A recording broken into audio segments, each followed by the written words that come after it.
М?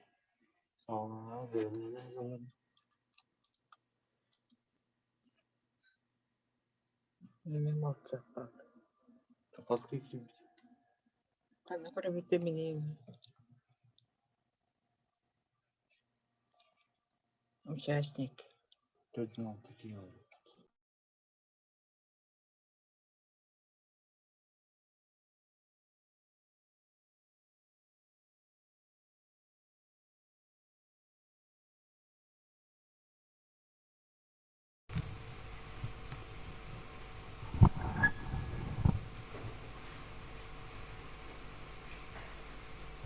Можно, да?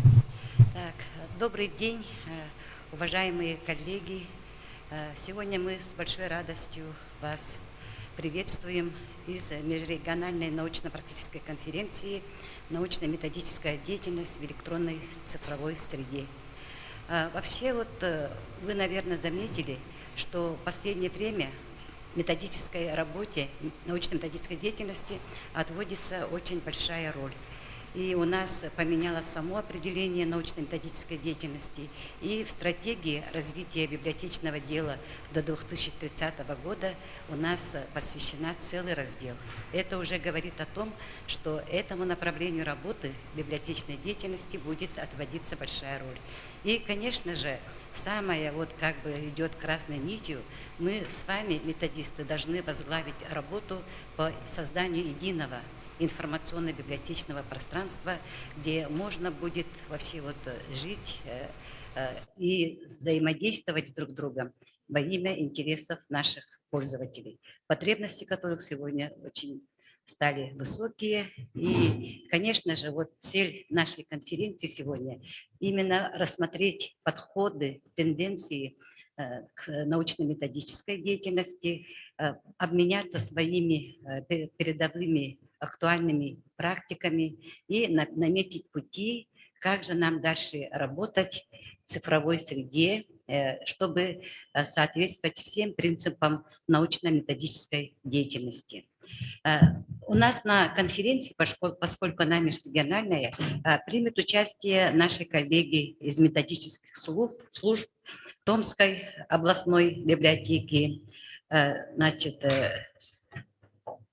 Новосибирской государственной областной библиотеки, ГПНТБ «Саран», Сибирского отделения города Новосибирска.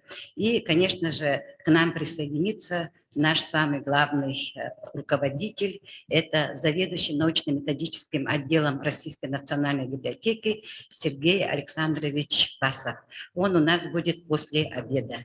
И сейчас я с большим удовольствием предоставляю слово нашему куратору, первому заместителю министра культурного развития Республики Саха-Якутия Владиславу Валерьевичу Левочкину. Пожалуйста, Владислав Валерьевич. Добрый день, уважаемые коллеги. Спасибо, Галина Федосевна. Мне очень приятно от имени Министерства культуры и духовного развития, от имени Юрия Степановича Куприянова, от себя лично поприветствовать участников научно-практической конференции. Хочу пожелать успешной работы, новых открытий, новых задач, которые вы сформулируете в рамках вашей работы. Действительно, у нас за последние годы библиотечная система добивается очень высоких результатов, которые заметны в общероссийском масштабе, которые отмечаются на федеральном уровне. Буквально на следующей неделе мы едем за тем, чтобы принять участие в церемонии награждения победителей регионов в конкурсе «Самый читающий регион». В этом году мы получили статус территории чтения. Это новый статус для нас, конечно, очень большое признание со стороны наших коллег на федеральном уровне. И это, конечно же, достижение всей нашей библиотечной системы. Во главе с Национальной библиотекой все наши библиотеки внесли свой вклад с тем, чтобы вот эта победа состоялась. И у нас как раз в эти дни будет проходить конференция молодых библиотекарей в городе Москва, я так понимаю. И вот мы планируем делегации принять участие в церемонии вручение наград победителям конкурса «Самый читающий регион». Конечно, у нас очень много сейчас значимых таких изменений, и Национальная библиотека активно участвует в этом и получает поддержку со стороны руководства республики. В этом году у нас началась работа, вы знаете, по цифровизации фонда наследия нашей республики. Это, конечно, очень большая работа. Центр цифровизации открывается при библиотеке, и в этом году уже закупается оборудование, необходимое для этого центра. И действительно мы ожидаем очень больших таких прорывных достижений в этой работе. В следующем году, в год столетия республики, мы торжественно презентуем этот уже цифровой фонд, который уже начнет полноценную работу, с тем, чтобы, конечно, вот вся республика принимала участие в формировании этого фонда. Еще очень большой проект Национальная библиотека сейчас разворачивает, инициирует и ищет тоже источники, что немаловажно, поскольку, конечно, все у нас вопросы часто упираются в финансирование проектов. И есть очень хороший проект, который, я думаю, обязательно получит поддержку со стороны руководства республики, с нашей стороны. Это вот проект по созданию электронной библиотеки, библиотек нашей республики. Это тоже очень такой большой вклад, новое такое направление, действительно объединить все электронные ресурсы всех наших библиотек. Очень большая задача стоит, амбициозная задача, и в этом отношении наша республика, она, конечно, во многом является передовиком и, может быть, даже примером для других регионов. Конечно же, с учетом вот наших особенностей, наших климатических, территориальных особенностей, вот это направление сейчас действительно очень востребовано. И мы все это видим, ну, благодаря тем показателям, которые нам делает библиотечная система по охвату населения в условиях пандемии услугами учреждений культуры. Хочу пожелать вам действительно вот обсудить все важные изменения, которые происходят сейчас в библиотечной сфере, и выработать перспективные подходы, которые мы дальше сможем реализовывать. Хочу пожелать вам успешного участия в проведении конференции и дальнейшей плодотворной работы. Спасибо большое за внимание. Спасибо, Владислав Валерьевич. Я думаю, что вот к итогу нашей конференции мы выработаем какие-то концептуальные идеи, какие-то целевые программы предложат, и мы очень надеемся, что мы с вами будем вместе реализовывать эти проекты. Действительно, от методистов зависит развитие вот всей системы учреждений, не только библиотек, но и культуры. Спасибо большое. Так, ну, я думаю, что никто не будет против, если я скажу, что развитие вот данного направления работы библиотек, методической в частности, зависит от цифровой компетентности работников библиотек, ну, от специалистов. И сегодня мы должны констатировать, что вот у нас чисто по научно-методической деятельности мы проходим период становления. Работа в цифровой среде, и как вот период становления все идет путем проб и ошибок. И, конечно же, вот в этих условиях очень важно, чтобы в наших библиотеках, методических службах работали люди с очень высокой информационной культурой, именно вот сегодня, как модно говорят, цифровой компетенцией. Я поэтому с большим удовольствием предоставляю слово соорганизатору нашей конференции, значит, ректору Арктического государственного института культуры и искусства Саргалане Семеновне Игнатьевой. Пожалуйста. Добрый день, участники конференции, уважаемый Владислав Валерьевич, Галина Федосевна. Я как, в общем, АГИКИ как официальный партнер и в этой конференции, и вообще в целом в процессе своей жизнедеятельности Мы всегда рады тем событиям, которые происходят в стенах Национальной библиотеки. И сегодня от имени нашего большого коллектива разрешите поздравить с началом работы конференции и пожелать по итогам этой конференции, чтобы по итогам этой конференции мы приняли очень интересные инициативы, идеи для того, чтобы наше библиотечное сообщество развивалось в ногу со временем. Проведение вот этой межрегиональной конференции, посвященной столь значимой теме, как научно-методическая деятельность в цифровой среде, конечно же, не случайно. И связано это с теми глобальными процессами развития цифровых технологий, которые происходят на наших глазах. И одними из драйверов цифровизации являются, безусловно, библиотеки. Мы с большим интересом следим за теми изменениями, которые происходят в библиотечной сфере, за тем, как библиотеки все более уверенно осваивают цифровые технологии, продвигают себя в виртуальном пространстве, предлагают новые услуги и сервисы. А на самом деле пандемия поставила всех нас в условия, когда нужно было искать новые формы работы, и именно библиотеки стали одними из тех учреждений культуры, которые смогли наиболее оперативно, успешно отреагировать на вызовы этого непростого времени.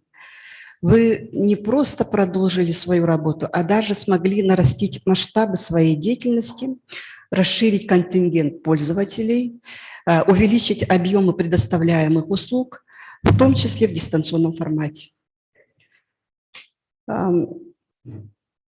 Достаточно упомянуть сотрудничество Национальной библиотеки с МФЦ «Мои документы» по предоставлению населению государственных электронных услуг, обслуживания на дому маломобильных граждан с помощью библиомобиля.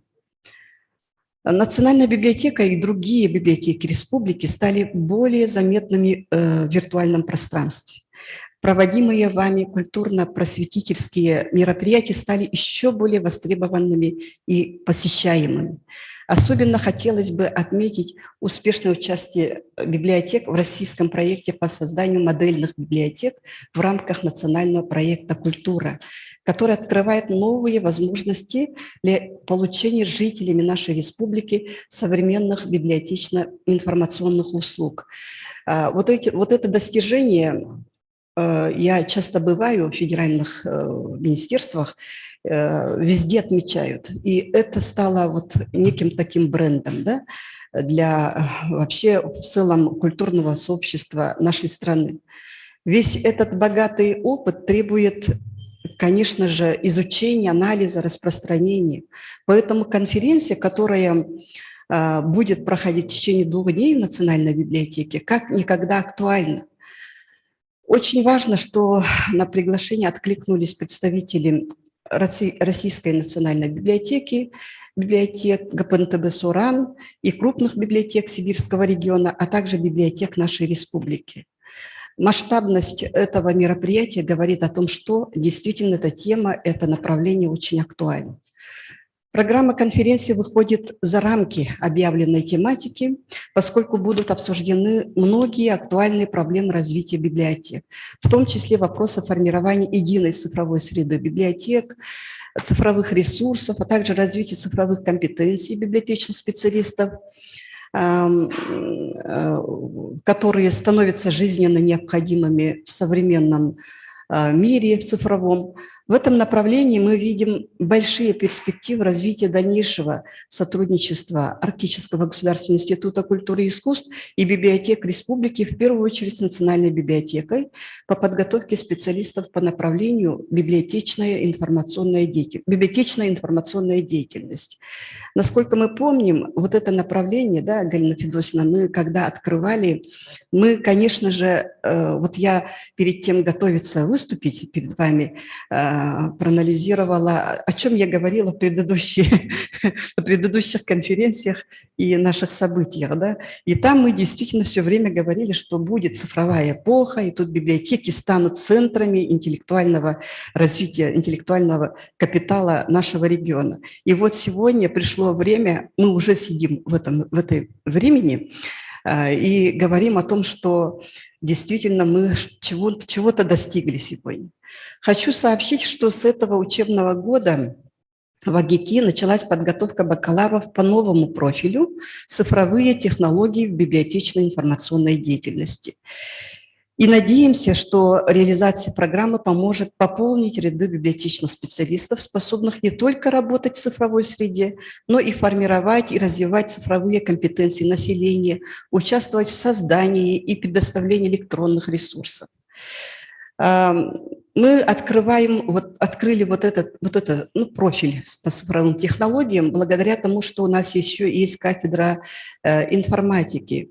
Мы всегда себя хвалим, иногда можно похвалить себя, да, что в свое время, в 2000 году, мы внедрили в нашу образовательную систему направление прикладная информатика. Вот сегодня даже в этом зале сидят ребята, которые обучились по этому направлению, и благодаря тому, что у нас есть такой тандем, коллаборация двух кафедр, да, мы сегодня можем без всякой сторонней помощи обеспечить специалистами и смарт-библиотеку, и библиотечное сообщество, библиотечные учреждения всего региона, и в том числе и других регионов. На 2022 год институту выделено по направлению библиотечная информационная деятельность как никогда много бюджетных мест с федерального бюджета. На очную форму обучения 25 мест. Это небывалое количество. А на заочную 12. Выделяет контрольные цифры приема Минобрнауки Российской Федерации при безусловном участии Министерства культуры Российской Федерации. И это говорит о том, что на сегодняшний день в обществе нужны специалисты, которые владеют библиотечными технологиями в цифровой среде. Да? Мы приглашаем все библиотеки, уважаемые коллеги, уважаемые методисты библиотек республики, к сотрудничеству по популяризации среди школьников и работающей молодежи профессии библиотекаря, которая буквально на наших глазах трансформируется и становится профессией будущего.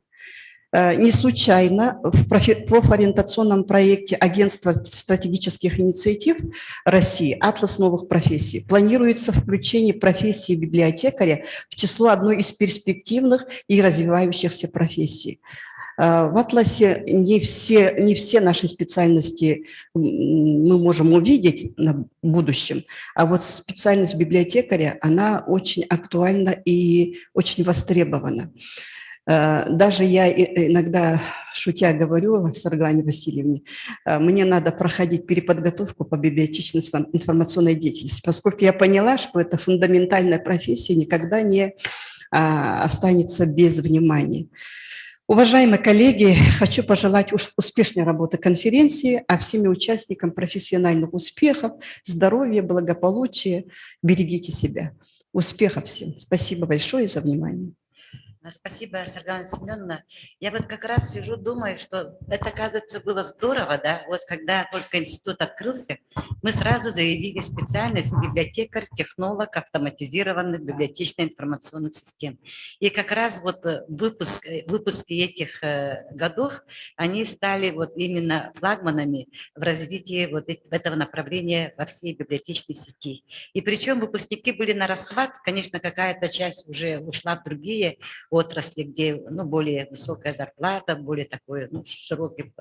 Но самые преданные, лучшие остались у нас в отрасли. И сегодня как раз вот в этом зале мы видим их.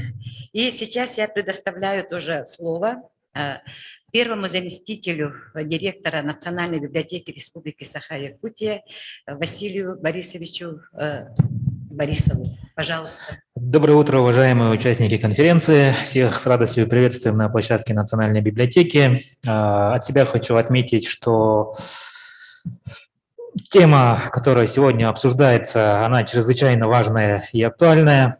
Наверное, я буду говорить, как я сам это чувствую, да, находясь на своей работе, на своей должности. Тут необходимо отметить, что начиная с 2020 года, с началом пандемии, да даже, наверное, с 2019 года, когда началась реализация национального проекта «Культура», нагрузка на научно-методические службы библиотек возросла в разы. Допустим, если говорить про национальную библиотеку, то количество мониторингов, запросов с отметками весьма срочно, да, какие-то аналитические материалы, они вот поступают буквально ежедневно, коллеги.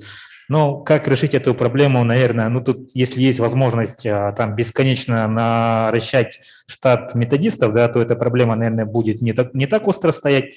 Но я думаю, что альтернативный подход, он тоже очевиден, да, применительно к теме нашего сегодняшнего обсуждения.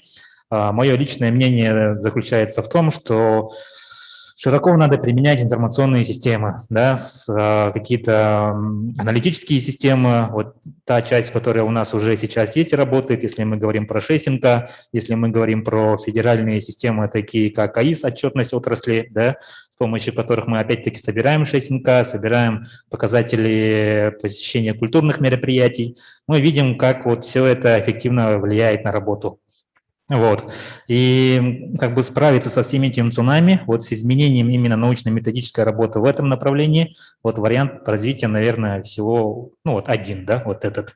Но если вы с этим не согласны, то будет очень интересно обсудить в рамках нашей конференции.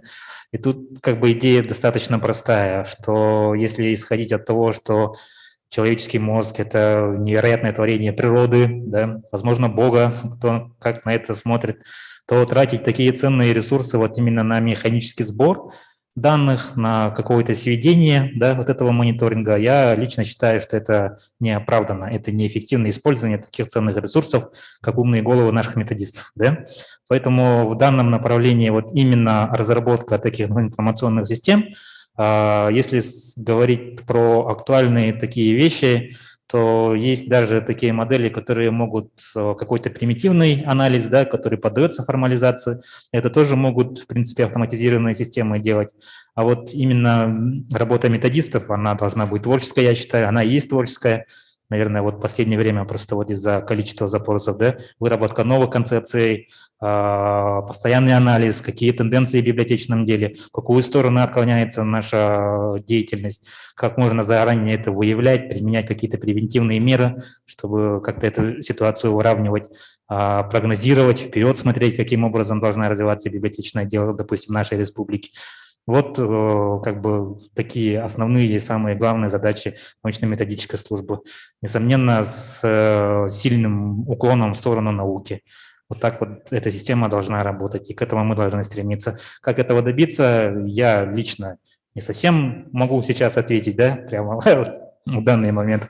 Если говорить про национальную библиотеку, у нас есть структурные подразделения, которые занимаются, несомненно, непосредственно разработкой, да, там у нас сидят программисты, но их загрузка по другим проектам тоже достаточно такая высокая. Вот Иннокентий Иннокентьевич нам сегодня будет рассказывать про библиотечную карту Якутии, вот этот проект, на который мы возлагаем огромные надежды. Так что, коллеги, тема обсуждения сегодня у нас очень интересная. Она может быть даже дискутивная, да, в какой-то мере. Вот, и поэтому желаем всем продуктивной и приятной работы вот на нашей площадке в рамках нашей научно-практической конференции. И разрешите предоставить слово Галине Федосевне Леверевой, заведующей научно-методическим центром Национальной библиотеки, с темой доклада «Научно-методическая деятельность библиотек Республики Саха-Якутия в электронной среде. Подходы и основные тенденции». Так, уважаемые коллеги, значит, прежде чем как бы подготовить свое выступление, я провела небольшой анализ научно-методической деятельности библиотек в электронной среде. И, в принципе, пришла к выводу, что пока у нас идет период становления, наработки практики.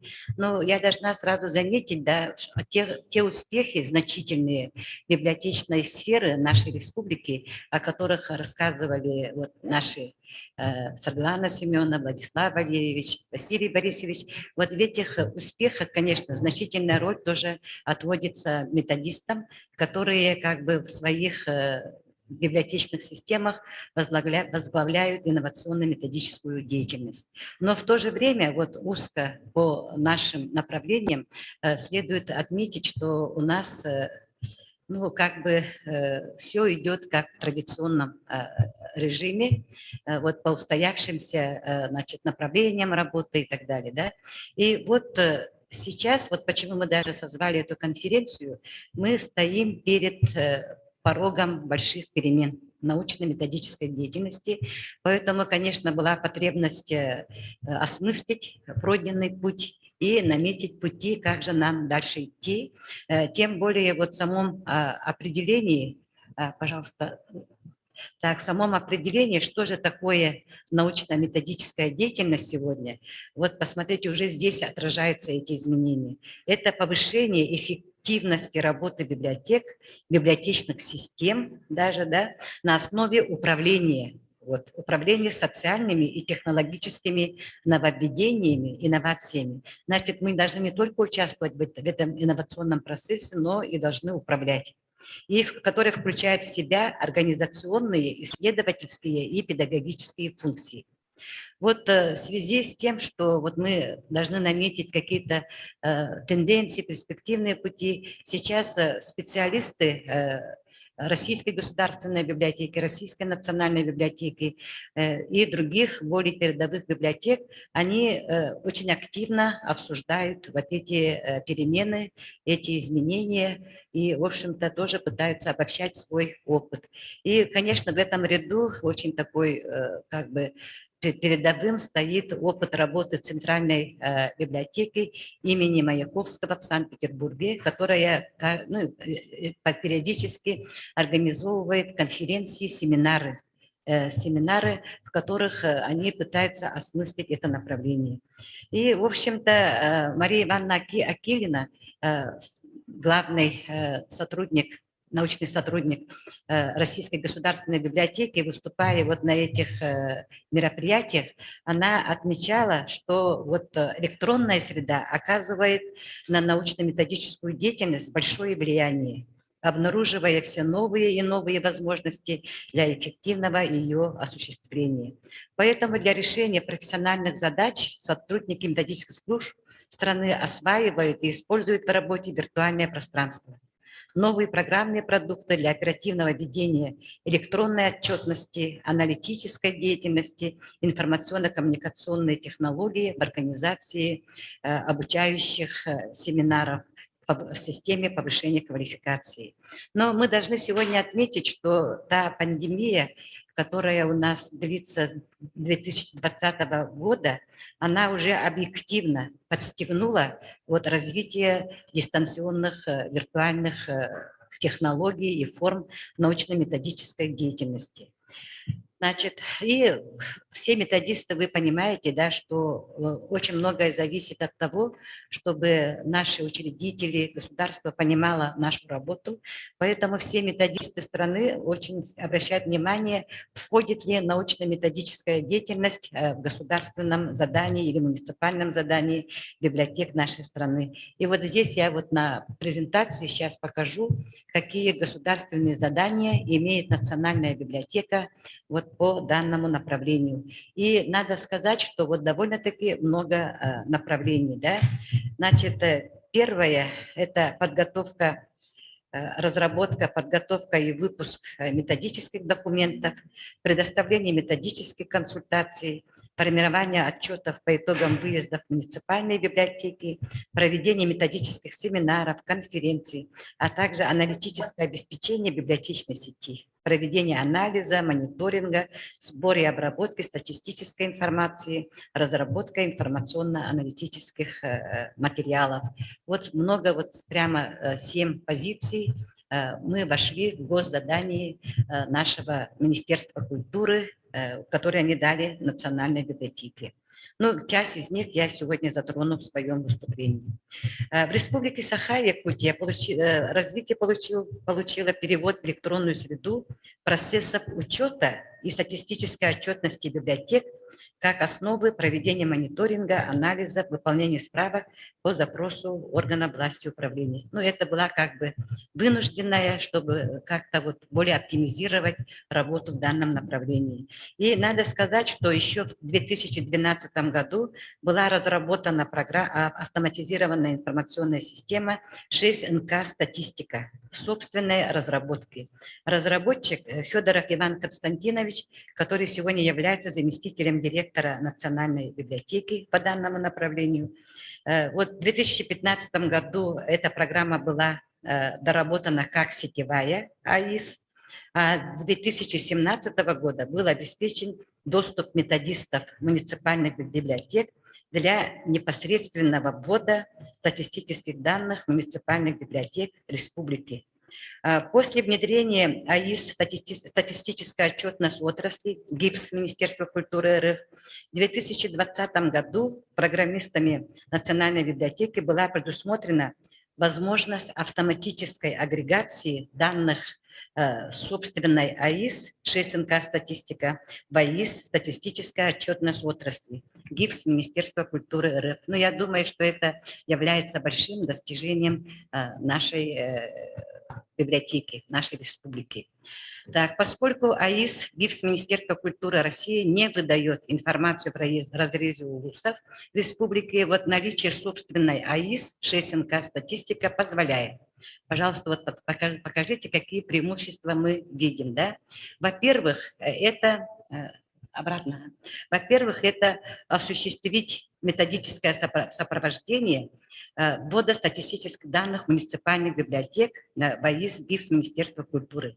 Оперативно уточнять и исправлять ошибки доверенных лиц при заполнении электронных форм статистического наблюдения.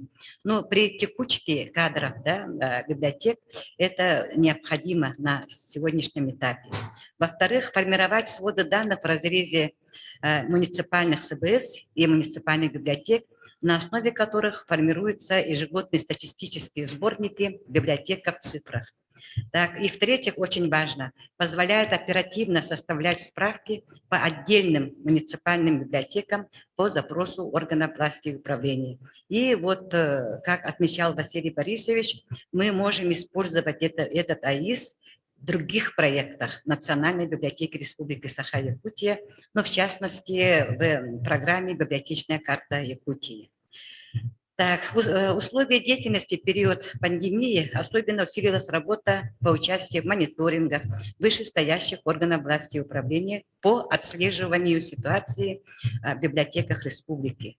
Предоставление справок органам власти и управления за 3 года увеличилось на 96%. И на 1 января составило 236, что было связано с процессами оптимизации государственных муниципальных расходов бюджетных организаций и организации библиотечно-информационного обслуживания в условиях пандемии. Много справок поступает по реализации нацпроекта «Культура» по созданию муниципальных модельных библиотек нового поколения. И, конечно, значительная часть справок – это по выполнению планов основных мероприятий, утвержденных правительством Республики Саха-Якутия. Вот для оптимизации и убыстрения процессов сбора оперативной информации от библиотек с 2020 года ввели практику использования Google приложений, таблиц, который позволяет одновременно работать всем библиотекам с одним файлом, создавать, редактировать, просматривать их на любом устройстве, которое будет под рукой, будь то телефон, планшет или компьютер. В период с 2020 по 2021 год было заполнено и предоставлено 400 Google таблиц. Это очень большой объем. Так, в практику методической деятельности государственных и муниципальных библиотек республики вошла деятельность по разработке и реализации сетевых проектов. Их методическое сопровождение. Этих сетевых проектов очень много. Я только отмечу, что в стратегических инициативах Национальной библиотеки 17-25 год, утвержденные в 2018 году, вошли 2 сетевых проекта научно-методического центра. Это создание АИС «Библиотечная карта Якутии» и создание электронного архива «Древо предков». Вот интерес представляет проект «Библиотечная карта Якутии», который направлен на создание единого библиотечного профессионального пространства на основе сбора данных и обмена информацией о библиотечном ландшафте Якутии. Наличие такой АИС обеспечит доступ целевых пользователей к достоверной, многоаспектной информации о библиотеках. Также этот проект будет содействовать разработке и упорядочиванию библиотечной документации, регламентирующей деятельность библиотек. Так что, в принципе, будет отдельное выступление, там более подробно расскажут об этом. Проект создания при муниципальных библиотеках краеведческих центров генеалогического наследия предков, создание электронного архива древа предков осуществляется совместно с научно-исследовательским институтом генеалогии и этнологии народов Севера Республики Саха-Якутия. Мы на этот сетевой проект решились из-за большого интереса к данной теме и для стимулирования развития краеведческой деятельности библиотек, чтобы они на местах стали центрами краеведения вот в своих населенных пунктах. В реализации проекта участвуют сегодня 74 библиотеки, которые ввели в базу данных древа жизни более 8 тысяч записей. И создана экспериментальная база на базе Тектурского филиала Хангаласской СБС. Также для продвижения и стимулирования использования ресурсов электронной библиотеки Национальной библиотеки в 2020 году приступили к реализации проекта «Персональный районный библиотекарь».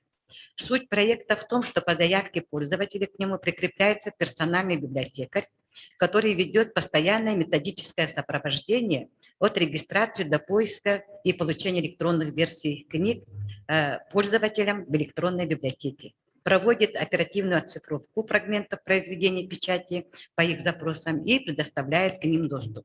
Для персональных районных библиотекарей были организованы и проведены установочные консультации, обучающие семинары в 2 этапа по 4 курса обучения. Об итогах реализации этого проекта тоже будет отдельное выступление, но вот то, что у нас значительно выросла книговыдача в электронной библиотеке Национальной библиотеки, есть вот и итог работы реализации данного проекта. Такие сетевые проекты реализуются во многих СБС республики. Например, Якутская СБС уже много лет реализует сетевой проект «Якутсковедение». И там, в принципе, тоже очень много это делается на цифровой платформе. Усть-Алданская СБС, создание сайта библиотек филиалов Усть-Алданской МСБС. Так, сегодня основной площадкой научно-методической деятельности становятся сайты, социальные медиа, блог, страницы в социальных сетях, форумы, электронная почта и другие средства коммуникации. Поэтому я провела небольшой анализ разделов по методической работе официальных сайтов библиотек. Методическая деятельность библиотек в электронной среде отражается в разделах официальных сайтов, таких как коллегам, профессионалам и методический кабинет. Так, разделы коллегам выделили Намская, Усть-Алданская, Нерюнгринская, Сунтарская, Хангаласская МСБС, профессионалам Национальная библиотека, Республиканская библиотека для слепых, Таттинская СБС. Анализ контента данных разделов показывает, что они в основном находятся на стадии становления и содержат сводные планы и отчеты СБС, библиотечную статистику, нормативно-правовые акты, методическую копилку, методические рекомендации, конкурсы. Выгодно отличается раздел профессионалам, Республиканской библиотеки для слепых, так, в котором выделили подразделы методические материалы, которые состоят из следующих блоков. Методические издания, 8 документов там отражено, и 211 просмотров. Сразу есть счетчик и просматривается. Коллегам на заметку 3 темы, 138 просмотров. Тифло-специалисты 6 буклетов и рекомендательных списков, 106 просмотров. Копилка сценариев, 29 сценариев, 381 просмотр. Вот это уже показывает, какая из этих подразделов более востребована. Вызывает интерес такие методические рекомендации, как тактильные таблицы, так, в помощь библиотекарю, работающий с инвалидами по зрению, виртуальная выставка и так далее. Можно выделить подраздел «Копилка методиста», раздела профессионалам Таттинской МСБС, которая включает 8 блоков. Планы, отчеты, конкурсы для библиотекарей, библиотечная статистика, нормативно-правовые акты, модельные библиотеки, методические материалы диагностическая деятельность. Но, в принципе, я более глубоко решила как бы анализировать раздел профессионалам официального сайта Национальной библиотеки Республики Саха-Якутия, которая имеет 10 подразделов, в том числе библиотеки республики, рабочий стол методиста, дистанционная работа, библиотечная статистика, модельный стандарт библиотеки, конкурсы и гранты, переподготовка и повышение квалификации и другие. Вы на экране видите рейтинг посещений вот этих подразделов официального сайта Национальной библиотеки за 1 год, за период с октября 2020 по октябрь 2001 год. И вы увидите, что более посещаемым подразделом является раздел «Дистанционная работа». Ну, конечно, это все связано с тем, что большой процент сотрудников сидят в дистанционном, на дистанционной работе.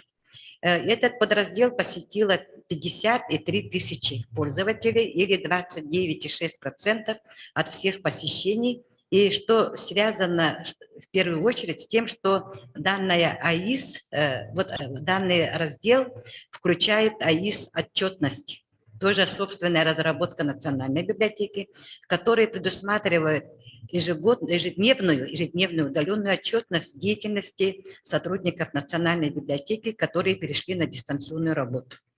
Кроме этого, данный подраздел «Дистанционная работа» включает комплекс нормативно-правовой документации локального характера. Это временное положение о дистанционной работе, инструкции по организации удаленного рабочего места работников, инструкции по удаленному расписыванию статей из республиканских газет, инструкция по ВКС, и так далее. Среди направлений методической работы в наибольшей степени положительные изменения претерпели 2 направления. Это информационное и учебно-методическое.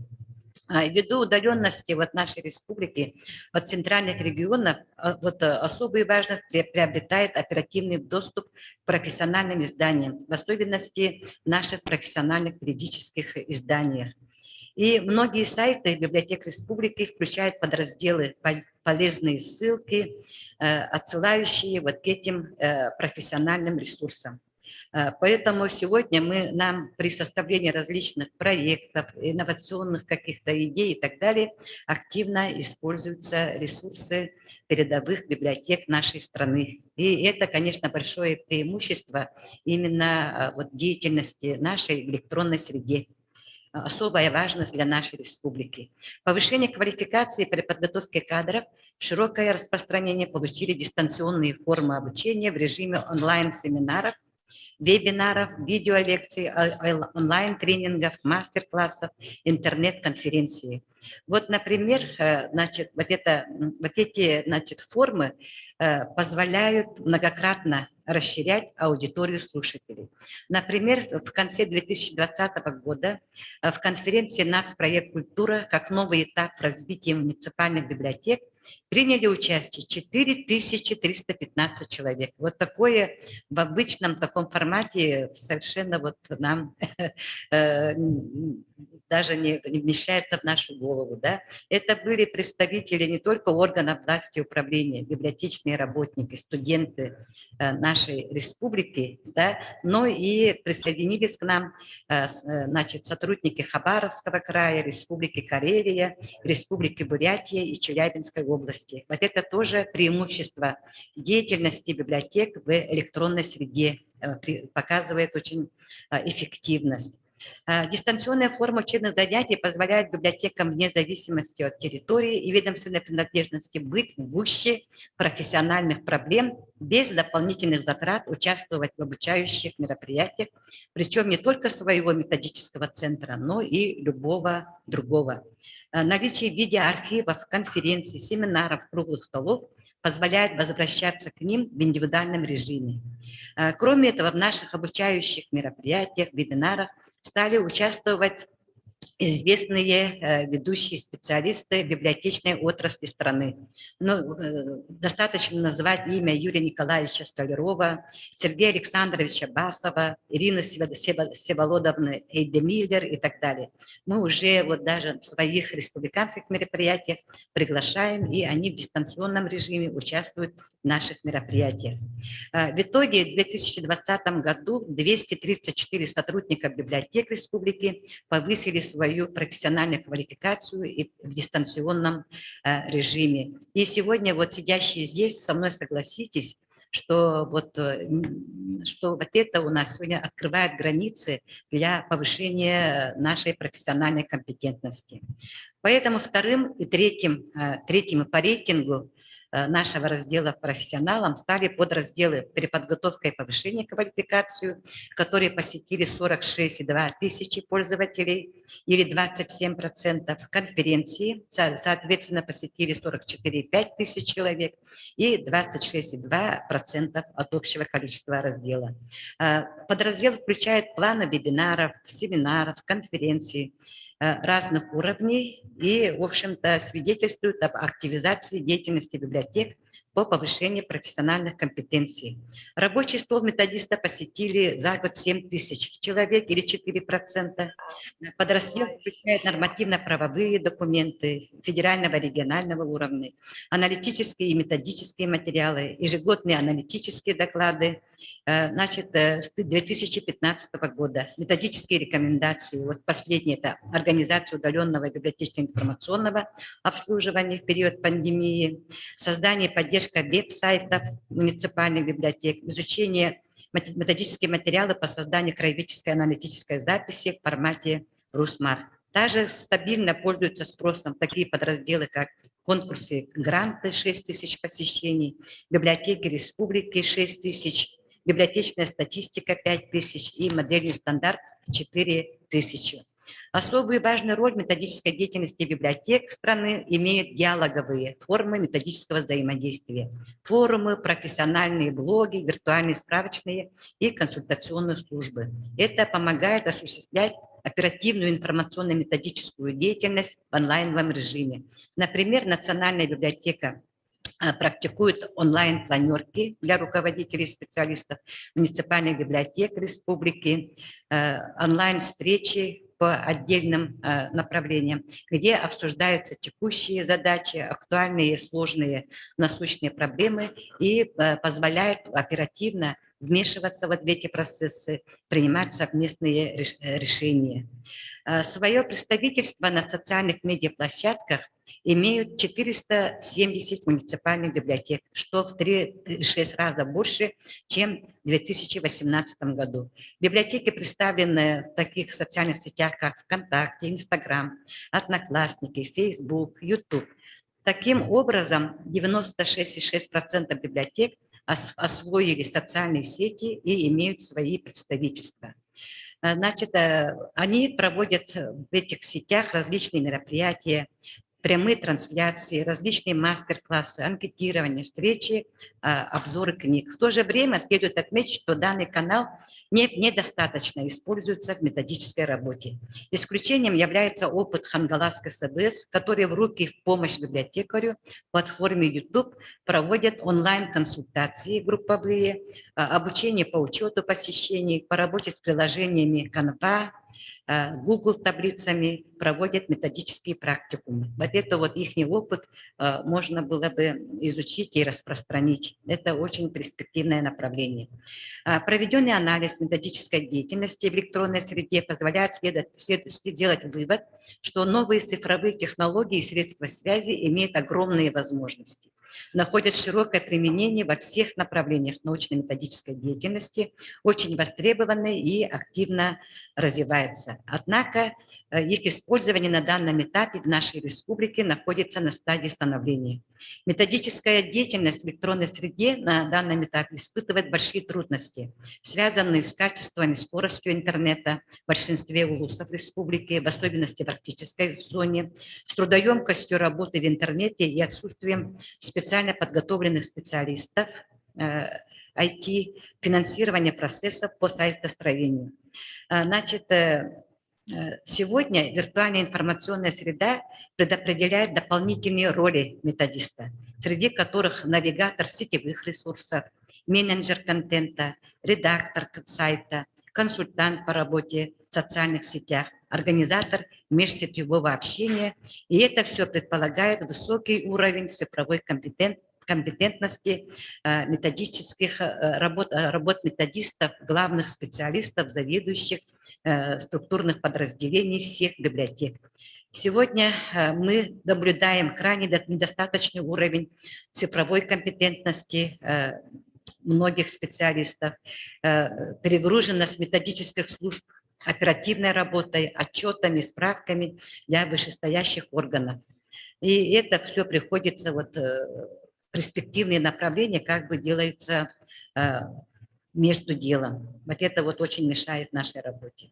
Стратегия развития библиотечного дела России до 2030 года отмечается, что в условиях децентрализации системы управления научная и методическая функция являются системообразующими для всей библиотечной отрасли страны.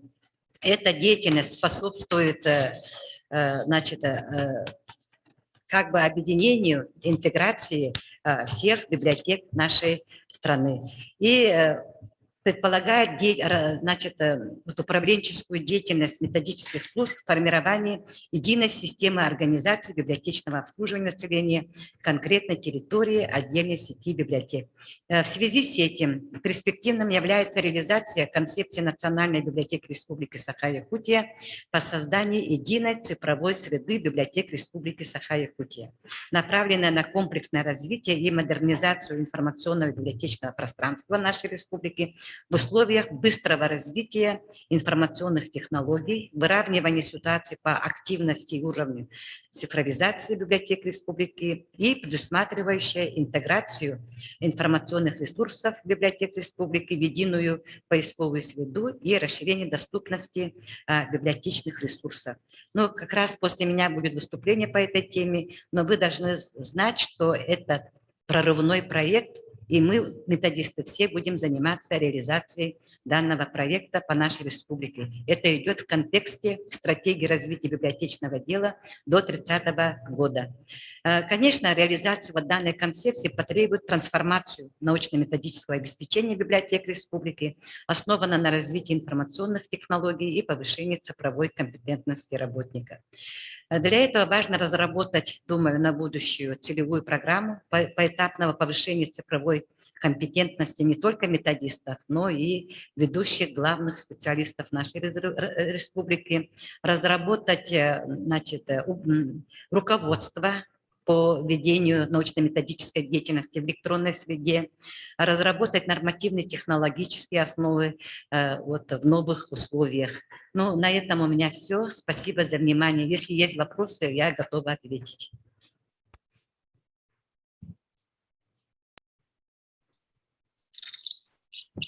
Уважаемые коллеги, не тот микрофон. Так, ну, если Галине Федосевне нет вопросов, ну, я думаю, за 2 дня-то там обсуждение же будет тем, да, Галина Федосевна? Да. Вот к этому моменту, коллеги, можно будет сформулировать свои вопросы. Наличие вопросов, их обсуждение, ну, это, наверное, один из важнейших, да, этапов работы в нашей конференции. Следующий доклад. Единая цифровая среда развития библиотек Республики Саха-Якутия. Новые вызовы. Бурнышева Анна Григорьевна, заведующая Центром цифровизации языкового и культурного наследия народов Якутии. Анна Григорьевна, пожалуйста.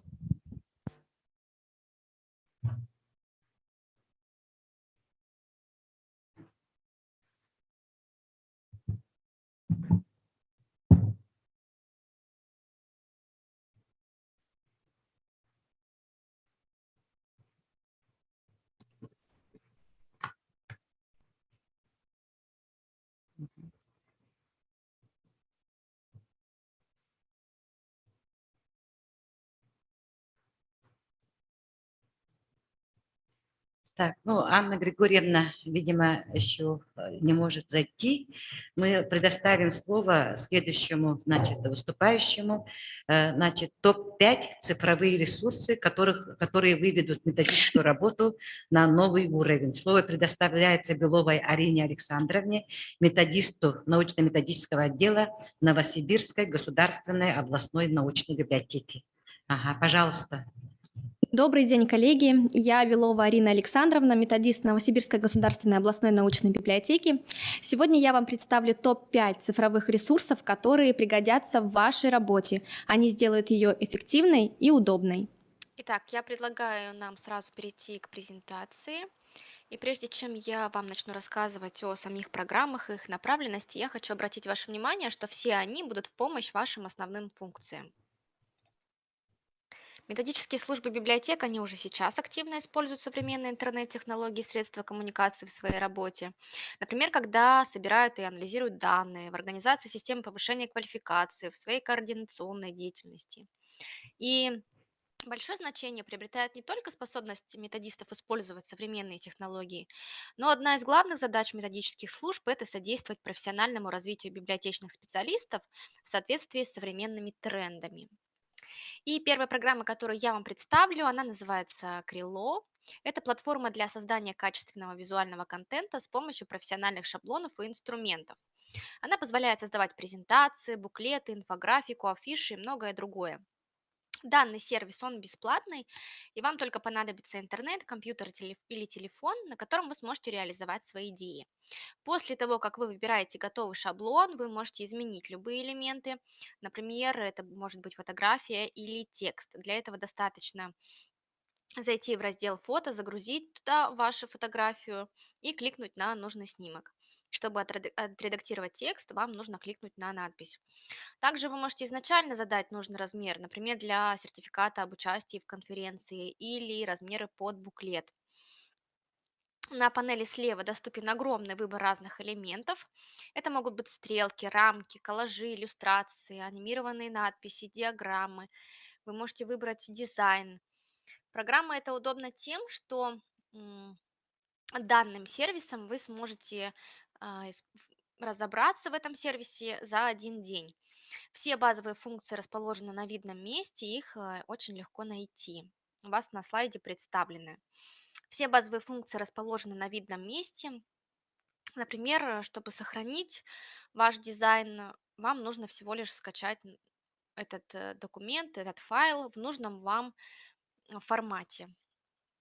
Вы также можете работать в этом сервисе на телефоне. Это очень удобно, особенно когда вы забываете, например, свою презентацию. Это можно сделать даже по дороге на конференцию, по дороге на работу. Переходим далее. Это программа Core. Это цифровая образовательная платформа. Она помогает вам создать и запустить онлайн-курсы. На данной платформе образовательную программу можно послушать, когда вы удобно расположились в своем кресле и выбрали удобное место, удобное время. Чтобы начать работу с платформой, вам нужно зарегистрироваться и получить доступ к личному кабинету. Программа в широком доступе, она также бесплатна, как и все представленные в моем выступлении.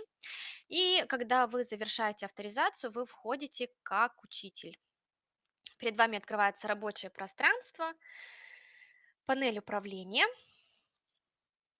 где хранятся и складываются в папки созданные вами уроки. Вы выбираете шаблон, который нужен вам. Это может быть инструкция, тест, видео, открытый вопрос, изображение, классификация, упражнение, вопрос с автопроверкой, документ или функция «Заполни пробелы».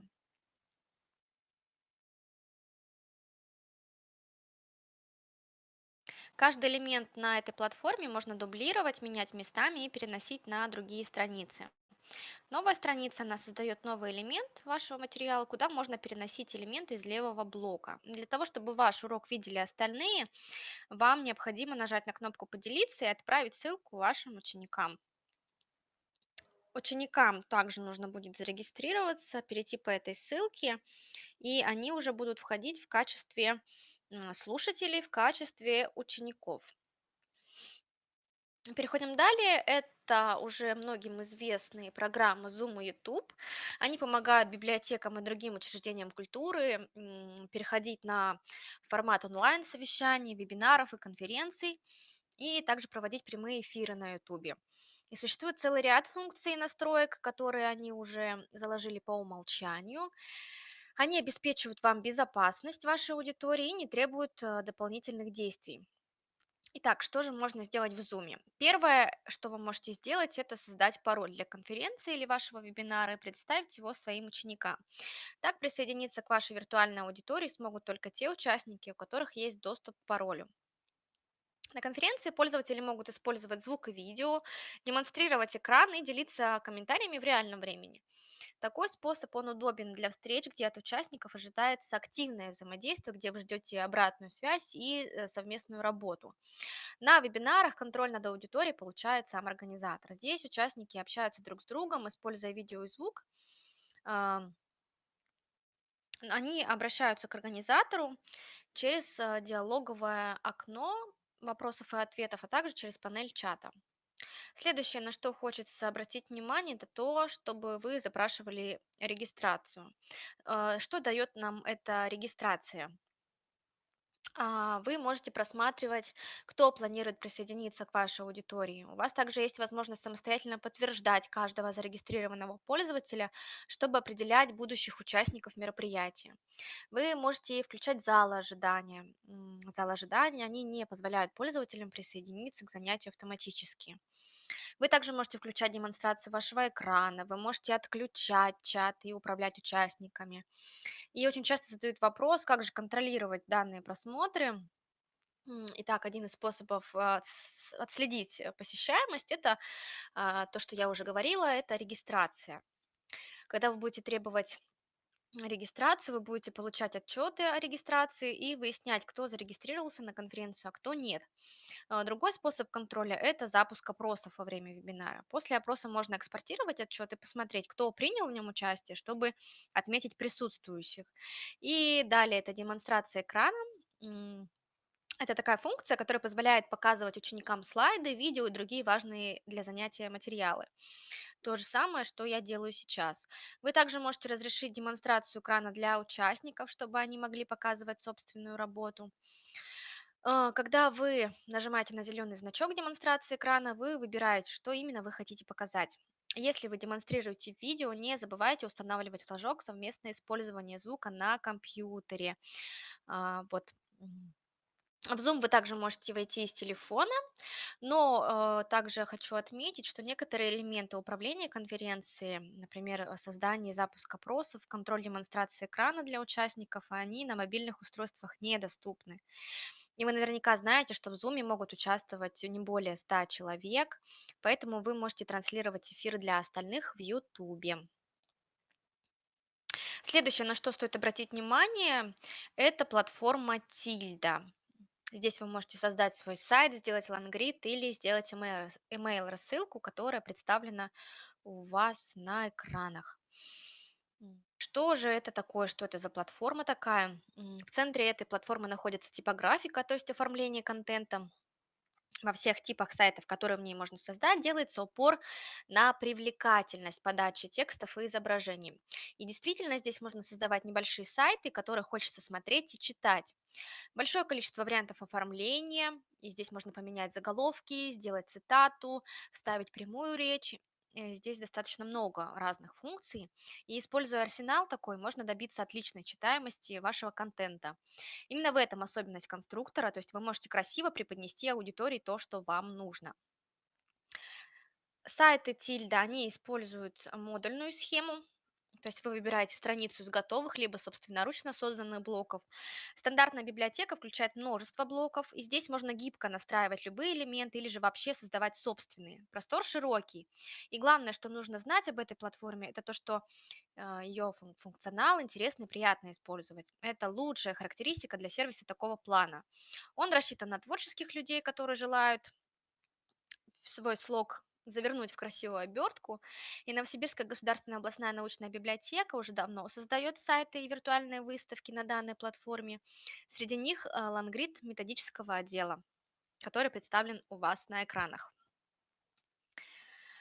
Последнее, что мы с вами рассмотрим, это сервисы Google. У них достаточно много полезных функций, и сегодня я предлагаю нам с вами рассмотреть создание Google формы. Да, если вы являетесь зарегистрированным пользователем сервисом Google, вы можете начинать создание формы регистрации участников для вашего мероприятия с помощью сервиса Google формы. Если же вы не зарегистрированы на Google, то следует зарегистрироваться и авторизоваться. Это не занимает много времени. Вы нажимаете кнопку «Создать», выбираете функцию «Еще» и вариант Google формы. Появится удобное окошко конструктора. Вы можете создать форму регистрации участников для вашего мероприятия, то есть это такого рода анкета. Вы заполняете предложенные поля, название и описание формы. В названии вы можете указать, например, анкета участника, и в описании указываете название вашего мероприятия. Для примера также можно использовать такие поля, как фамилия, имя, отчество, название доклада, секция, организация, населенный пункт, электронная почта, файл.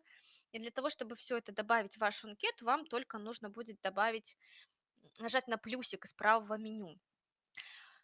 В созданном поле вместо «вопрос» можно написать «фамилия». В свойствах вы выбираете текст, чтобы человек вписал фамилию.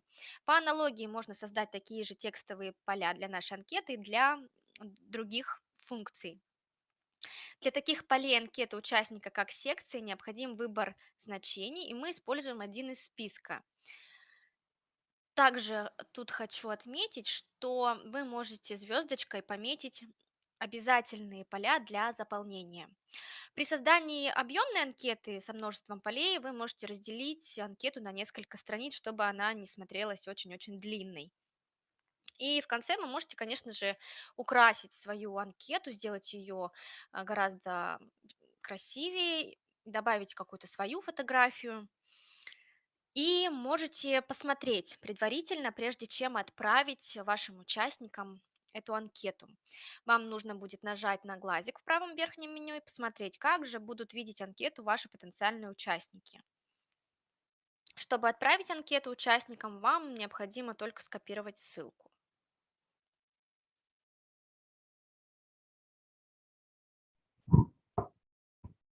На этом я завершаю свое выступление. Надеюсь, оно будет вам полезным, и вы будете использовать данные ресурсы в своей работе. Чтобы поделиться со мной комментариями или задать какой-то вопрос, вы можете отправить мне ваше сообщение на электронный адрес a.belova@nso.ru. Так, ну мы поблагодарим, Арину Александровну. Я думаю, с ее разрешением мы ее выступление у вас в своем разделе профессионалам вывесим, чтобы можно было вот эти топ-5 еще раз спокойно в индивидуальном порядке прослушать. К нам присоединилась Анна Григорьевна Бурнашова, заведующая Центром цифровизации языкового и культурного наследия Якутии, Национальной библиотеки Республики Саха-Якутия. Тема ее выступления – «Единая цифровая среда развития библиотек Республики Саха-Якутия. Новые вызовы». Анна Григорьевна, вы с нами, да? Добрый день, коллеги. Да, я готова. Сейчас запущу демонстрацию.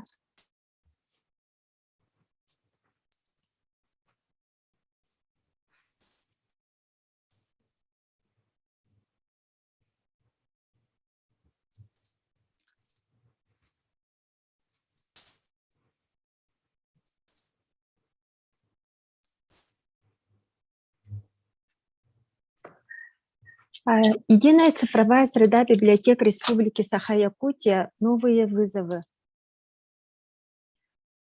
Концепция единой цифровой среды библиотек Республики Саха-Якутия направлена на комплексное развитие и модернизацию информационно-библиотечного пространства Республики Саха-Якутия в условиях быстрого развития информационных технологий, выравнивания ситуации по активности и уровню цифровизации библиотек республики. Основные цели которые стоят перед всеми библиотеками республики, это обеспечение равного и свободного доступа граждан к достоверной информации и знаниям и развитие информационных технологий и цифровая трансформация деятельности библиотек.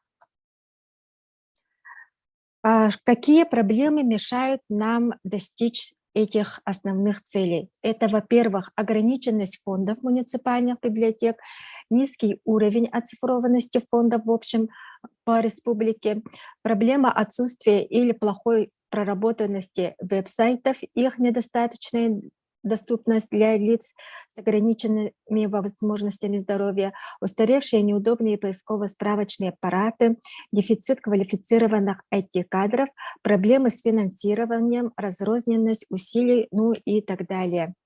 Концепция единой цифровой среды библиотек – это совокупность информационных и библиотечно-информационных решений, то есть механизмов, направленных на централизацию и объединение усилий библиотек республики по решению проблем и развитию того или иного направления деятельности при помощи цифровых технологий. На рисунке вы видите консолидацию всех этих цифровых ресурсов. Давайте пройдемся по составным частям концепции единой цифровой среды. Основные цели над ЕЦСБ стоят – это формирование цифровой среды библиотек Якутии, перевод основных процессов, обеспечивающих жизнедеятельность библиотек на цифровые технологии, выравнивание ситуации по активности и уровню цифровизации библиотек республики, формирование у IT-сообщества отношение к библиотеке как к равноправному и перспективному партнеру, встраивание библиотеки в цифровую инфраструктуру территории как действующего субъекта формирования цифровой грамотности населения. Так, расширение доступности библиотек. Основным направлением является расширение доступности библиотечных ресурсов. Для этого у нас есть какие предпосылки? Это неравенство в доступности библиотечных ресурсов ввиду ограниченности фондов, низкий уровень оцифрованности библиотечных фондов в общем по республике. Реализация данного направления должна обеспечить пользователей общедоступных библиотек республики равным и оперативным доступом к библиотечным ресурсам вне зависимости от места жительства, должна ускорить процесс оцифровки библиотечных фондов. Данное направление реализуется под первым составным частям единой цифровой среды библиотек, это единым фондом электронных документов. Создание единого фонда электронных документов, при этом пополнение единого фонда производится совместными усилиями с контролем дублетности и качества оцифрованных материалов. Ресурсы единого фонда хранятся на серверах оператора. Библиотекам не нужно закупать сервера, система хранения данных, ну и так далее. Предоставление библиотекам готовых инструментов для добавления функционала электронной библиотеки на свой сайт. При этом библиотекам не нужно будет самим разрабатывать программное обеспечение или покупать его, а также инструменты встраиваются очень легко и быстро на любой сайт. Единый поисковый сервис, вторая составная часть ЕЦСБ. Здесь мы имеем такие предпосылки, как библиотеки используют устаревшие и неудобные поисково-справочные аппараты,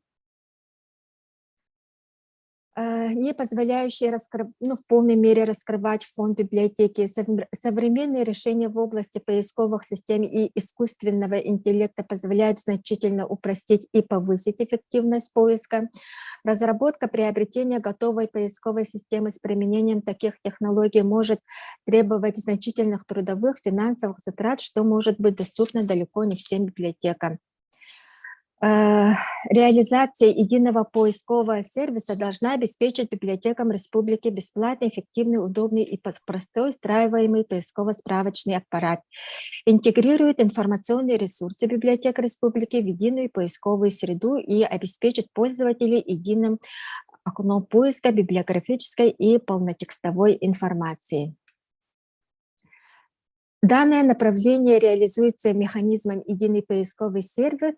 Это автоматическая индексация электронных каталогов библиотек Республики, ресурсов Единого фонда электронных документов, а также могут быть и включены сюда внешние ресурсы, в том числе подписные базы данных. Предоставление библиотекам готовых инструментов для добавления поисковика на сайт, при этом библиотекам не нужно самим разрабатывать программное обеспечение или покупать его. Так, обеспечение библиотек облачной платформой для веб-сайта. Это третья составная часть ЭЦСБ. Здесь мы выделили такие проблемы, как качество исполнения существующих веб-сайтов библиотек ЦБС, наличие проблемы обеспечения реальной доступности веб-сайтов для лиц ОВЗ. Решение указанных проблем на высоком уровне исполнения требует от библиотек ощутимых временных, трудовых или, конечно же, финансовых вложений. Реализация данного направления должна обеспечить библиотеке готовой платформой для создания собственного веб-сайта, в котором уже присутствует необходимый функционал и применены продуманные дизайнерские решения. Должна снизить распространенность проблемы с доступностью сайтов библиотек лицам ЦОВОЗ путем централизованной интеграции в платформу готовых решений и позволит снизить расходы библиотек на содержание собственной IT-инфраструктуры.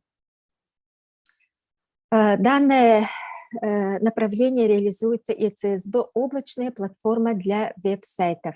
Это предоставление библиотекам готовой облачной платформы для быстрого создания веб-сайта и управления его содержимым при этом. Создание сайта на этой платформе не требует наличия программиста со стороны библиотеки. Используется тщательно продуманный пользовательский интерфейс. Доступность сайта для лиц ВОЗ уже будет предусмотрена и присутствует возможность подстраивания под структуры и внешнего вида сайта под собственные нужды.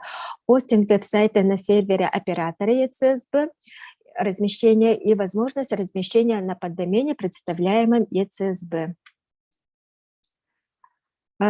Следующий состав – это единый читательский билет. Здесь мы имеем такие предпосылки, как необходимость увеличения доступности библиотек и удобство бесшовного получения услуг в различных библиотеках, как в офлайн-среде, так и в онлайн-среде. Реализация данного направления нам позволит держателю библиотеки возможность получения услуг в любой общедоступной библиотеке республики, даст возможность получения услуг через сторонние средства идентификации, например, через карту жителя Якутии, даст людям возможность регистрации и аутентификации через ЕСИА. Данное направление реализуется механизмом «Единый читательский билет». Это введение единой базы данных пользователей, работа технологии единого входа Single Sign-On, веб-сайты и мобильные приложения библиотек республики, реализацию связки со сторонними средствами, с помощью которых можно удостоверить личность пользователя и интеграцию с Федеральным государственным информационной системой ЕСИА. Расширение доступности библиотечно-информационных электронных услуг. Высокая степень внедрения электронных услуг в жизнь людей и их удобство ведет к формированию соответствующих ожиданий от библиотек. Внедрение электронных услуг в деятельности библиотек на качественно высоком уровне требует значительных усилий. Это формирование скриптов общения, выстраивание процессов, технические реализации, ну и тому подобное. Реализация данного направления позволит всем библиотекам ускорить внедрение электронных услуг в деятельность онлайн-библиотек, позволит эффективно организовать процесс обработки обращений, в том числе маршрутизацию, и обеспечит высокое качество оказания услуг. Данное направление входит в концепцию единой цифровой среды библиотек как облачная платформа для электронных услуг, обеспечивающая предоставление библиотекам готового программного решения, в котором реализованы такие сервисы, как задать вопрос, заказ на оцифровку и так далее. Предоставление библиотекам готовых организационных инструментов, уже продуманные процессы, скрипты, ну и так далее. Обеспечение библиотек республики облачной автоматизированной библиотечной информационной системой. Отсутствие в большинстве библиотек квалифицированных технических специалистов как следствие большинстве многие библиотеки используют только базовый функционал, не раскрывая потенциал ABIS. Предполагается, что предоставление библиотекам уже настроенной среды менее трудозатратно, чем консультирование по настройке какого-либо функционала каждой библиотеки отдельно. Реализация данного направления позволит библиотекам республики более полно раскрывать потенциал автоматизированной библиотечной информационной системы, уменьшит общие трудозатраты на техподдержку, позволит снизить расходы библиотек на поддержание собственной IT-инфраструктуры. Данное направление реализуется механизмом облачной платформы для электронных услуг, размещение ABIS APA Global на сервере оператора, предоставление доступа к ABIS другим библиотекам и централизованное сопровождение, обслуживание программного и аппаратного обеспечения. Обеспечение сбора и обработки статистических данных о функционировании библиотек республики и механизмов единой цифровой среды библиотек. Востребованность создания единой точки правды для статистических сведений. Востребованность автоматизации сбора статистических сведений, например, такого показателя, как книговыдача из единого фонда, посещения, ну и так далее. Востребованность автоматизации постоянного мониторинга и анализа показателей для выявления сбоев и аномалий. Это позволит централизовать сбор, хранение, обработку, предоставление статистических сведений о функционировании библиотек республики, повысит оперативность выявления различных сбоев и аномалий в функционировании систем. Данное направление реализуется механизмом статистика и мониторинг.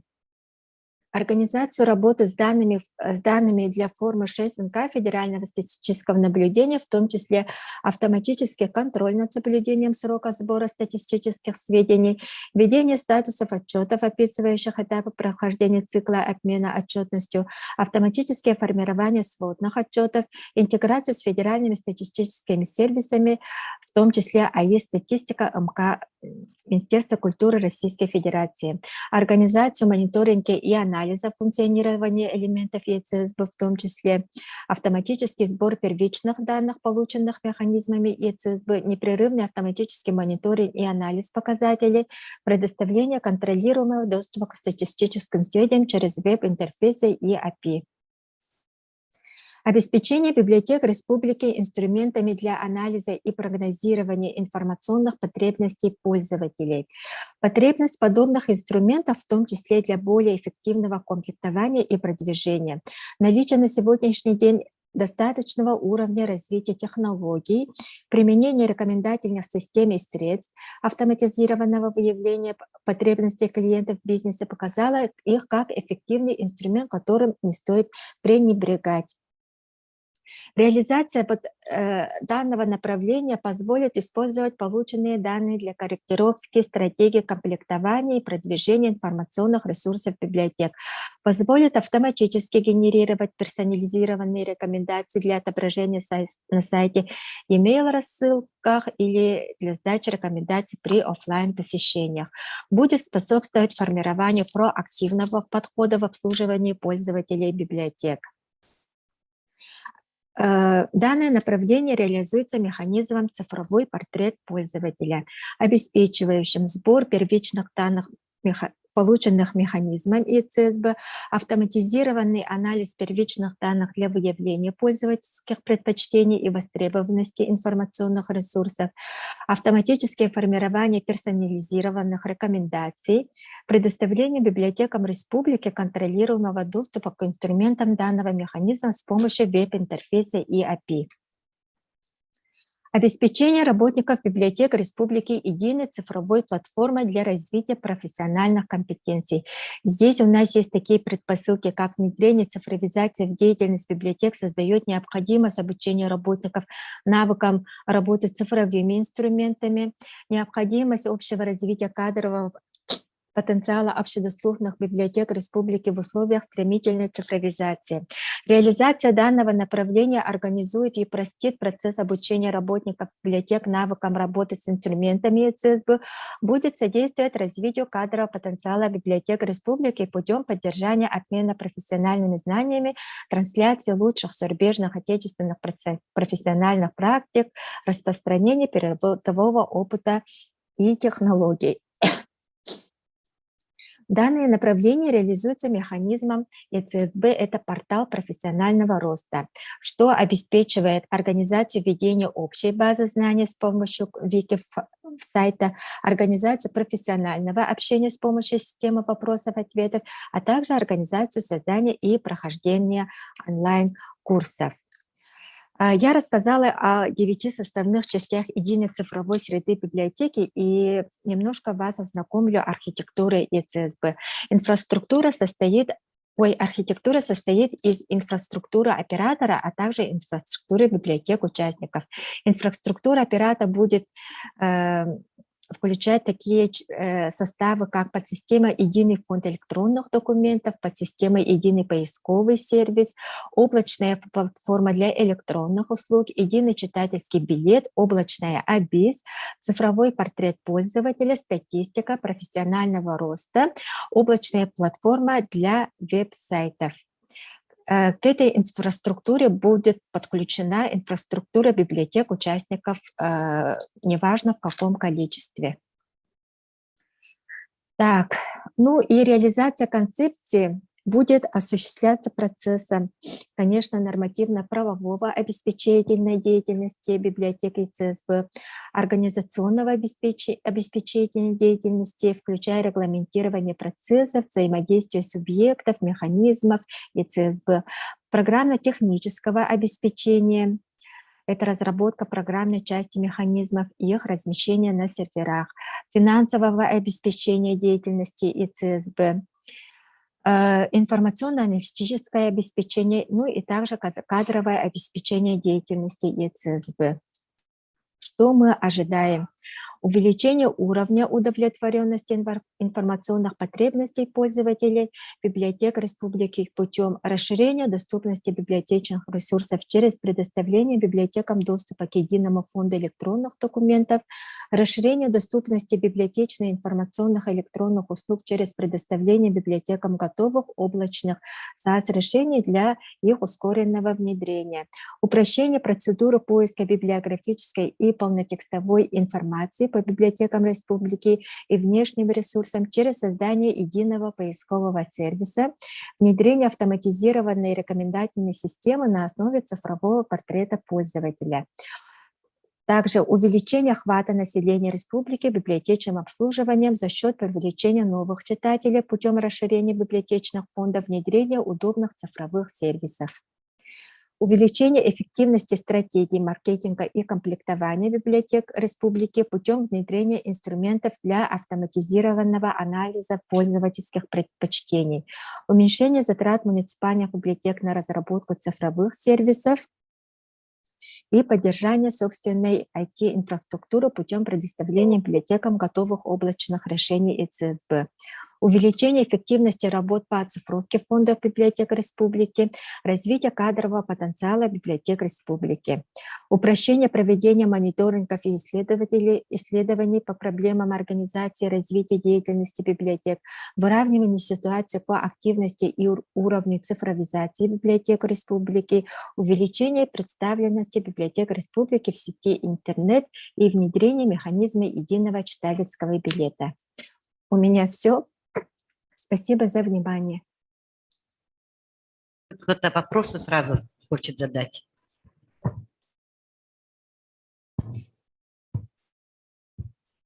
Так, ну, если вопросов сразу вот не возникло у вас, можете нам отправить его в чате и так далее. Мы потом в заключении на эти вопросы ответим. Так, ну, вы, наверное, заметили, что вот создание единой цифровой среды развития библиотек Республики Саха-Якутия мы считаем прорывным и совершенно очень хорошо ложится в стратегию развития библиотечного дела нашей страны до 30 года. И я думаю, что мы все библиотечные работники нашей республики, методисты, будем активно развивать вот эту среду и хорошо впишемся в него, а методисты будут уже как бы осуществлять методическое сопровождение вот всех направлений этой единой среды. Сейчас я с большим удовольствием предоставляю слово, значит, Наталье Рашидовне Касимовой, заведующей информационно-аналитическим центром сектора научно-методического отдела Томской областной универсальной научной библиотеки имени Пушкина. Тема ее выступления – методическое обеспечение развития библиотек Томской области в виртуальной среде. Пожалуйста, Наталья Рашидовна. Коллеги, здравствуйте. Рада всех приветствовать, и организаторов, и участников. Я перехожу к своему докладу.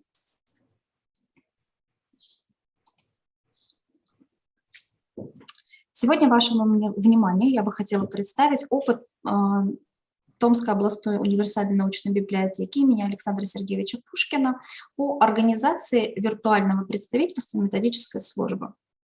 Согласно принятой в этом году стратегии развития библиотечного дела в Российской Федерации до 2030 года, методическая функция выделена как системообразующая, и важную роль, приоритетную, отдают именно региональному звену. Уже более 80 лет Томская областная универсальная научная библиотека является научно-методическим центром для государственных и муниципальных библиотек Томской области. Даже в самые тяжелые годы, прошу прощения за задержку, даже в самые тяжелые годы методическая деятельность Пушкинской библиотекой не приостанавливалась ни во время войны, ни во время переходного периода к новой России. С 1997 года в областном законе о библиотечном деле и обязательном экземпляре документов Томской области методическая функция закреплена за Томской областной библиотекой. И если ранее методическая помощь больше носила директивный характер, то последнее десятилетие в Томской областной научной библиотеке выработана другая концепция, основанная на профессиональной коммуникации и на построении эффективной системы профессиональных партнерских отношений. На данный момент мы взаимодействуем с областью на основе соглашения, двухстороннего соглашения о взаимодействии. С развитием информационных технологий, наряду с традиционными формами методической работы, мы начали развивать и виртуальные. Так, с 2010 года у нас появилось виртуальное представительство в сети интернет. Целью его было оказание методической помощи общедоступным библиотекам Томской области. Задача – повышение уровня профессиональных компетенций специалистов библиотек Томской области, предоставление свободного доступа к информационным ресурсам и аккумулирование информационных ресурсов. Наш сайт располагается по адресу proflib.tomsk.ru. Мы вас ждем, заходите к нам. И стартовая страница. На стартовой странице представлена у нас, как обычно, новостная лента, в которой отражены события, связанные с нашей работой с областью. Там же мы размещаем информацию о том, что появились новые документы на нашем сайте. Важные события библиотечного дела страны освещаем. А также у нас ведутся рубрики. Это профессиональный календарь. Календарь содержит информацию о планируемых профессиональных мероприятиях Томской областной библиотеки, Российской национальной библиотеки и Российской библиотечной ассоциации. Если вы перейдете, то увидите ссылки на сводные планы данных организаций, сводные планы профессиональных мероприятий. Еще одна рубрика – это библионавигатор. Библионавигатор содержит в себе информацию о мероприятиях, проектах, проходящих в России, а также ресурсы, создаваемые в библиотеках России и библиотеках Томской области, которые посвящены году празднования в России того или иного события. Начиная с 2008 года президент России ежегодно выбирает актуальную сферу, на которую нужно обратить внимание общественности, и таким образом у нас появляются год, как в этом году, например, год науки и технологий. Еще один раздел – это научно-методическое обеспечение развития библиотек Томской области. Специалисты всегда могут видеть у ведущих направлений деятельности Томской областной библиотеки. Сейчас на примере вы видите наш проект по работе с молодыми кадрами, лучшая молодая библиотека Томской области, конкурс в рамках нашего большого проекта «Профи-чата». Структура сайта профессионала. Главную страницу мы с вами уже рассмотрели. Помимо этого есть раздел библиотеки Томской области. В разделе библиотеки Томской области содержится адресная информация о всех библиотеках, общедоступных муниципальных, библиотеках вузов, государственных областных библиотеках и библиотеках, прошу прощения, и библиотеках, входящих в Содружество Павленковских библиотек. Там содержатся адреса, фамилии, имена, отчества директоров, телефоны. Поэтому, если вдруг у вас есть потребность, вы тоже можете к нам зайти и посмотреть всегда актуальную информацию. Еще один раздел – это методическое обеспечение развития библиотек Томской области. В методическом обеспечении у нас представлены данные о методической службе ТОНБ с указанием контактной информации сотрудников и основных проектов, которые эти специалисты курируют. Также особое внимание стоит уделить двум подразделам. Это отчетная форма учреждений. Специалисты библиотек Томской области всегда могут найти в этом разделе актуальные отчетные формы, а также раздел «Совет директоров». Начиная с 2012 года там выложены все советы директоров с программами, темами и с ссылками на новости о данных мероприятиях. Еще один большой раздел – это кабинет библиотековедения. На нем я хочу остановиться поподробнее, так как кабинет библиотековедения входит в структуру научно-методического отдела. Когда мы переходим в этот раздел, мы попадаем в онлайн-представительство кабинета библиотековедения. На странице вы видите контактную информацию, ну и основные информационные ресурсы, а также услуги, которые мы оказываем. Помимо этого, на постоянной основе сотрудниками кабинета библиотековедения, главным библиотекарем Фенцевой Ольгой Васильевной ведется несколько рубрик. Это рубрик «Навигатор журналов по библиотечному делу». Начиная с 2019 года мы выставляем оглавление всех периодических изданий, которые к нам поступают. Тоже это сделано для того, чтобы библиотекари области могли посмотреть и заказать у нас статью. Но об этом чуть позже, как происходит заказ у нас. В разделе «Обзоры» выставляются ежеквартальные обзоры статей, также готовит их Ольга Васильевна. Из профессиональных журналов актуальной тематикой с краткой аннотацией. Рубрика у нас недавно появилась, в том году, перед карантином. Мы вышли и решили, что нам это просто необходимо. И еще один раздел кабинета библиотековедения – это новинки профессиональной печати. В данном разделе ежеквартально с 2012 года размещаются новинки профессиональных изданий и раскрыты их оглавления. Также сотрудники могут зайти и посмотреть. Еще один раздел – это рабочий стол специалиста. На данной странице представлены правила, ГОСТы, методические рекомендации, разработанные специалистами Томской областной библиотекой в помощь специалистам, занимающихся определенным видом деятельности. У нас методисты, каталогизаторы, библиографы. Так. И достаточно новый раздел – это раздел «Конкурсы». Здесь мы всегда публикуем информацию о проходящих профессиональных конкурсах для специалистов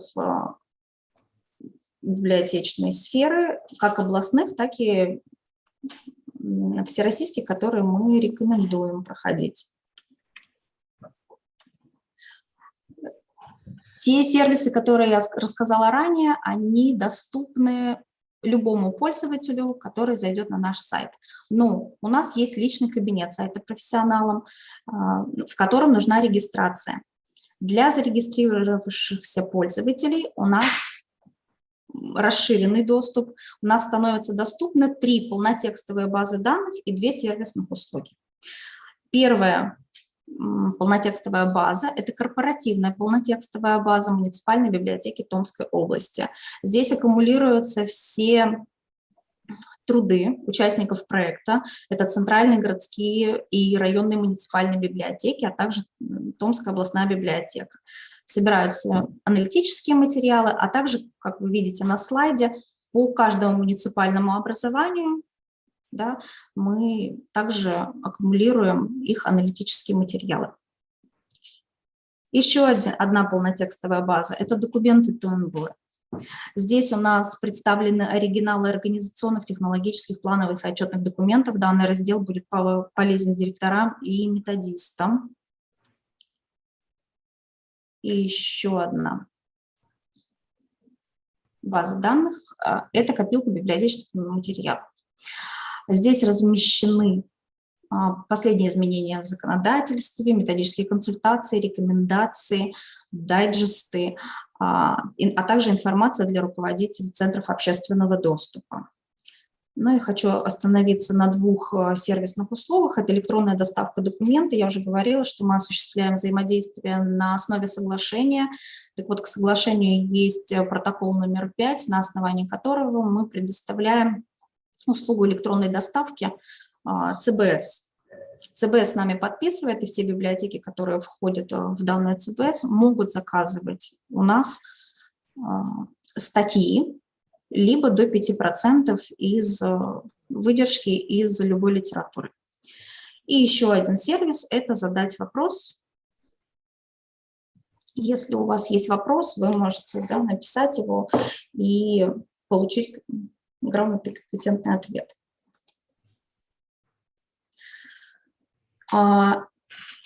Благодаря тому, что на нашем сайте предусмотрена регистрация, мы также можем снимать основные показатели. Мы снимаем, то есть у нас есть зарегистрированные пользователи, у нас есть книга выдачи, у нас есть обращаемость. Обратите внимание, что за последние 3 года планомерно растет, за исключением зарегистрированных пользователей. Но эта цифра достаточно непостоянная. И также обратите внимание, что за 2021 год данные приведены только за прошедшие месяцы, за 9 кварталов. То есть мы уже опередили, и такие цифры нам позволяют держать то, что мы активно продвигаем наш сайт через социальные сети. Томская областная научно-методический отдел Томской областной ведет 2 социальные сети, это ВКонтакте и Одноклассники. В этом году мы присоединились к платформе Госпаблики в качестве эксперимента, и за 4 месяца можем сказать, что эта платформа хорошо себя зарекомендовала. У нас за 4 месяца ВКонтакте прирост 217 человек, и прирост в Одноклассниках 85 человек. Это всего лишь за 4 месяца. Поэтому, если вас данная платформа интересует, она государственная и работает по государственной программе. Ну и вот результаты использования социальных сетей для продвижения сайта профессионала за 4 месяца. Тоже, как только мы стали себя активнее продвигать в социальных сетях, соответственно, у нас повысилась посещаемость сайта. По сравнению с аналогичным периодом, вот приведена диаграмма 2020-2021 год. Но несмотря на то, что мы видим положительные тенденции, у нас, конечно, возникают проблемы при работе. Наш сайт создан в 2010 году, и сегодня это уже очень долго.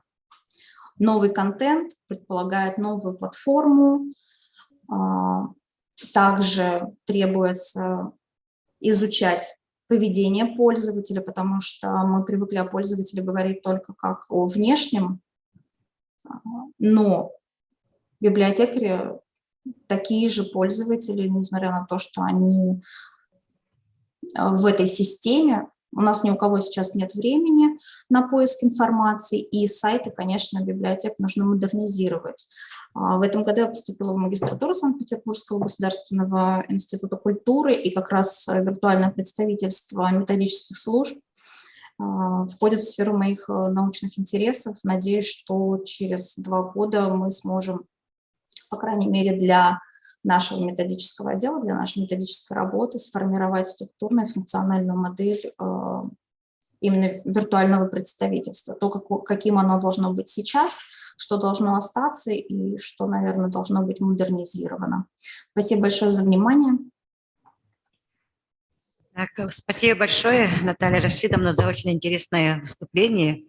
Вот у меня вопрос, да. Ваш сайт с профессионалом существует отдельно, да, от официального сайта Томской областной библиотеки? Ну, как отдельный, да. Это не страница на сайте. У нас есть, конечно, переход с официального сайта, но вообще это отдельный сервис. Ага, понятно. Вот еще меня интересует вопрос электронная доставка документов. Вот кто у вас внутри вашей структуры занимается? Даже все-таки большой объем работы. У нас занимается главный библиотекарь кабинета библиотековедения. Сколько человек у вас в кабинете библиотековедения? Сколько человек? В кабинете библиотековедения 1 человек. И она справляется, да? Вот таких заказов много бывает, да? Да, бывает, особенно тогда, когда Ольга Васильевна у нас готовит, вот я уже рассказывала, обзоры, потому что Томская область тоже, у нас есть северные территории, труднодоступные, и многие приезжать не могут. Соответственно, мы готовим вот обзоры, и после того, как Ольга Васильевна их проводит, в виде вебинара у нас много бывает запросов. Спасибо, очень интересно. Наталья Рашидовна, мы попросим вас какие-то предложения для резолюции конференции. Напишите, пожалуйста, помогите. Хорошо. Хорошо, спасибо. Хорошо, Так, спасибо. Вопросы еще есть, Наталья Рашидовна? Да, есть. Здравствуйте. Здравствуйте. Я бы хотел у вас узнать такой, вы продвигаете свой сайт через социальные сети, и какие методы вы используете? Например, там, прочитайте далее на нашем сайте, там ссылка, таким способом вы продвигаете свой сайт или, может, другим способом? Так тоже, да, безусловно. Конечно, мы пишем новости и обязательно делаем ссылку на сайт. Хорошо, спасибо. И вот очень хорошая платформа, я не знаю, действует ли она у вас, вот нам нынче в качестве, эксперимента предложили попробовать. Платформа, сейчас точно скажу, как она называется, это центры управления регионом, созданы они по приказу президента, начали действовать в 2020 году. И вот они созданы для того, чтобы налаживать между социальными учреждениями и населением какую-то связь и снимать социальную напряженность. Больницы работают через них, и нам, библиотекам, тоже предложили. Но, естественно, прежде чем предлагать области, методический отдел у нас решил поучаствовать. И вот платформа очень хорошая, Госпаблики. У нее есть минусы, там нельзя делать репосты, но зато ты пишешь 1 пост, и она во все сети отправляет. То есть это экономия времени, плюс она тебя сама продвигает. То есть если у вас есть такие центры, тоже работают, поищите, свяжитесь с ними. Там компетентные контент-менеджеры, они помогают на первых порах, как правильно написать пост, как даже модерацию иногда проводят на первых порах, то есть когда человек начинает, вот у нас когда сотрудник начал работать, новый сотрудник пришел и начал работать, и там проходили модерацию, то есть они исправляли ошибки и предлагали какие-то другие решения, поэтому вот. Это очень важно. Стараемся работать. Да. Но социальные сети сегодня по-другому никак. Да. Обязательно нужно иметь представительство. Это говорит о том, что мы на одной волне с населением, иначе нам будет очень тяжело. А у вас есть какие-то разработки по деятельности в социальных сетях? Какие-то Да, у рекомендации. нас занимается этим Безменова Анна Сергеевна. Да, если у вас есть какие-то вопросы, предложения, вы можете нам написать на адрес методического отдела, мы с удовольствием с вами поделимся. Так, спасибо большое. Еще есть вопросы? Спасибо. Галина Федосевна, в чате есть вопрос.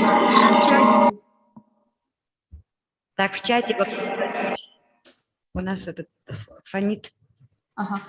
Вижу вопрос, на прокультуру работаете? Как методический отдел, спрашиваете? Как методический отдел не работаем. Библиотека, конечно, работает, а мы как методический отдел нет. Все, спасибо.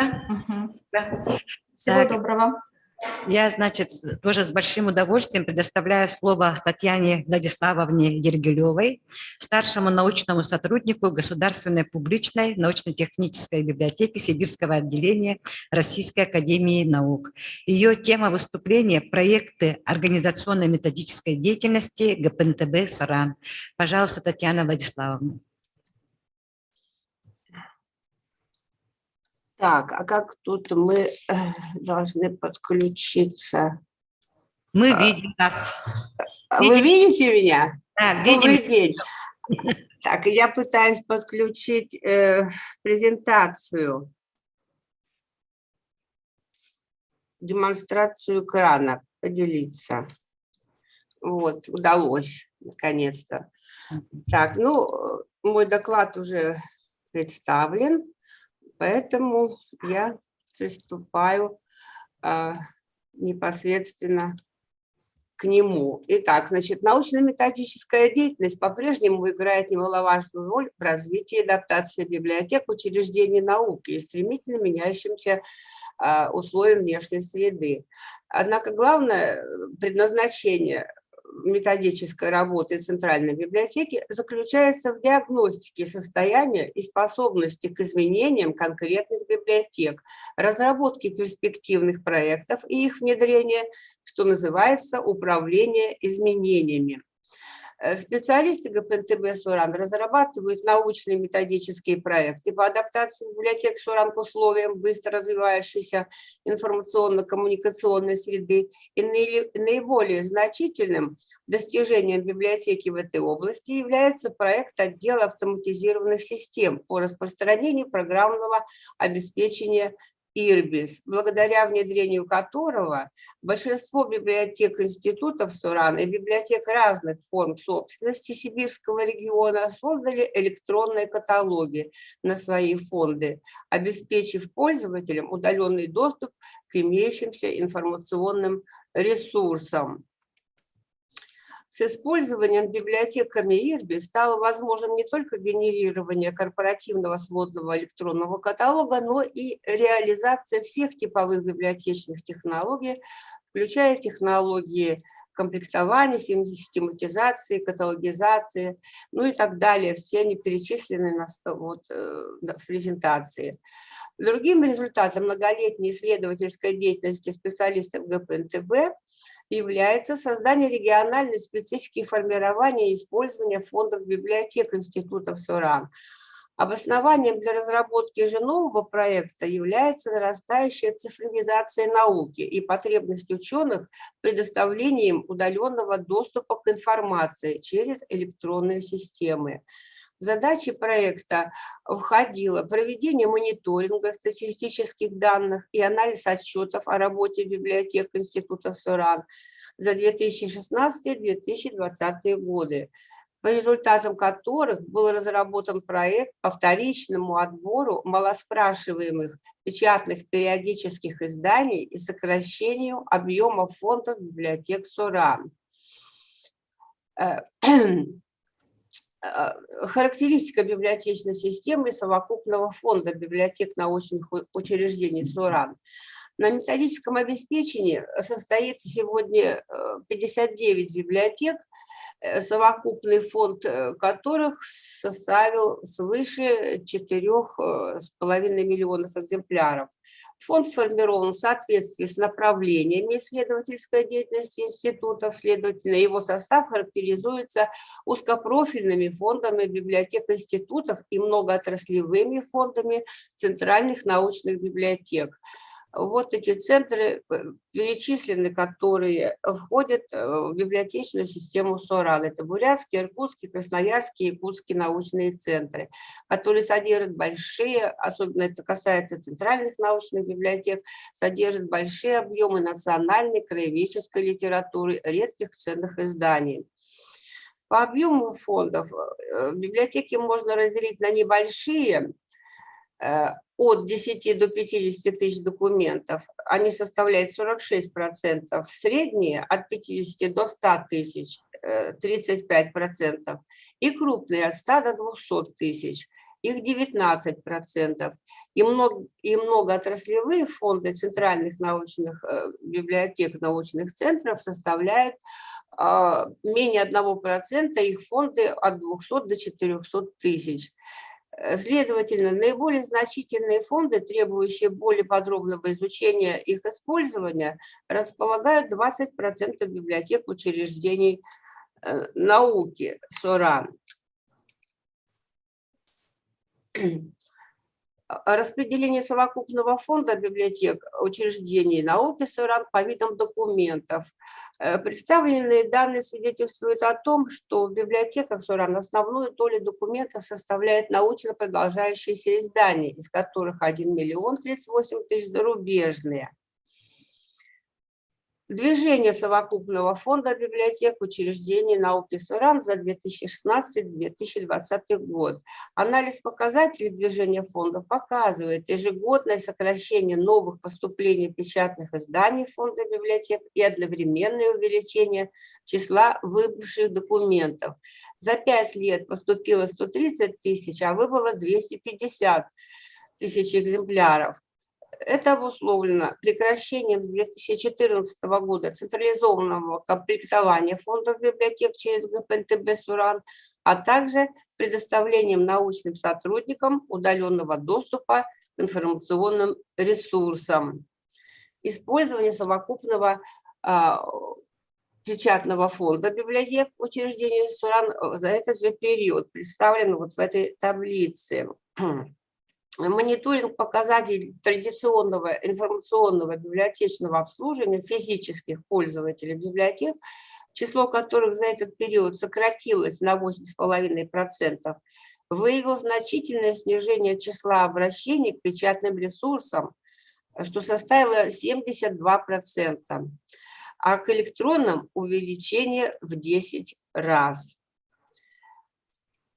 И несмотря на сокращение новых поступлений на 40% и увеличение списания документов на 15%, более чем в 2 раза уменьшились показатели читаемости и, соответственно, обращаемости фондов библиотек институтов. Показатель книгообеспеченности обратно пропорционален показателю обращаемости. Чем выше один из них, тем ниже другой. Следовательно, очень высокая книгообеспеченность также нежелательно, как и низкая обращаемость фонда печатных документов, которая в библиотеках СОРАН вот за эти годы приблизилась к крайне низкому значению. Помимо этого, участились случаи экстренного и хаотичного списания библиотеками больших объемов печатных периодических изданий, вызванного необходимостью высвобождения части библиотечных помещений для других более важных целей по решению администрации учреждений.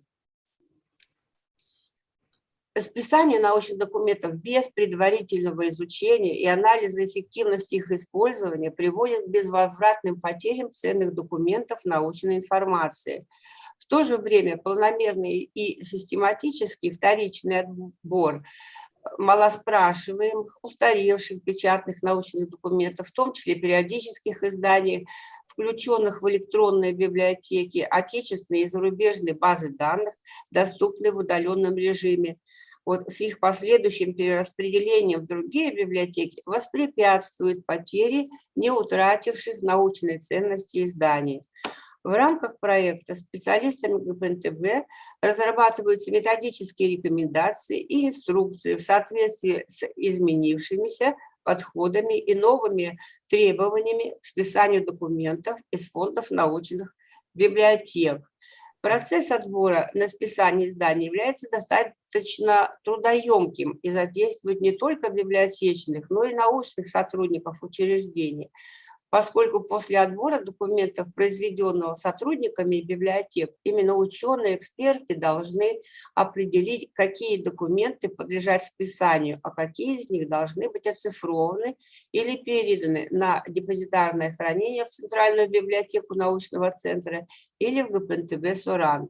Сокращение фонда библиотек будет способствовать повышению их обращаемости, мобильности, снижению затрат на содержание, а оцифровка сохранит документы, не утративших научную ценность, и повысит уровень информационного сопровождения исследовательского процесса в цифровой среде. Таким образом, в условиях цифровизации науки, сокращения новых поступлений печатных документов и снижения эффективности их использования, библиотеки СОРАН превращаются в архивы, поскольку для ученых-исследователей главным становится не полнота и сохранность фондов, а удаленный доступ к информации. Сохранить статус информационно-аналитических отделов институтов библиотеки могут только в том случае, если будут адаптированы к новым условиям цифровой среды. Это означает наличие соответствующего технического оборудования, программного обеспечения, а главное библиотечного персонала, владеющего навыками и компетенциями информационного сопровождения научных исследований в удаленном режиме, с целью расширения спектра и повышения качества которого был разработан проект по развитию кадрового потенциала научных библиотек СОРАН. За годы реформ, вот 2014-2020 годы, библиотечный персонал СОРАН сократился на 36 человек. Стало меньше специалистов с высшим образованием на 17%. Число специалистов с высшим библиотечным образованием уменьшилось на 19 человек, что составило 21%. В отдельных институтах библиотечные ставки были полностью сокращены, а библиотекари переведены на инженерные должности. Штаты 23 библиотек, что составляет 36%, теперь... Да, штаты 23 библиотек состоят из одного сотрудника. Кроме того, изменилась система повышения квалификации библиотечных специалистов. Практически все мероприятия, в которые стали платными. В этой концепции определены цели, задачи, принципы, направления, механизмы, организационно-функциональная структура, целевые показатели развития кадрового потенциала библиотек, а также векторы развития методической деятельности ГПНТБ по работе с кадрами. Эта концепция представлена в журнале «Труды ГПНТБ СОРАН» за 2020 год в номере 4. Кому интересно, можете познакомиться с ней. Таким образом, в условиях цифровизации науки организационно-методическая деятельность ГПНТБ СОРАН становится еще более значимой в консолидации усилий библиотечных специалистов, направленных на развитие новых форм информационного сопровождения научно-исследовательского процесса. У меня все. Благодарю за внимание. Спасибо, Татьяна Владиславовна. Конечно, вы своим выступлением нас ввели вот в мир науки, сегодняшнего состояния и методического обеспечения этой науки. Спасибо вот за знания новые. Вопросы есть у слушателей, участников конференции? Ну, если они появятся, мы всегда доступны через сайт ГПНТБ, где тоже есть раздел библиотеки СОРАН. И всегда можно связаться с нами и по электронной почте, и телефоном. Спасибо за внимание. Если будут вопросы, мы вам переправим. Спасибо. Спасибо. Спасибо еще раз. Так, ну, вы сейчас прослушали выступления первые, особенно вот Анны Григорьевны Бурнашовой.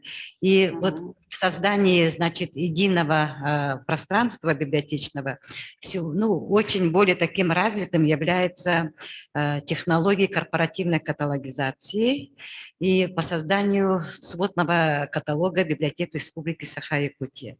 Вот о новых подходах библиографического взаимодействия и методического обеспечения библиотек корпоративной каталогизации, значит, выступит Яна Семеновна Чабыева, заведующая Центром формирования интегрированных информационных ресурсов Национальной библиотеки. Пожалуйста, Яна Семеновна.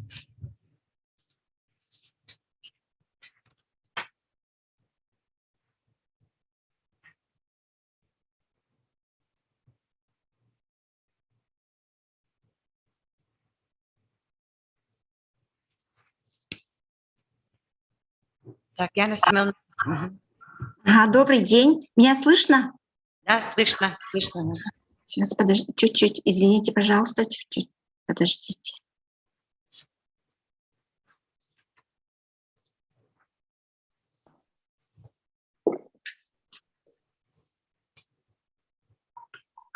Так, с темой познакомили. Это корпоративная... Добрый день, уважаемые слушатели, уважаемые коллеги. Тема выступления «Корпоративная каталогизация в Республике Саха-Якутия. Новые подходы библиографического взаимодействия и методического обеспечения библиотек Республики».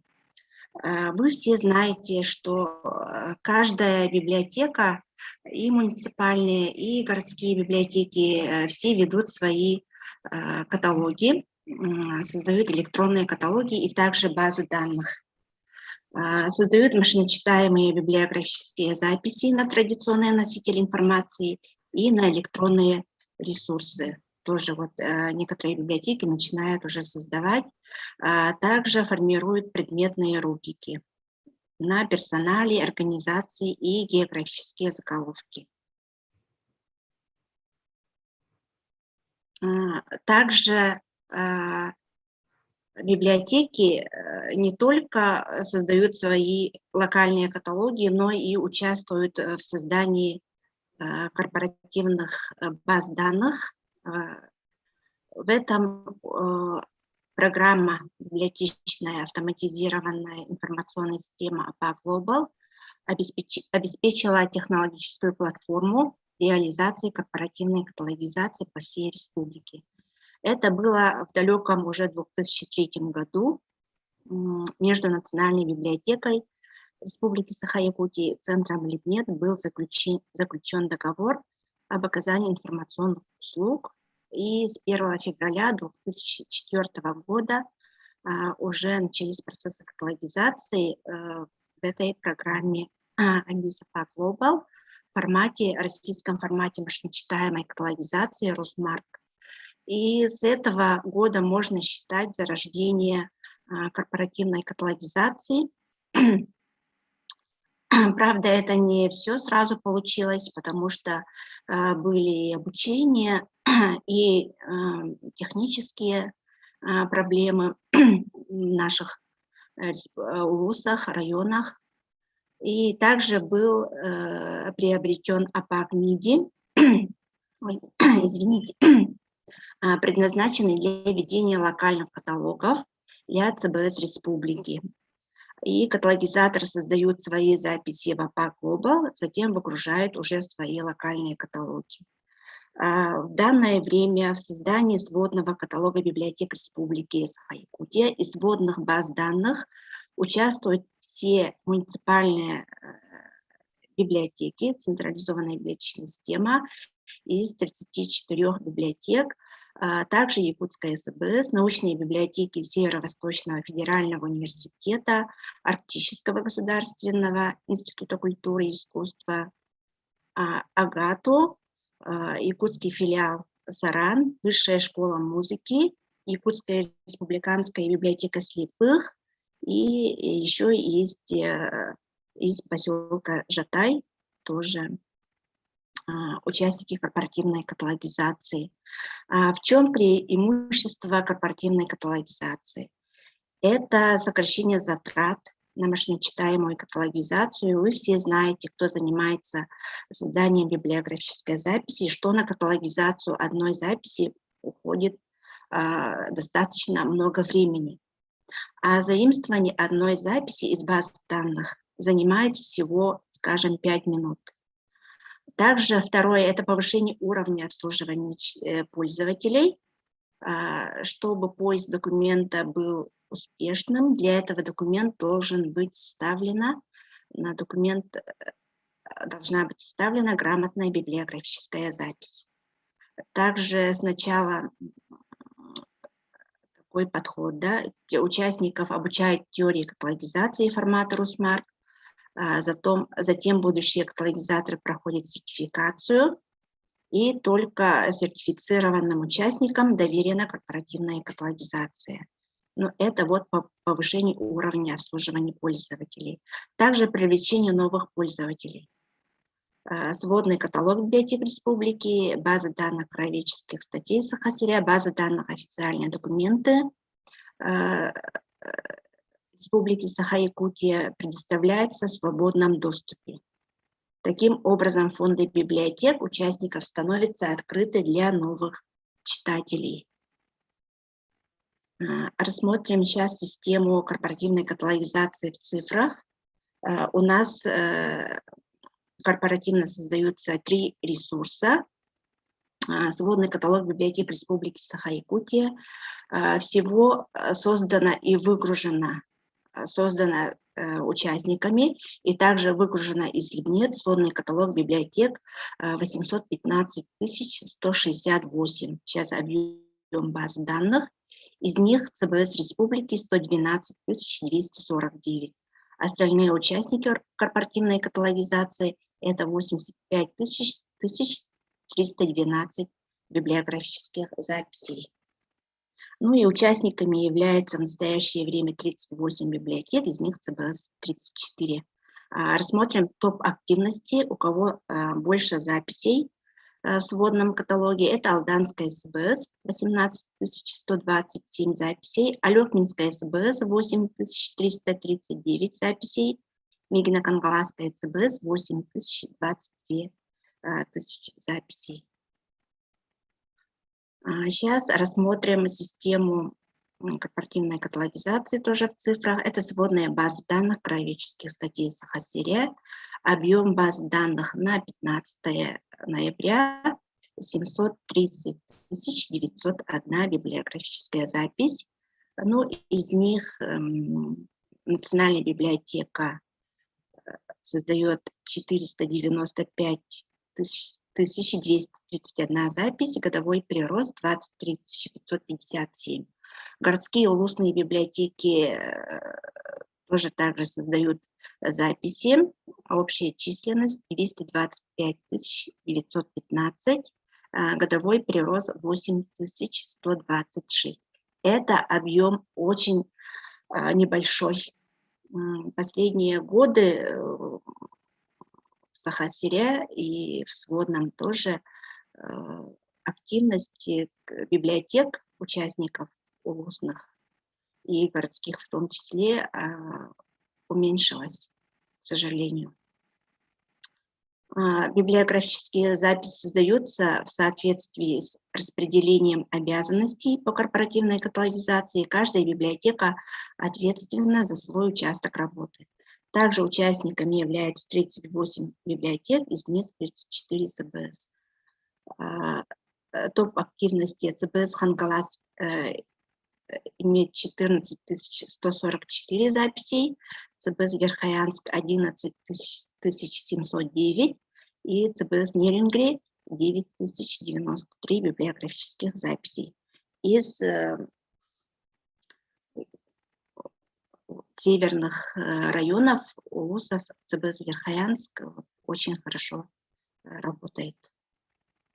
В данном случае в Саха-Сырья 11 000 записей. Также третий ресурс у нас сводная база данных официальные документы Республики Саха-Якутия. Всего создано 99 962 библиографические записи.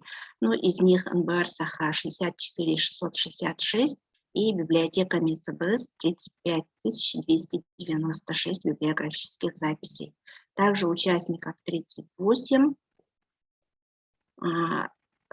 ЦБС 34, топ активности Вилюйская ЦБС 2969, Алепинская ЦБС 1513, Намская ЦБС 1218 библиографических записей. Принципы построения технологий корпоративной каталогизации у нас технология создана. В качестве сетевой среды используется веб-среда как наиболее перспективная и быстро развивающаяся. И в качестве национальных форматов используется система форматов Русмарк. И также в качестве схемы принята распределенная удаленная каталогизация и централизованный сводный каталог и сводные базы данных универсального использования библиотеками-участницами. Деятельность Национальной библиотеки в системе электронной кооперации библиотек. Это поддержка работы автоматизированной библиотечной информационной системы APA Global для системы корпоративной каталогизации библиотек, также методическая помощь и нормативное методическое обеспечение системы корпоративной каталогизации, организация и реализация системы корпоративной каталогизации, внедрение технологий корпоративного создания баз данных, сводного каталога, также создана система обучения машиночитаемой каталогизации в формате Русмарк и российских правил каталогизации, и также проведение сертификации каталогизаторов библиотек, участвующих в проекте корпоративной каталогизации. Сертификация является способом повышения квалификации. Также будет продолжена работа деятельности НБ-РСЯ в системе электронной кооперации библиотек, Центром формирования интегрированных информационных ресурсов. Будут назначены кураторы из числа сотрудников для консультации и методической помощи в области машиночитаемой каталогизации и авторитетным файлом, и также научно-методическим центром будет сбор данных, то есть участники будут предоставлять планы и отчеты по корпоративной каталогизации, созданию библиографических записей. Также вот призываю директоров и участников самих корпоративной каталогизации отнестись более ответственно к созданию библиографических записей. И это в конечном итоге у нас один из основных услуг работ создания электронных каталогов и баз данных. Поэтому надо принять обязательный годовой отчет и годовой план, извините, и предоставить отчеты. Это в обязательном порядке. И также надо принять к сведению, что каждая библиотека ответственна за свою работу, за свой участок. Также вы должны принять, тоже также должны продолжать свою работу, не останавливаться. Раньше у нас был отдельный центр, отдел по работе с корпоративной каталогизацией. Сейчас у нас такого отдела нет. Сейчас уже библиотеки, сами участники корпоративной каталогизации уже все обучены. Знаете уже технологию создания корпоративной работы, и вам предоставляется более самостоятельная работа, и повышается ваша ответственность по созданию библиографических записей. Ну и, конечно, мы будем все работать в взаимодействии и во благо наших пользователей. Спасибо за внимание. Так, спасибо. Спасибо, Яна Семеновна. Пожалуйста, вопросы Яне Семеновне. Добрый день, Татинская МЦБС. Насчет обучения нового сотрудника, как можно пройти? статейный. Сделайте, пожалуйста, через научно-методический центр можете сделать заявку, и мы это примем в работу. А так такового уже отдела нету, да, отдельного, чтобы курировали работников? Ну, от нас будет, от Центра формирования интегрированных информационных ресурсов будут кураторы по корпоративной работе. Мы надеемся, что на постоянной основе, но так как раньше, что постоянно, да, с вами работали и постоянно вот курировали, собирали планы, отчеты, как-то вот постоянно же с вами взаимодействовали, у нас такого отдела нет. Раньше было очень удобно, когда был вот ответственный человек, который курировал. Это было очень удобно. Сейчас вот например, какие планы на обучение уже встречаются уже трудности уже у нас, потому что у нас в библиотеке перестановка кадров произошла, поэтому новый сотрудник вообще вот не знает, только учится у нас. Поэтому очень было бы хорошо, если бы был один ответственный человек за каталогизацию статей и так. Нет, мы будем распределять кураторов, потому что один человек, сейчас вот нету отдела такого, поэтому один человек сейчас пока так не получается, но у вас будут кураторы уже по ЦБС. Они будут и обучать, и просматривать ваши записи. И еще раз я вам говорю, да, что это обучение было в течение более 10 лет, даже более, почти что 20 лет. У вас должны были быть уже некоторая такая тоже профессионалы, задел некоторые, да, и должны вы тоже своих вот новеньких обучать уже внутри себя. Вы уже давно каталогизируете. Это вот когда в начале было, это надо было с вами вот каждую запись просматривать, каждое вот это вот. Но сейчас же все меняется.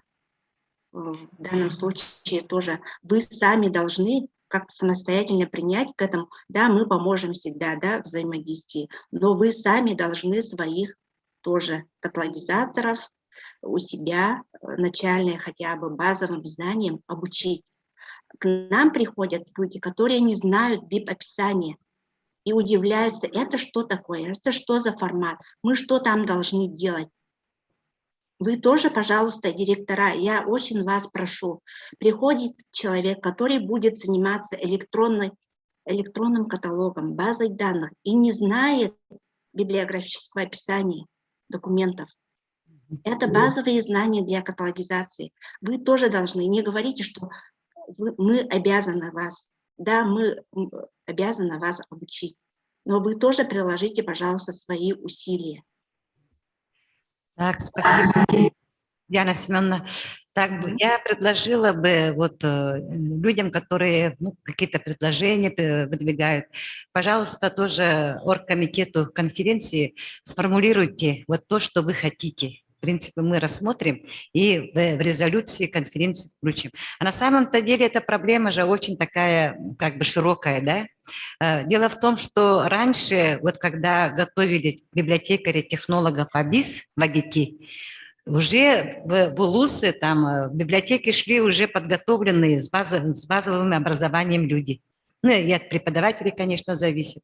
И тогда вот этих людей уже не надо было прямо начинать с нуля. Поэтому вот в самом даже районной библиотеке, да, в СБС, тех людей, которые прошли обучение, надо все-таки это, не двигать его, текучки не создавать. Потому что каждый раз обучать новых и новых людей, это довольно-таки проблематично и сложно.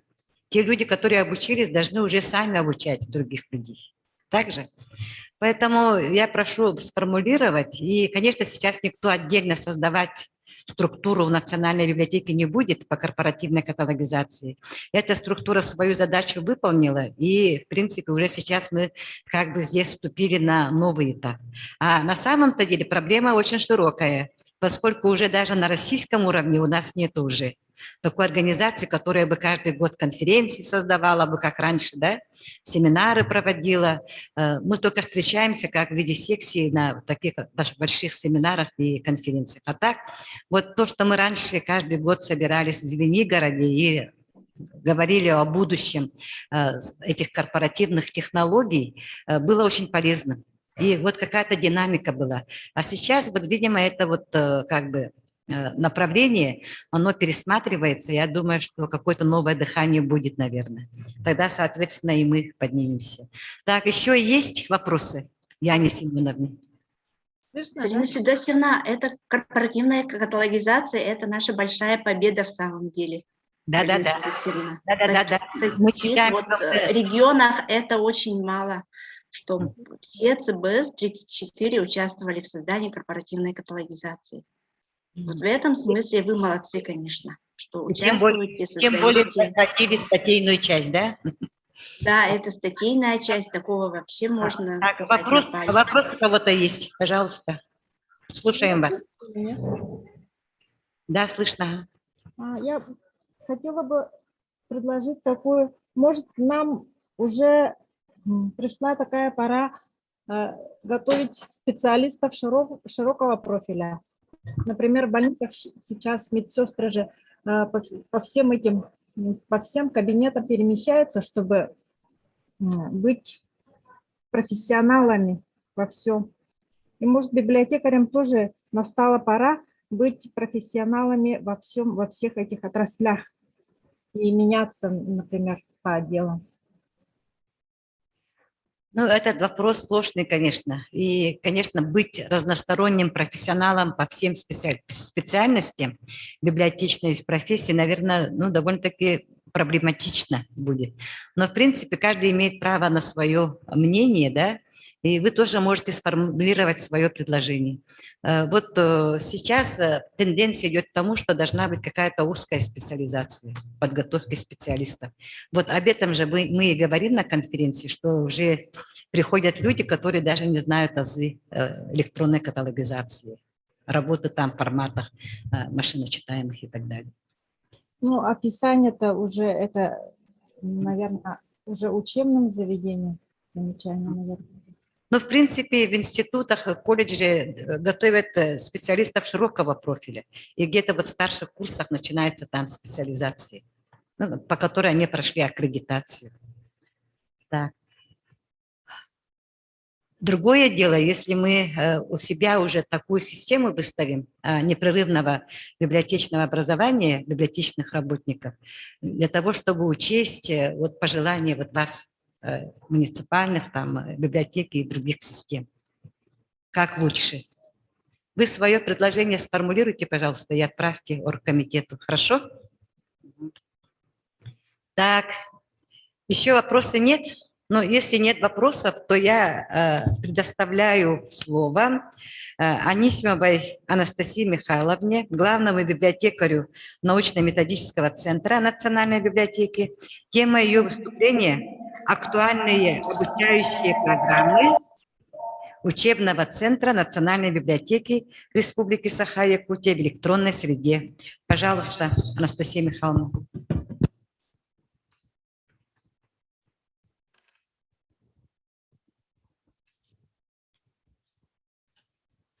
Добрый день, дорогие коллеги.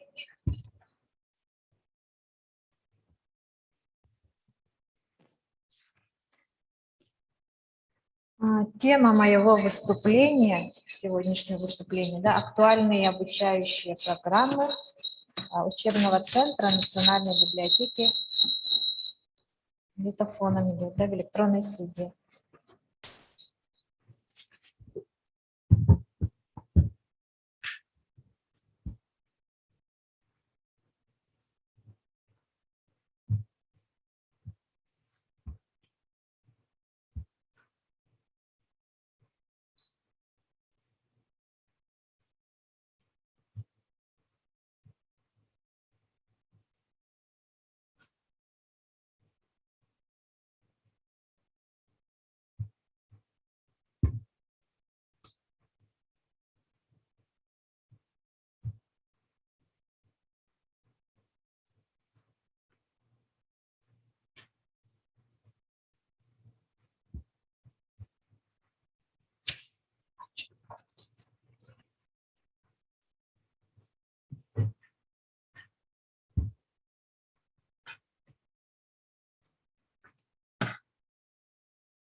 Тема моего сегодняшнего выступления – актуальные обучающие программы учебного центра Национальной библиотеки Республики Саха-Якутия в электронной среде. Но прошедшие годы показали, что мы сумели быстро адаптироваться к данной ситуации, которая сейчас идет вокруг нас. Да? И для многих перестройка на виртуальный формат работы прошла легко, сумели оперативно перейти на дистанционную форму работы. Современная библиотека – это далеко не только хранилище книг и документов, но и полноценный культурный центр, где проводятся мероприятия самого разного формата. Конечно, огромную роль в том, чтобы библиотеки были интересны современным читателям и популярны, в них играют сами библиотекари. Быть в курсе всех новейших подходов им помогают курсы повышения квалификации, обучающие семинары, вебинары, мастер-классы. Ну, немножко статистики, да, я вам скажу, что у нас количество работников, ну, персонала 1478, основной персонал у нас 998, из них высшим профессиональным образованием 529 и средним специальным 171 сотрудник. Ну, вот как видим на таблице, у нас идет увеличение, да, увеличение количества работников с высшим образованием, библиотечным профессиональным образованием. Так.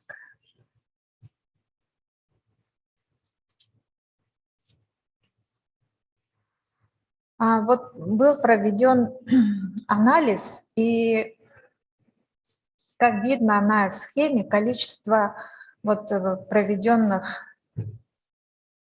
мероприятий, оно не уменьшается, только меняется формат проведения. Да? Ну вот до 2020 года, если мы проводили все это в традиционной форме, то с 2020 года, с марта, ну, с апреля месяца мы перешли на дистанционный формат. Есть, ну вот, как видим, в форме подачи, да, занятий стало больше дистанционного, меньше, ну, в отличие от традиционного, и уменьшилось вот количество мастер-классов и тренингов, стало больше обучающих занятий в форме вебинара. Это и семинары, установочные лекции, консультации, все в электронной форме. Вот количество сотрудников, прошедших, ну вот я показываю вам статистику 2020 года, сотрудники, которые повысили квалификацию вот в дистанционном, ну, в электронном формате, 49%, прошли переподготовку 30%, и в данное время учится заочная форма обучения или переподготовка вот 21%.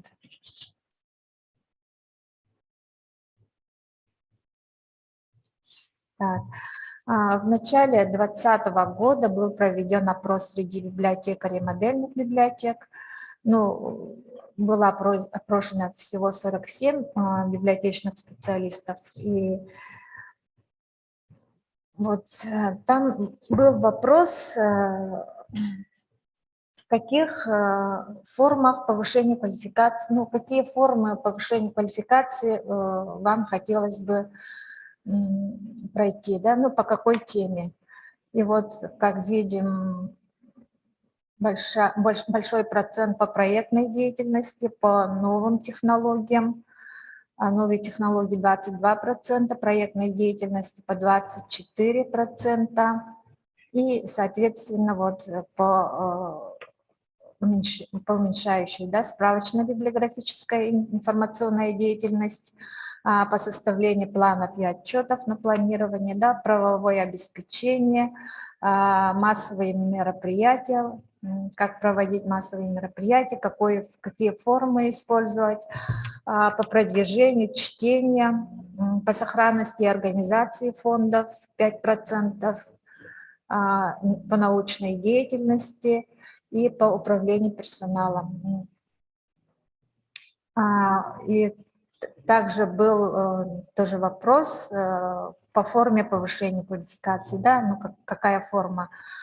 Вот семинары, вебинары, курсы повышения, стажировки в центральных библиотеках, круглые столы, мастер-классы. Идет процент 15 самообразования, тренинги, деловые игры и стажировки в зарубежных библиотеках. Это я еще раз напомню, что это был только где-то маленький процент от опрошенных, ну 47 это совсем маленький процент, да?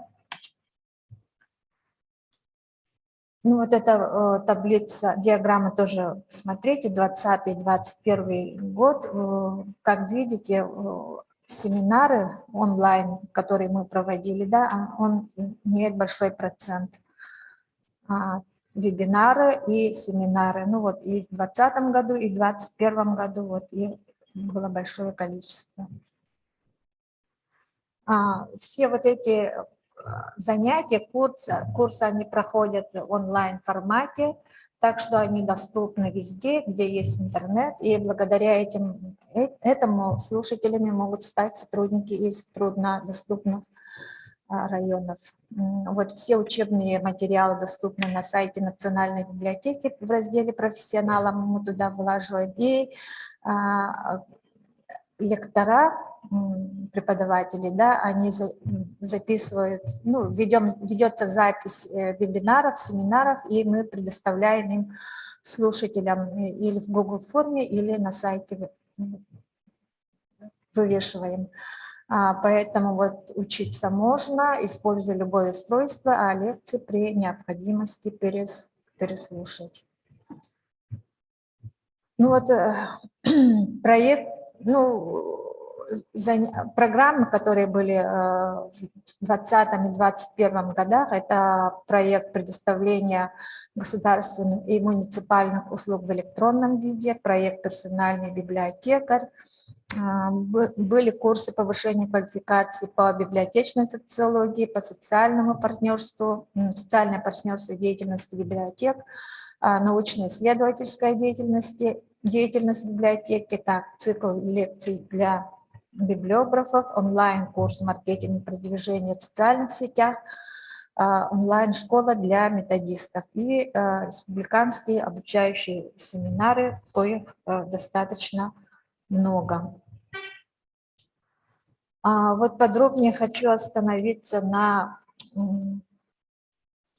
проекте Национальной библиотеки. Это получение государственных и муниципальных услуг в электронном виде.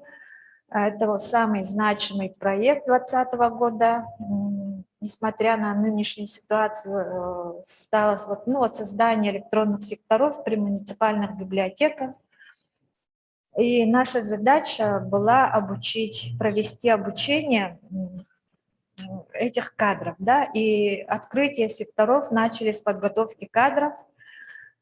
Были проведены обучающие курсы для муниципальных библиотек. Сотрудники многофункционального центра «Мои документы» провели 3-недельные курсы. Вот, ну, один курс продолжением 3 недели в 3 потока. Сейчас, в данное время, эти слушатели уже начали работать, консультируют при обращении к государственным и муниципальным услугам. Также мы курируем их деятельность при возникновении затруднительных вопросов. Мы проводим оперативные консультации с привлечением сотрудников МПЦ и СЭО Национальной библиотеки.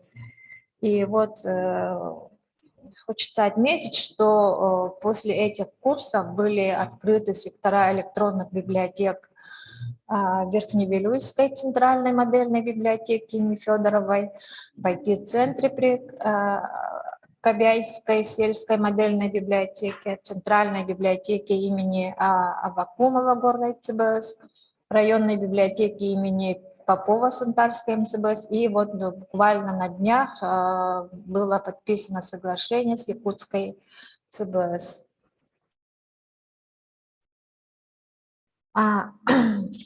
Так. И в прошлом году тоже вот начал работу персональный районный библиотекарь по продвижению электронной библиотеки национальной библиотеки. И муниципальные библиотеки все присоединились к этому проекту. И вот тоже наша задача была обучить и провести обучение сотрудников муниципальных библиотек, чтобы они стали консультантами для своих пользователей. Для проекта «Персональный районный библиотекарь» были организованы и проведены установочные консультации, обучающие занятия сотрудниками Центра комплексного обслуживания Национальной библиотеки. В рабочем порядке было проведено в общей сложности около 20 консультаций, занятий, и где-то охват этих сотрудников, ну, где-то порядка 50.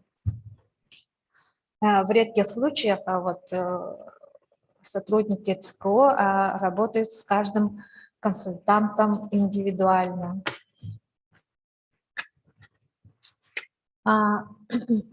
И вот благодаря нашему сотруднику Центра, научно-исследовательского центра Аизы Борисовны Неустроевой, она является кандидатом социологических наук, также ведущий научный сотрудник Академии наук Республики Саха-Якутия.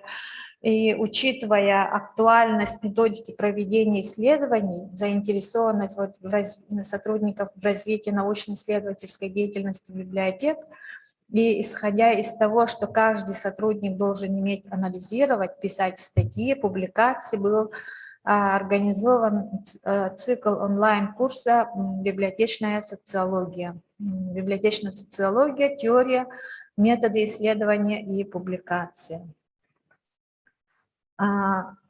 И да, в конце 2020 года тоже вот сотрудники государственных и муниципальных библиотек тоже прошли курс повышения квалификации на тему «Социальное партнерство в деятельности библиотек». Мы, как все знаем, что в современных условиях выстраивание партнерских отношений играет очень большую роль.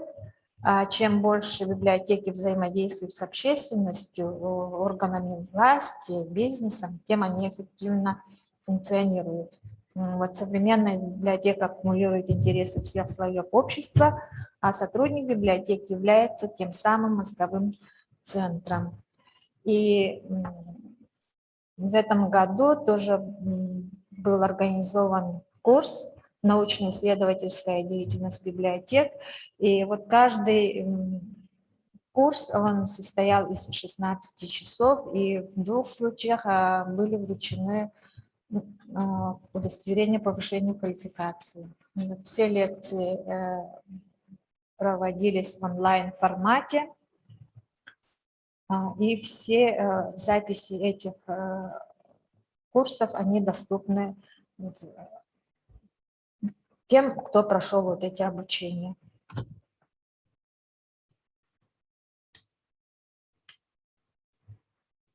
Так, дальше.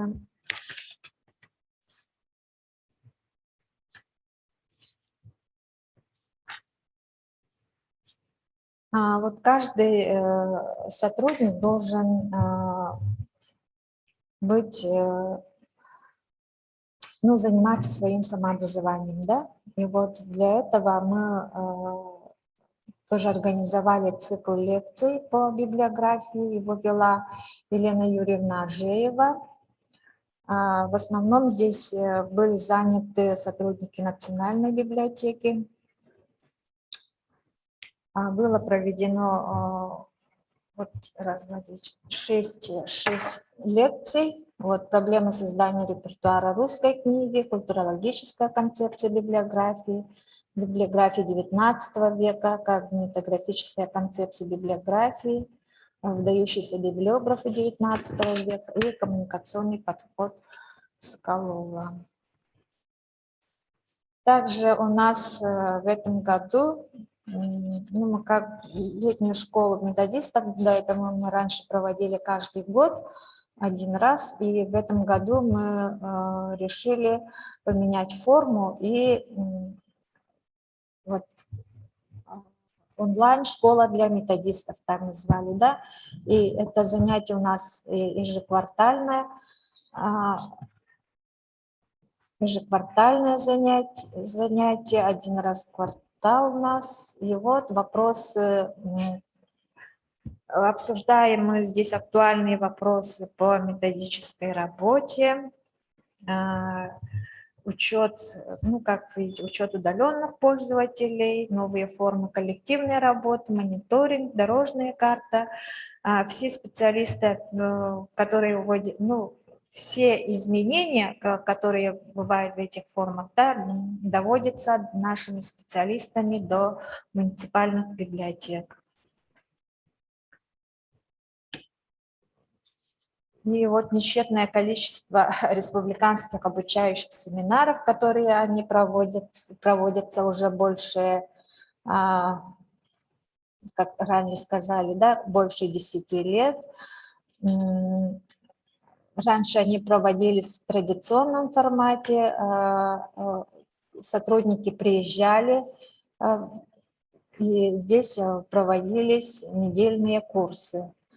С прошлого года мы проводим эти семинары онлайн формате, и следует отметить, что многократно увеличилось количество сотрудников, которые посещают эти онлайн-обучения, которым вот до этого было невозможно присоединиться там из-за трудностей вот, логистики, из-за дороговизны билетов, из-за отдаленности. Теперь на наши вот обучающие семинары, ну, к нашим семинарам подключаются почти вся республика, у кого есть хорошая связь. И иной раз у нас количество слушателей превышает больше 100. И в этом году вот у нас по информационно-коммуникационным технологиям мы провели 3 семинара: автоматизация библиотечных процессов, современные решения по автоматизации библиотек с применением технологии RFID. Это совместно с Якутской ЦБС, вот к ним приезжали менеджеры с города Москвы, и мы, воспользуясь случаем, пригласили их послушать для наших библиотек, для муниципальных библиотек. И для специалистов, которые подключились к широкополосному интернету. Вот обучающие семинары по каталогизации, они, да, проводятся уже много лет. В этом году мы провели 4 семинара. Они продолжающиеся. Вот последний семинар каталогизации документа в формате Русмарк, он после, как сказали, 3 или 4-летней остановки был возобновлен в этом году. И первая группа отучилась буквально на той неделе, и продолжение будет уже, мы планируем, в начале первого полугодия 2022 года. Также был проведен семинар по комплектованию и формированию обеспечения и сохранности библиотечных фондов. Под этим семинаром мы провели 3 вебинара: современные подходы формирования фондов муниципальных библиотек нового поколения, система обязательного экземпляра документов Республики Саха-Якутия и основные требования и технологии работы с книжными памятниками. Тоже провели круглый стол, был мастер-класс, и в порядке, да, около 100 человек посмотрели вот этот семинар. Да. И одним из приоритетных направлений работы является реализация мероприятий национального проекта «Культура», направленных на создание модельных муниципальных библиотек.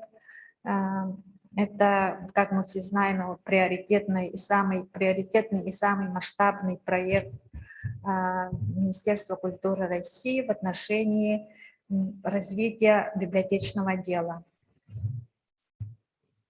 И каждый год, вот уже третий год, мы проводим семинар сначала как заполнять заявку, как подавать документы, такие начальные этапы. Потом по истечению, вот если библиотеки выигрывают, то для них идет уже обучающие семинары, где обсуждаются вопросы создания новых форматов работы, которые помогут привлечь им пользователей, вопросы комплектования библиотечного фонда и перспектив развития. Также, к слову, можно сказать, что в этом году мы тоже провели второй форум молодых библиотекарей Республики Саха-Якутия в онлайн-формате. Он прошел в таком высоком организационном уровне, было задействовано очень большое количество как организаторов и как и слушателей. Вот в числе организаторов были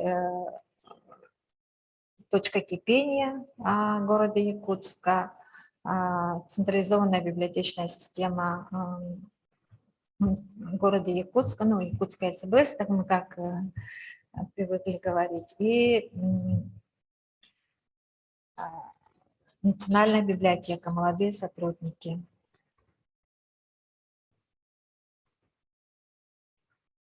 В связи с тем, что новым направлением обучающих мероприятий стало то, что виртуальный формат общения перешла не только наша библиотека, но и вся, если не ошибусь, скажу, что и вся страна. Поэтому у нас появилась возможность приглашать ведущих специалистов российского уровня в онлайн-формате. Вот и первым нашим таким опытом была встреча с Пурником. Он выступил с темой организации удаленной работы малых городов и сел. Также мы на форуме пригласили тоже с Российской государственной библиотеки для молодежи заместителя директора по научной работе Марина Павловна Захаренко. Также перед нашими специалистами выступили молодые специалисты с Новосибирской библиотеки и библиотеки Республики Бурятия. Вот Марина Павловна, она выступила с темой, сделала сообщение на тему «Молодые специалисты, перспективный кадровый ресурс библиотеки». И также вот с привлечением большого количества докладчиков, тоже в прошлом году мы провели в это время конференцию по национальному проекту «Культура как новый этап развития муниципальных библиотек». Были задействованы, привлечены библиотеки Бурятии, Карелии, Челябинской области, Хабаровского края. И вот сегодняшние наши мероприятия, тоже научно-методическая деятельность библиотек в электронной среде, тоже идет с участием наших коллег из библиотек города Томска, Новосибирска, принимают участие с города Хабаровска и тоже с Республики Бурятия. Вот у меня все. Так, спасибо большое. Анастасии Михайловне есть вопрос? Так, дело как бы к обеду, да. Вот мы Анну Петрову не успели послушать. Я вас переношу на 2 часа. Хорошо. Ага. Сейчас все, идем на перерыв. до 2 часов. 2 часа мы вас всех ждем. Может быть, есть какие-то у вас замечания, предложения какие-то?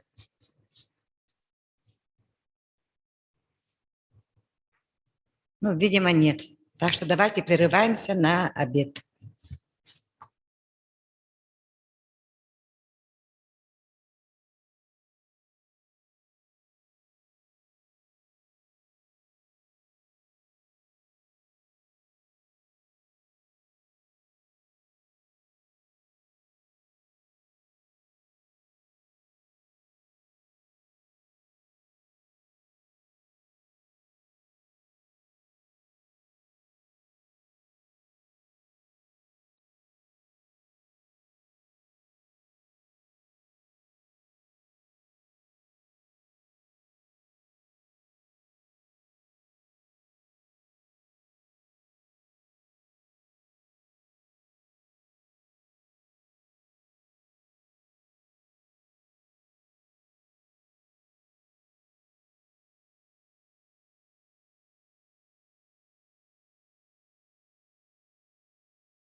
Так, ну, время уже 2 часа.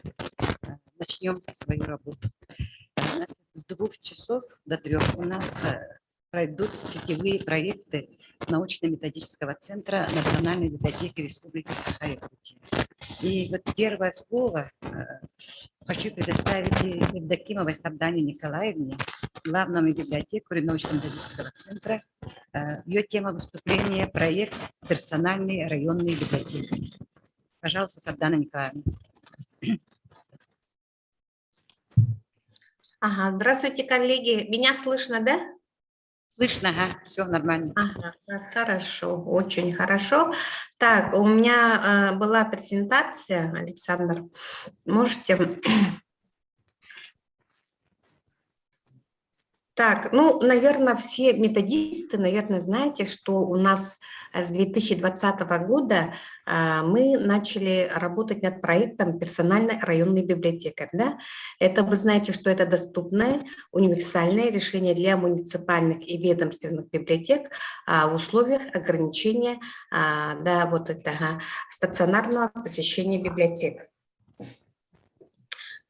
Ну, что должен был делать, какие работу должен был провести персональный районный библиотекарь, вы тоже знаете, это в основном должен был обеспечивать работу по дистанционному библиотечному информационному обслуживанию жителей своего муниципального образования, также ведет консультационное сопровождение по электронной библиотеке Национальной библиотеки Республики Саха-Якутия.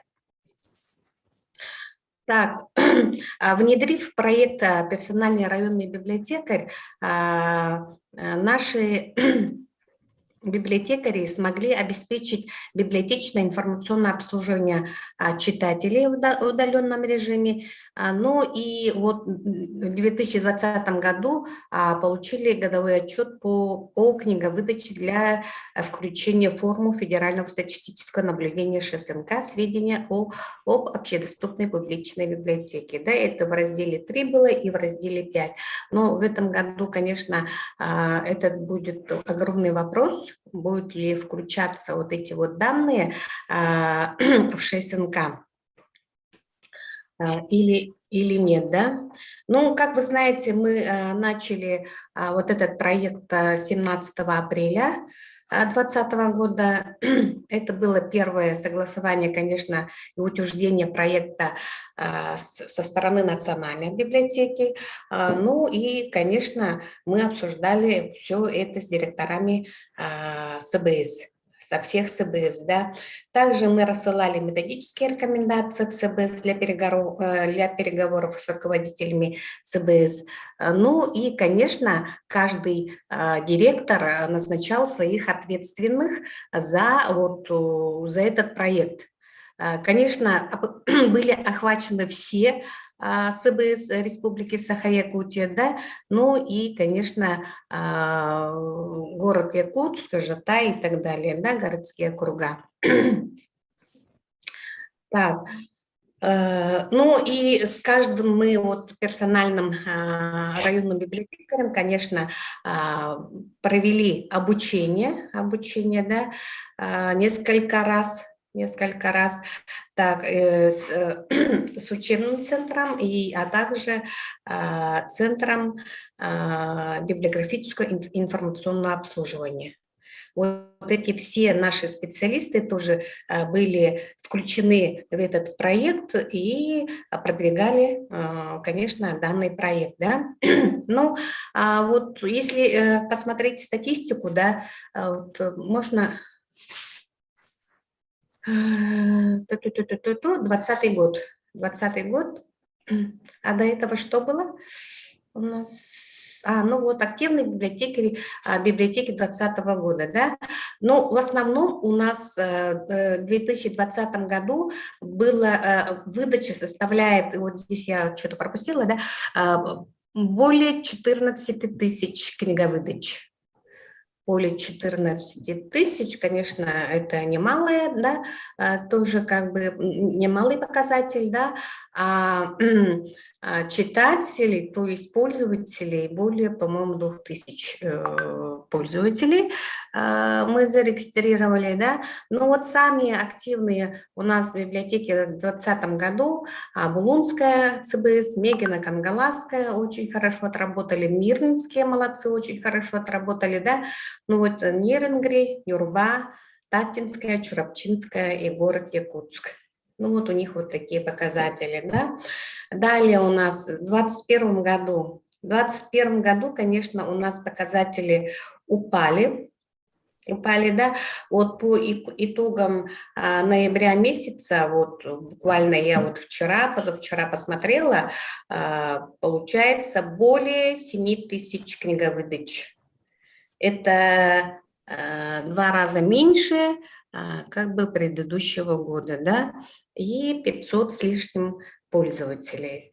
Ну вот почему упали цифры, мне кажется, да, что как бы уже не ведется работа вот с основными пользователями, которые раздали вот наши эти пароли, логины и так далее, да.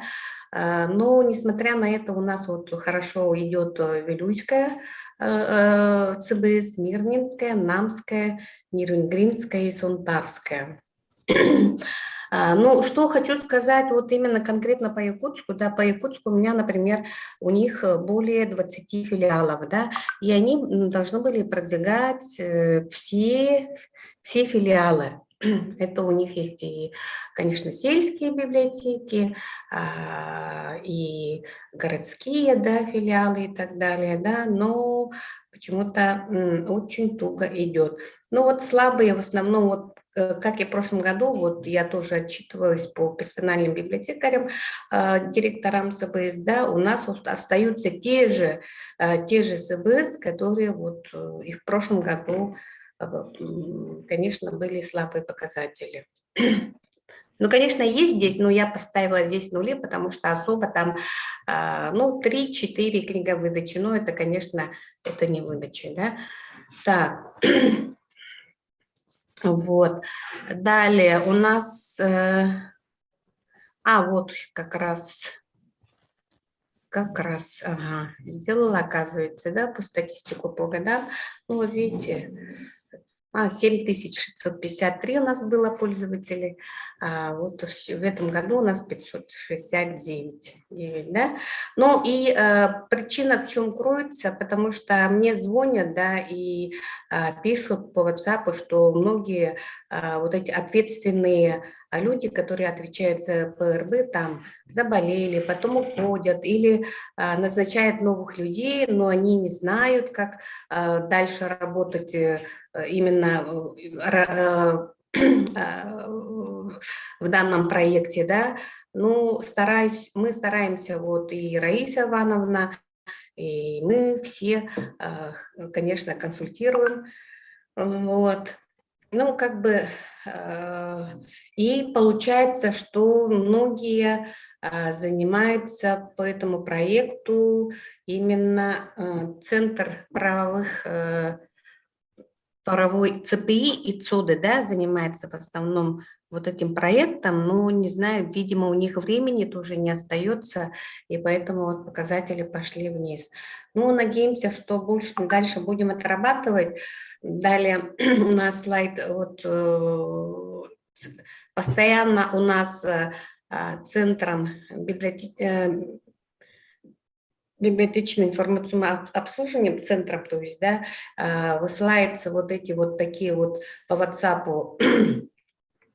информации, чтобы читатели, конечно, прошли вот такой квиз, постоянно обновляется, вот именно Раиса Ивановна отправляется постоянно, да, вот такие вот информации, выставки, книг, да, приуроченные к какой-то дате. И вот, конечно, для персонального библиотекаря это именно вот та изюминка, которая не вот, тем более здесь вот они как бы книги именно выставлены и прямо вот открывается при нажатии данной кнопки. Все, больше ничего не надо. Так что, конечно, персональный библиотекарь, я хотела бы попросить, чтобы они тоже вот и на данные рассылки уделяли какое-то внимание и, конечно, воспользовались именно в своей работе. Ну вот у меня все пока, да, коротко. У кого какие-то вопросы будут? Так, спасибо, Сардана Николаевна. Вопросы есть, Сардана Николаевна? Вообще вот этот проект, конечно, это как вот эксперимент прошел, да, вот. И действительно вот эта линия у нас вот в новом едином цифровой среде тоже будет продолжена. И, наверное, немножко на другой основе. Так, ну, видимо, вопросов нет. Я хочу сейчас предоставить слово Петровой Анне Петровне, заместителю директора по информационно-коммуникационным технологиям Мегино-Кангаласской МСБС. Тема ее выступления – ИКТ, компетентность современного библиотекаря. Вот до обеда, вот мы не успели ее послушать, вот сейчас ей дадим возможность выступить. Пожалуйста, Анна Петровна.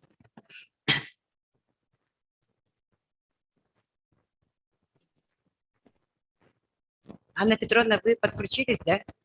Презентацию видим.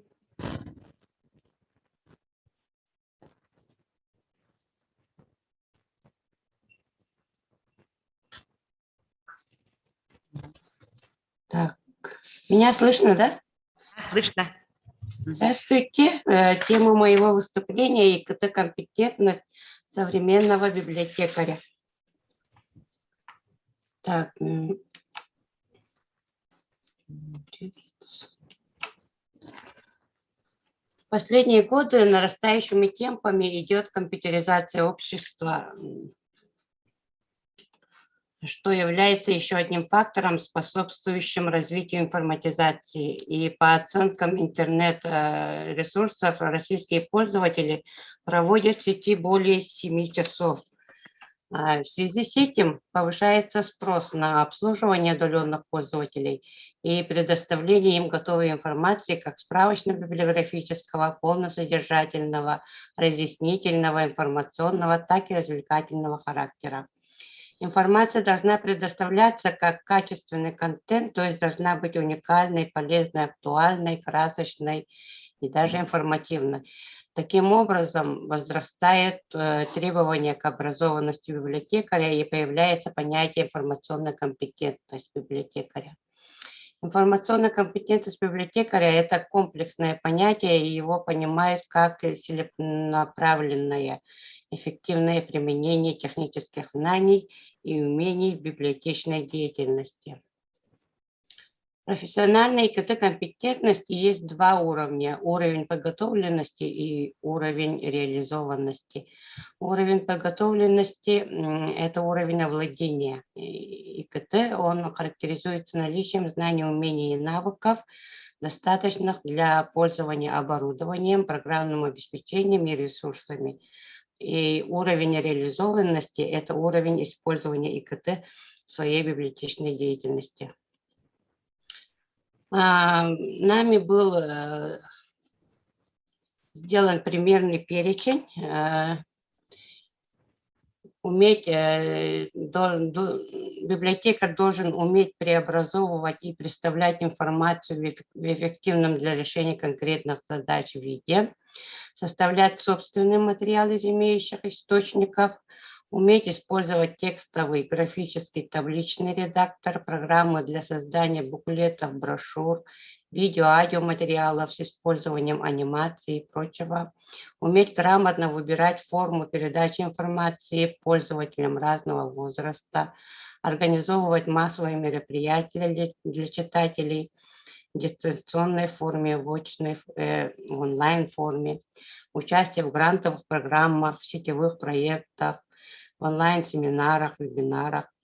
Чтобы библиотекарь мог выполнять все перечисленное, необходима организация методической, организационной и технической поддержки. И сейчас происходят качественные изменения в профессиональном сознании библиотекарей. Поэтому библиотекаря необходимо научить работать по-новому. И у нас в нашем Мегино-Кангаласском улусе имеется 31 библиотека.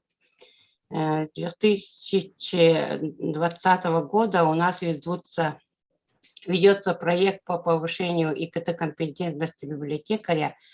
Мы проект разделили на 3 этапа: подготовительный, основной и заключительный. В первом подготовительном этапе нами было изучены потребности библиотекарей, провели оценку ИКТ-компетентности, то есть сделали анкетирование, разработали документ, и началась у нас программа еженедельная работа курса повышения ИКТ, собственные курсы. Сейчас ведется второй этап, основной этап. Сейчас формируется банк данных цифровых ресурсов, разрабатываются методические рекомендации, ведется работа по усовершенствованию материально-технической базы и наполняем сайты качественными контентами. В заключительном этапе, в третьем этапе, у нас планируется работа по проблемно-целевому анализу результатов и диагностирование участников проекта. Также будет проведен конкурс на лучший сайт библиотеки среди библиотекарей улуса. Среди библиотек. Так, был разработан такой календарный план со сроками, с мероприятиями и с ответственными.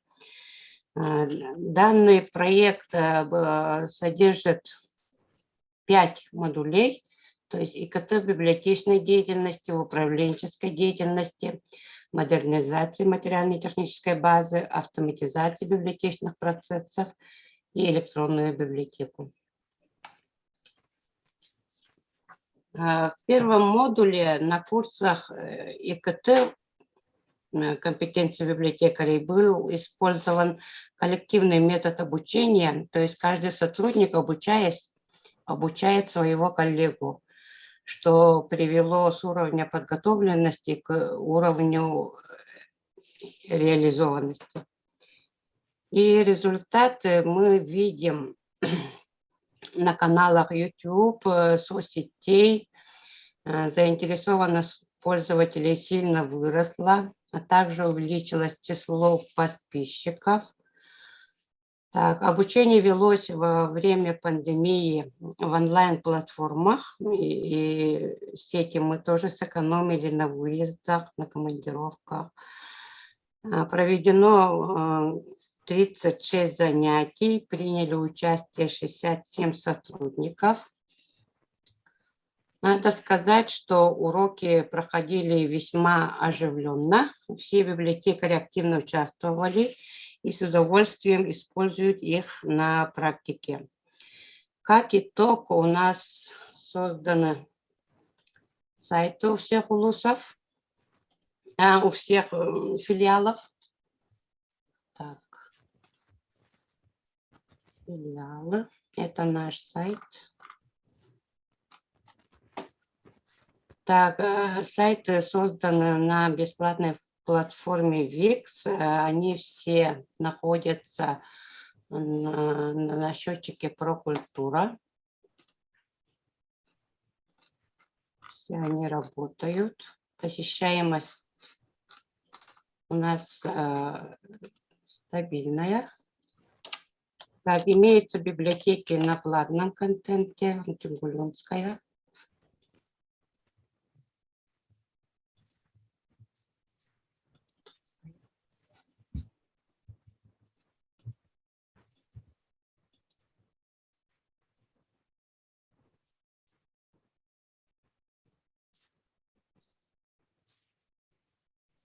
В этом году планируем, вот смотрим визиты, в этом году планируем сайты всех филиалов зарегистрировать официально. Так, соцсети у нас тоже в Инстаграме, у нас есть филиал.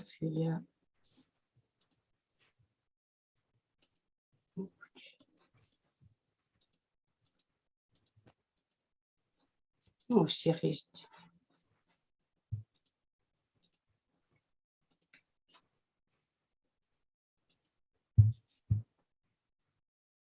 Библиотекари научились использовать сайт и соцсети для привлечения пользователей.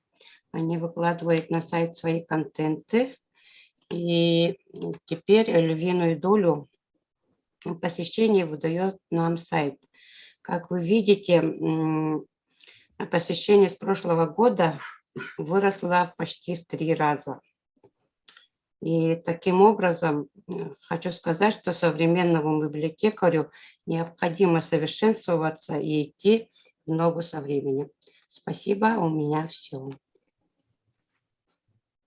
Пожалуйста, есть вопросы к Анне Петровне? Выступление очень интересное, и я думаю, что этот опыт можно было бы использовать и в других районах.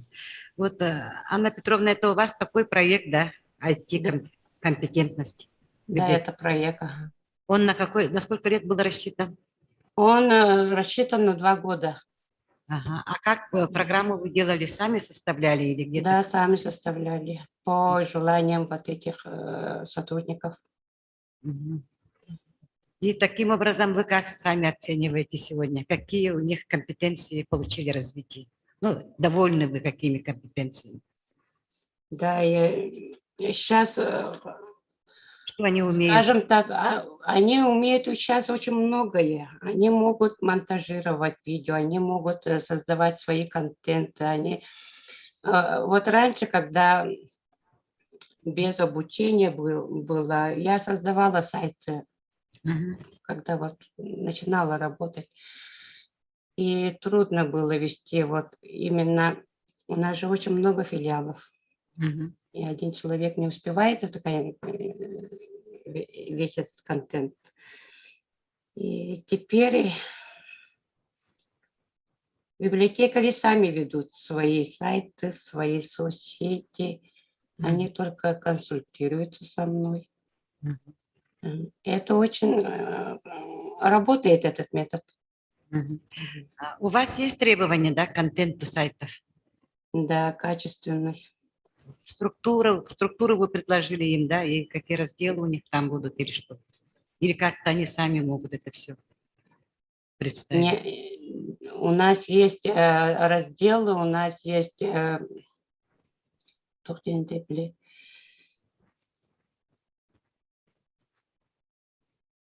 тематические подборки, блоки? Да. У нас свои вот плейлисты, в которые они буктрейлер, виртуальные выставки, тематические папки. Спасибо, Анна Петровна. Можно вопрос? Пожалуйста. Скажите, пожалуйста, филиалы ваши сельские, они сайты разработали все на единой платформе или разные? На единой. Оператор один или они сами это... Нет, они на разном. То есть платформа у них, хостинг у нас одинаковый, но платформы у них у всех разные. То есть они заходят по своему логину, по своему паролю. Ага, это понятно. Админ у них разные. Ага, и полностью ведение, наполняемость ведут сами библиотекари, да, которые... Сами библиотекари, ага. Спасибо большое. А вот на Прокультура, получается, вы их прикрепили. Счетчики есть у каждого филиала? Я вот прослушала, извините, пожалуйста. Да, счетчики есть у каждого филиала. Для того, чтобы счетчики работали, сайты, тогда у вас счетчики платные? Нет, счетчики бесплатные. Интересно. Тогда вы на хостинге, да, сказали, сидите? Да. Спасибо большое. А можно вы в чате напишите свой номер телефона? Я бы хотела по этому моменту с вами индивидуально переговорить, если Хорошо. можно. Спасибо большое. А хостер какой? Так, Татинская хочет спросить, да, что-то? Ага. Хостинг какой? Хостинг Викс. Виксте. А про счетчик же нам сказали, что Викс к прокультуре не показывает там. Есть все привязывается, но не показывает. Очень даже хорошо показывает. Все работает. У нас-то показывает, а вот Иннокентий Никитич говорил, что у них не показывает. И поэтому на платное нужно переходить. Ага. Можно переходить. Ну, мы планируем перейти в этом году. А зачем вы хотите переходить? Чтобы официально как бы сайт... Ну, получается, у вас же счетчик работает, на прокультура статистика идет, цифровой культуре. А зачем вам переплачивать? Можно и так. Ага. Потому что не видно у них. Там не видно у них. Мы хотим, чтобы было как-то официально все это. Да, и поэтому надо, Иннокентий уже говорил, что надо переходить на платные. Да, вот у меня и был почему вопрос. У нас 5 библиотек сидят на платных сейчас. Ну, понятно, видимо, уже этот. Ну, понятно, надо переходить. Ну, я телефон свой оставлю. Так, спасибо, Анна Петровна. И я думаю, что можно и в чат написать вопрос, чтобы она могла потом ответить. Как бы выступление вызвало интерес у слушателей. Так, сейчас я хочу предоставить слово Лилии Михайловне Иртюковой, ведущему методисту научно-методического центра Национальной библиотеки. Она расскажет про наш сетевой проект научно-методического центра создания электронного архива «Древо предков». Здравствуйте, меня слышно, да? Слышно, да, нормально. Добрый день, уважаемые участники и слушатели межрегиональной научно-практической конференции. Создание электронного архива «Древо предков» является сетевым проектом научно-методического центра Национальной библиотеки Республики Саха-Якутия. Реализуется в рамках подписанного соглашения о сотрудничестве по взаимодействию по вопросам возрождения духовного генеалогического наследия предков совместно с общественной организацией научно-исследовательским институтом генеалогии и этнологии народов Севера Республики Саха-Якутия, который является ассоциированным членом Академии наук. Реализация проекта «Древо предков» началась с 2019 года. Тогда проект был рассмотрен и утвержден на ученом совете Национальной библиотеки. Основной целью данного проекта является возрождение, сохранение и обеспечение доступа к генеалогическому наследию предков на основе объединения усилий ученых, краеведов, архивных и библиотечных работников по изучению родословий населения республики и созданию единой сводной базы электронного архива родословия «Древо предков». То есть главной целью является перевод родословной населения в электронный архив. И основной задачей является это создание в муниципальных библиотеках республики электронных архивов родословий. Так, в муниципальных библиотеках республики продолжают создаваться базы данных электронного архива родословия. Первой библиотекой, на которой базировался проект, стала Тихтюрская сельская модельная библиотека, филиал номер 1 Хангаласской МЦБС. Работу над созданием электронного архива библиотека начала еще в 2018 году. На сегодняшний день Тихтюрская сельская модельная библиотека внесла в программу «Древо жизни 5» более 2000 записей. В программу занесены родословные больших родов. Это представители этих родов работали с архивными данными, и поэтому их генеалогические древа имеют очень глубокие корни. Они предоставили свои генеалогические древа для библиотеки. На базе Тихтюрской библиотеки были организованы первые обучения библиотечных работников сельских модельных библиотек по ведению баз данных древа предков. Средства на реализацию предусматривает местный бюджет, в частности, на приобретение программного обеспечения «Древо жизни 5». Есть положительный опыт Хангаласской МЦБС. В апреле этого года спонсорскую помощь в приобретении программы для всей МЦБС оказал Немебюнский хлебозавод. В централизованных библиотечных системах продолжается установка лицензионных программ «Древо жизни». Древо жизни является отечественной разработкой компьютерной программы для построения генеалогических деревьев, хранения и отображения информации о людях и о событиях в их жизни. Разработчиком является Дмитрий Александрович Киркинский. Программа достаточно простая, но при этом древо жизни имеет широкие возможности, такие как построение генеалогического древа для любой персоны, содержит механизм событий, позволяющий создавать сложные жизнеописания, а также позволяет хранить мультимедийные данные. Файлы могут быть разных форматов. Имеет возможность поиска, сортировки и фильтрации данных, получения статистики. Внутри статистики можно увидеть количество персон разных полов, продолжительность жизни, средний возраст, количество детей в семьях, частоту имен и другое. Основные возможности вот данной программы, да, это построение родословных деревьев с фотографиями, постраничная печать больших деревьев, вычисление и отображение степеней родства, построение и печать родословных росписей, а также может хранить мультимедийные данные и осуществлять поиск, фильтрации данных и показывать статистику. Важным элементом данной программы является событие, то есть жизнь человека, она рассматривается как последовательность событий. В программе предусмотрен большой набор стандартных типов событий, включающих в себя рождение, крещение, свадьбу, усыновление и другие. Но при желании можно создавать и свои типы событий. У каждого события может быть один или несколько участников. Например, в событии рождения 3 стандартных участника. Их роли в событии родился, родилась и отец и мать. Кроме стандартных участников в событии можно добавлять произвольное количество участников с другими ролями, например, свидетели и крестные. Генеалогическое дерево строится на основании сведений о персонах и событиях, которые связывают персоны. Древо может быть построено для любой выбранной персоны. Специальный алгоритм оптимальным образом формирует родословное дерево, выравнивает и балансирует родословные деревья самой сложной структуры. Набор персон, отображаемых в родословном дереве, может быть различным, от только прямых предков и потомков персоны до всех кровных родственников и их супругов. Более того, в родословном дереве автоматически вычисляются и отображаются степени родства персон по отношению к персоне, для которой построено дерево. Родословное дерево может быть распечатано для больших родословных деревьев. Также предусмотрена постраничная печать и масштабирование. Еще один способ отображения информации, поддерживаемый вот данной программой, называется родословная или поколенная роспись.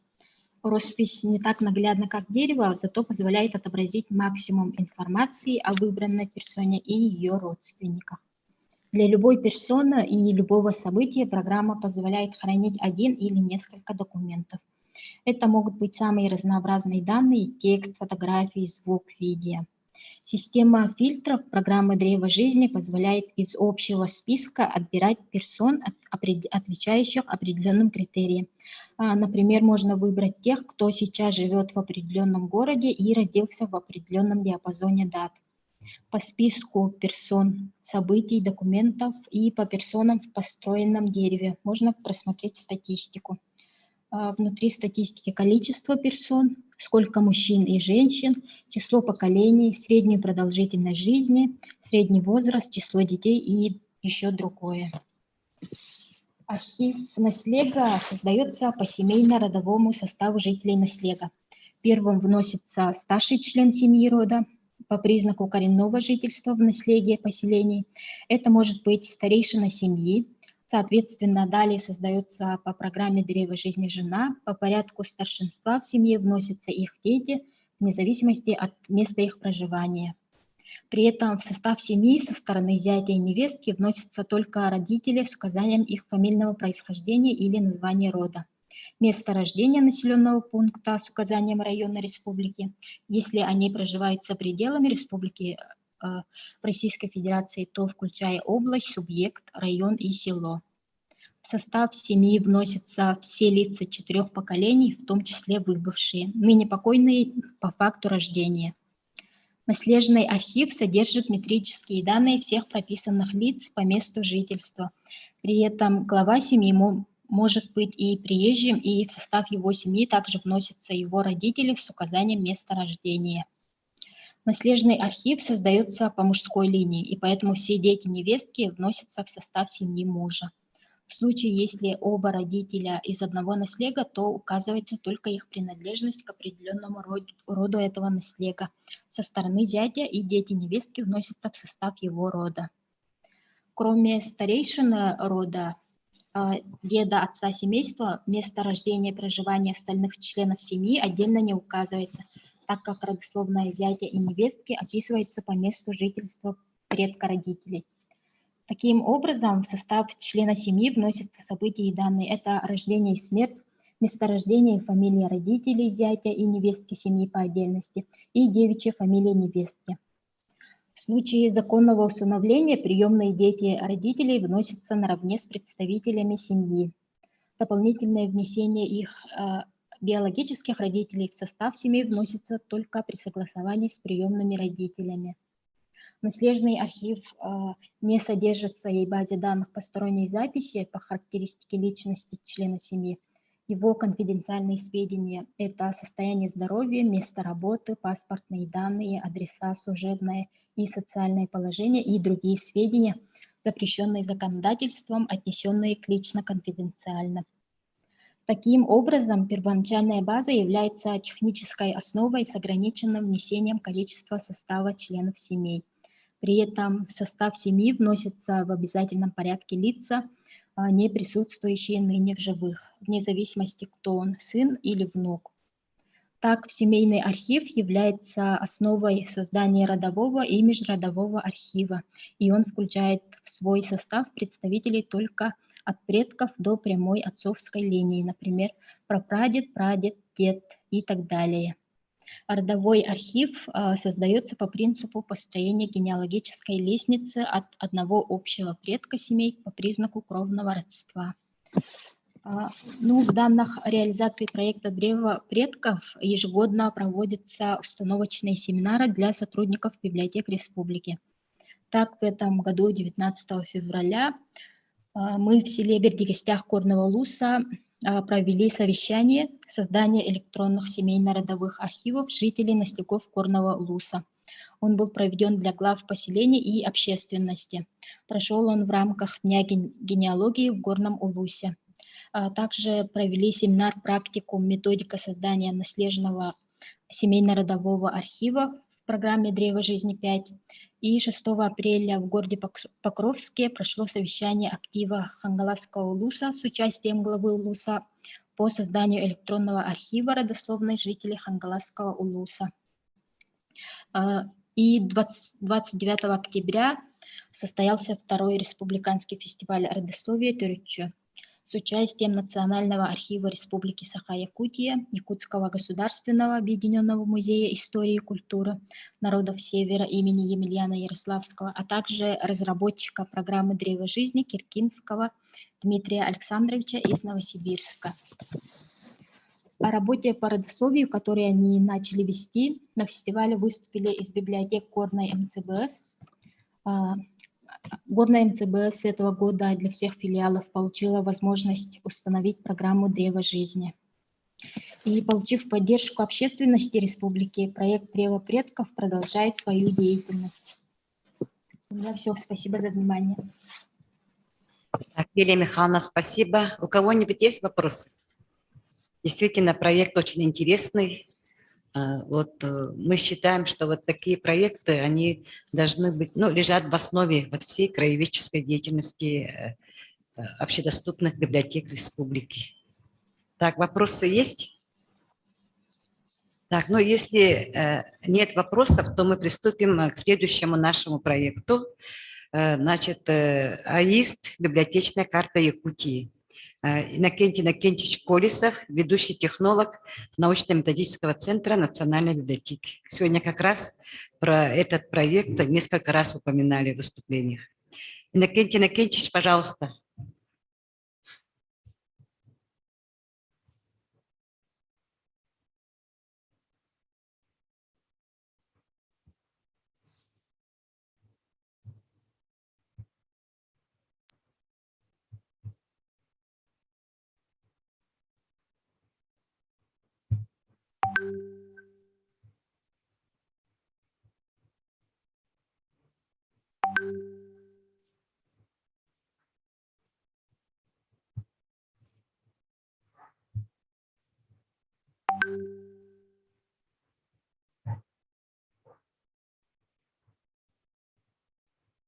Так, ну, чуть-чуть технические проблемы, да?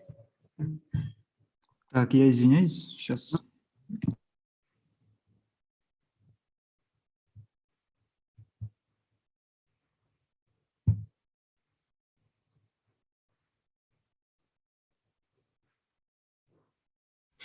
Добрый день, мы участники межрегиональной научно-практической конференции. Меня зовут Колесов Иннокентий Иннокентьевич. Я ведущий технолог научно-методического центра Национальной библиотеки Республики Саха-Якутия. И сегодня я вам расскажу про наш проект «Библиотечная карта Якутии». Актуальность проекта была обусловлена отсутствием информационной системы, позволяющей оперативно находить и использовать актуальную, достоверную информацию о библиотеках Республики Саха-Якутия, начиная с характеристик персональных компьютеров, заканчивая нормативными документами.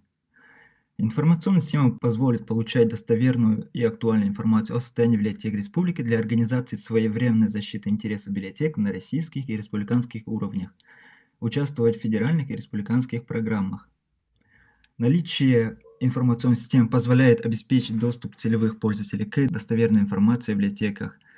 Новизна и уникальность проекта была в том, что в России создание такой информационной системы, так называемой библиотечной карты, предназначенной для взаимного обмена информацией о библиотечном ландшафте, еще не вошла в практику работы библиотек.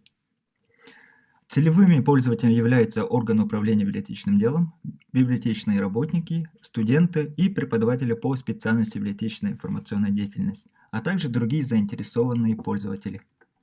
Опыт работы в данной информационной системе показал, что целый один рабочий день составляет полная проверка и заполнение одной библиотеки, где включается 32 документа, 25 таблиц и 8 видов фотографий, включая доступную среду, фотографии здания, фотографии помещений, где проводятся мероприятия, фасад режима работы, оборудованные зоны и так далее. Сотрудниками научно-методического центра заполнено 10 централизованных библиотечных систем из 35, что составляет 161 библиотеку из 499. Также еще собираются в кейсы наши, где включены все эти пакеты документов и заполненных таблиц, которые еще в будущем должны быть полностью заполнены в информационной системе. Перейти к более углубленной статистике, то по оборудованиям было заполнено 960 строк таблиц. Подметим то, что в этих таблицах бывает такое, что в кейсах заполненных есть только наименование персональных компьютеров, так как не все сотрудники могут узнать характеристики своих персональных компьютеров. По формированию и организации документных фондов 5545 строк таблиц, электронным ресурсам 151, по проектам 599 строк таблиц, повышение квалификации 1245 строк. Также загружено 476 документов и фотографий. Библиотечная карта Якутии выглядит таким образом. Это панель администратора, в будущем и модераторов, и тех специалистов, которые будут заполнять свои библиотеки. Каждому будет присвоен свой ЦБС, то есть для Нерюнгринского района будет доступ к Нерюнгринской централизованной библиотечной системе. И также город Якутск, Амга, все они будут только заполнять только свои библиотеки, где можно загрузить документы, относящиеся ко всему ЦБС, то есть устав, также документы нормативные, которые регулируют весь ЦБС, чтобы не было нагрузки на систему. Также здесь самое главное — это наши библиотеки, где есть 3 вида статуса. Это готов, не готов и в процессе. Давайте посмотрим какие-нибудь вот заполненные. Например, первое — это Серебряный Бор, библиотека номер 3 Нерюнгринской ЦБС. Таким вот образом выглядит одна библиотека, которая полностью заполнена. Здесь нулевым разделом есть ЦБС, все, что относилось. Можно все посмотреть. Инструкция по заполнению читательского формуляра. И все документы. Также паспорт материально-технической базы, где выписка из техпаспорта, персональные компьютеры работников здесь описаны, подключение к интернету и год закупки, принтеры с кодом закупки, а также сканеры, МФУ, ксерокс и так далее. Также здесь есть инструкция мер пожарной безопасности. Ну, также фотографии здания, где происходят мероприятия и интересные стенды.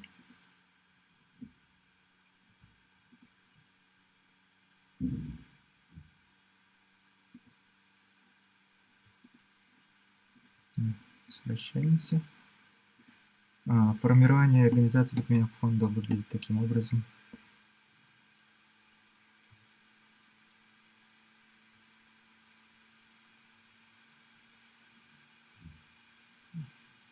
Здесь даже противопожарные средства учитаны, сохранность фондов и проверка.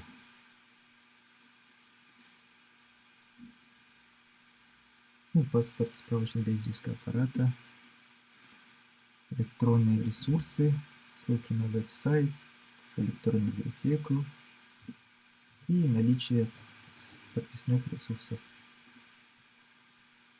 Проекты и рекламная деятельность библиотеки. Здесь включаются проекты инновационные, издания, публикации в СМИ, эссе, ссылками на источники.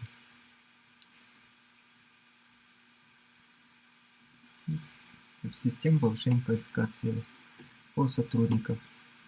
То есть здесь учитывается не имена, а просто количество сотрудников и название обучающего семинара. Также место проведения, начало, конец. Также прохождение аттестации, переподготовки специалистов и повышение квалификации. Учитывайте виды, годы образовательной организации. Исходя из практики работы на данной информационной системе, мы выявили следующие проблемы. Это сложность административной панели, требуется доработка ее для удобства работы в данной информационной системе. И вытекая из этой проблемы, появляется вторая. Это трудозатраты времени, высокое затрачивание времени на единицу объема работы. И самая главная выявленная проблема – это проблемы с документами наших библиотек. Некоторые районы нашли свои недостатки при проверке документации и также добавили новые нормативные документы в свою деятельность централизованной библиотечной системы. И развитие мы выявили 3 пункта. Это первое – доработка административной панели, второе – привлечение автоматизаторов ЦБС, третье – разработка инструкций по работе с АИС. В административной панели специалистам передаются списки изменений в административной панели системы для улучшения качества работы. Например, по таблицам добавить рабочие ссылки, чтобы таблица 7 там раскрывалась и так далее. Вторая часть – привлечения автоматизаторов ЦБС. Мы понимаем то, что у нас уже глаза привыкли видеть вот большие вот эти таблицы, строки, где загружать документы, уже руки набились. И для обычного сотрудника это будет очень сложно усваивать. Так что научно-методический центр будет проводить обучение по работе с этой системой именно с автоматизацией ЦБС. То есть работники ЦБС заполняют вот эти данные, и также они являются тестировщиками. И будущим обучением методистов либо специальных сотрудников предназначен для заполнения этих данных.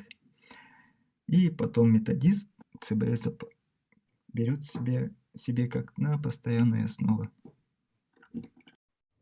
по работе с системой в печатном и видеоматериалом.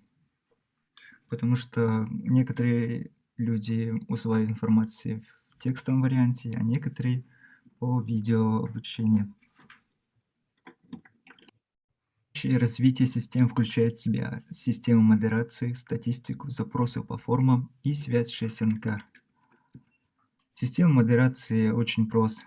То есть ответственный сотрудник заполняет данные в информационной системе. После этого он сразу не публикуется, а отправляется на проверку. Модератор же проверяет на правильное заполнение и отсутствие несоответствующих файлов. Если все правильно заполнено, данные библиотеки публикуются, а если при выявлении отправляется на переделку, то есть модератор делает примечание в системы и уведомляет сотрудника ЦБС. И по такому кругу идет более полезный результат. Следующее – это статистика, то есть где будет показываться наполнение по процентам, также сколько готово и сколько нужно заполнить. И также самым нашим главным развитием будет связь 6НК и создание запросов, сложных и простых. Например, у нас объявляется конкурс в срочном порядке, где требуются библиотеки, у которых площадь от 150 до 500 квадратных метров, а также от 5 компьютеров должно быть и численность штата от 4 штук. И добавляя вот такие вот критерии по нашим строкам таблиц, мы можем выполнить запрос, показать все библиотеки, которые могут участвовать в данном конкурсе. Надо отметить то, что информационная система библиотечная карта не будет дублировать данные из 6НК. То есть, как видим в этом сложном запросе, есть численность штата, которой нет в данной системе, но будет браться из 6НК. Можно сказать, они будут взаимосвязаны. Спасибо за внимание. Так, спасибо, Иннокентий Иннокентьевич. Может быть, у кого-то вопросы есть?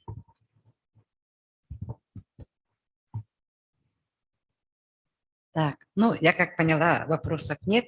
Но на самом-то деле проект очень такой масштабный, перспективный. Мы думаем, что когда у нас эта база будет полностью готова, то работа методистов в значительной мере облегчится. И главное, у нас всегда под рукой будут свежие, достоверные данные об многих аспектах библиотечной деятельности наших районов, наших СБС, муниципальных библиотек. Сейчас я с большим удовольствием предоставляю слово нашему главному методисту страны, заведующему научно-методическим отделом Российской национальной библиотеки Басову Сергею Александровичу. И тема его выступления будет о создании системы виртуальной методической работы с регионами из опыта Российской национальной библиотеки. Коллеги, доброе утро. Вернее, у меня доброе утро, а у вас уже, так сказать, добрый день, который постепенно, наверное, уже клонится чуть-чуть к завершению. И вы, наверное, устали, а я еще не проснулся. Но постараемся как-то скоординировать свою работу. Очень рад приветствовать Саргалану Васильевну, Галину Федосевну и, конечно, Анастасию Михайловну, которая меня как бы вот опекает, заботится о том, чтобы я случайно, так сказать, куда-нибудь не вошел в другое место, а только к вам. Ну, у нас с вами есть дружеские взаимосвязи, я этому очень рад. И поэтому ваше желание поработать именно по теме научно-методической деятельности, оно, вот видите, оторвало меня от многих самых разных дел. У нас вот только что прошел форум публичных библиотек. Надеюсь, что кто-то из вас, ну, какие-то, может быть, фрагменты по видео смотрел, там было довольно интересно. Вот.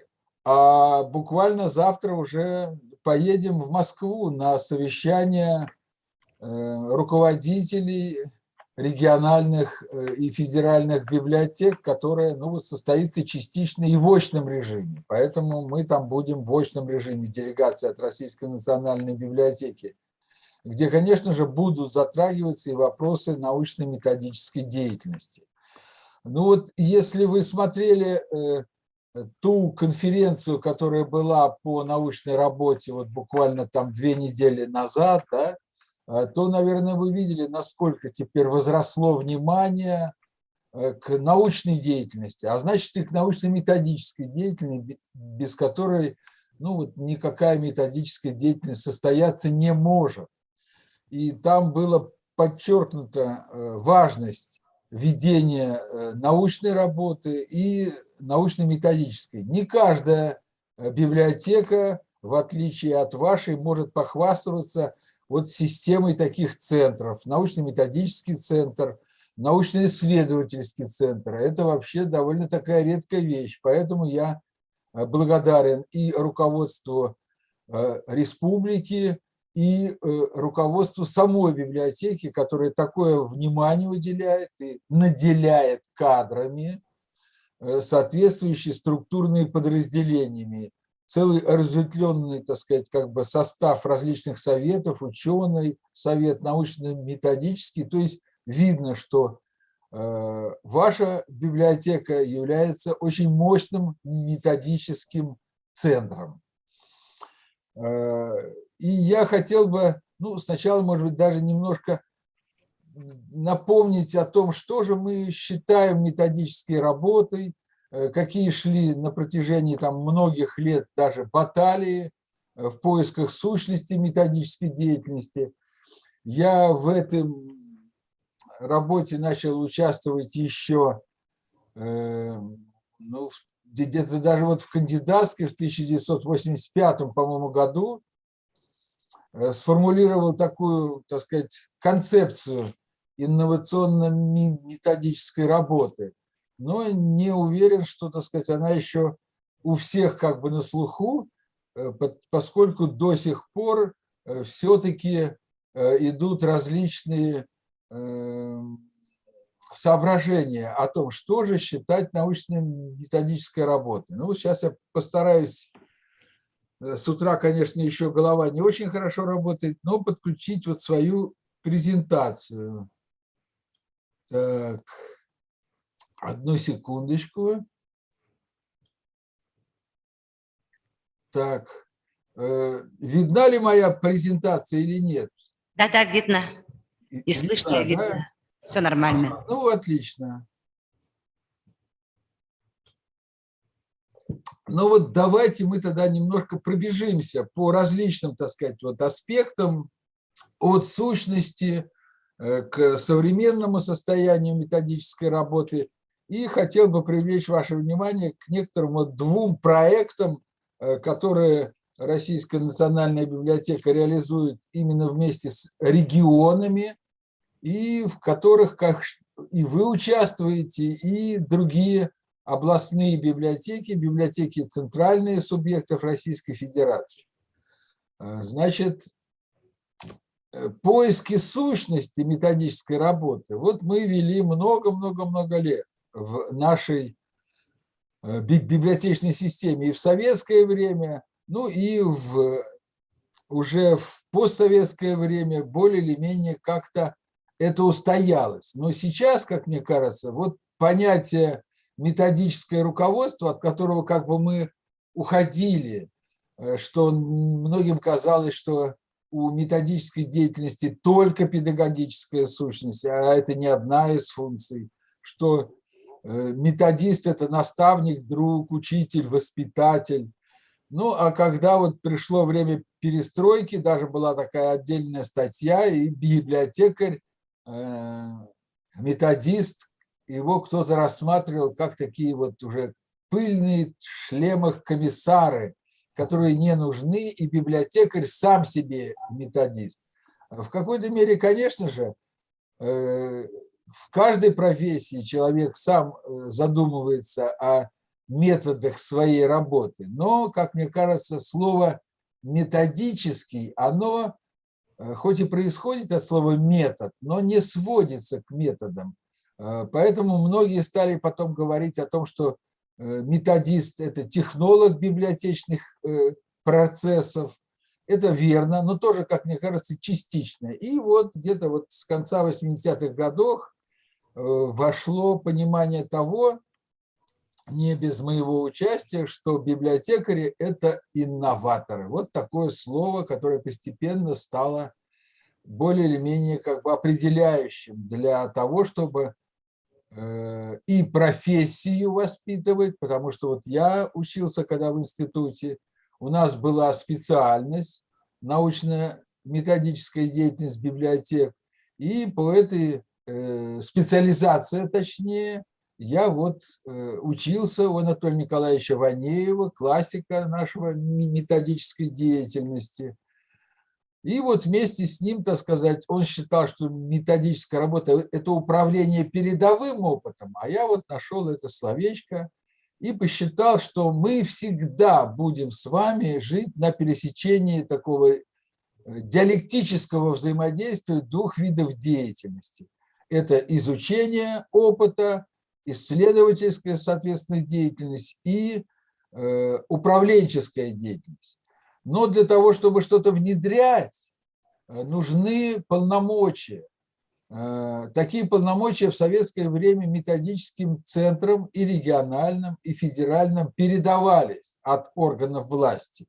Но сейчас вы знаете, что по 131 закону произошло распределение полномочий на федеральные, региональные и местные.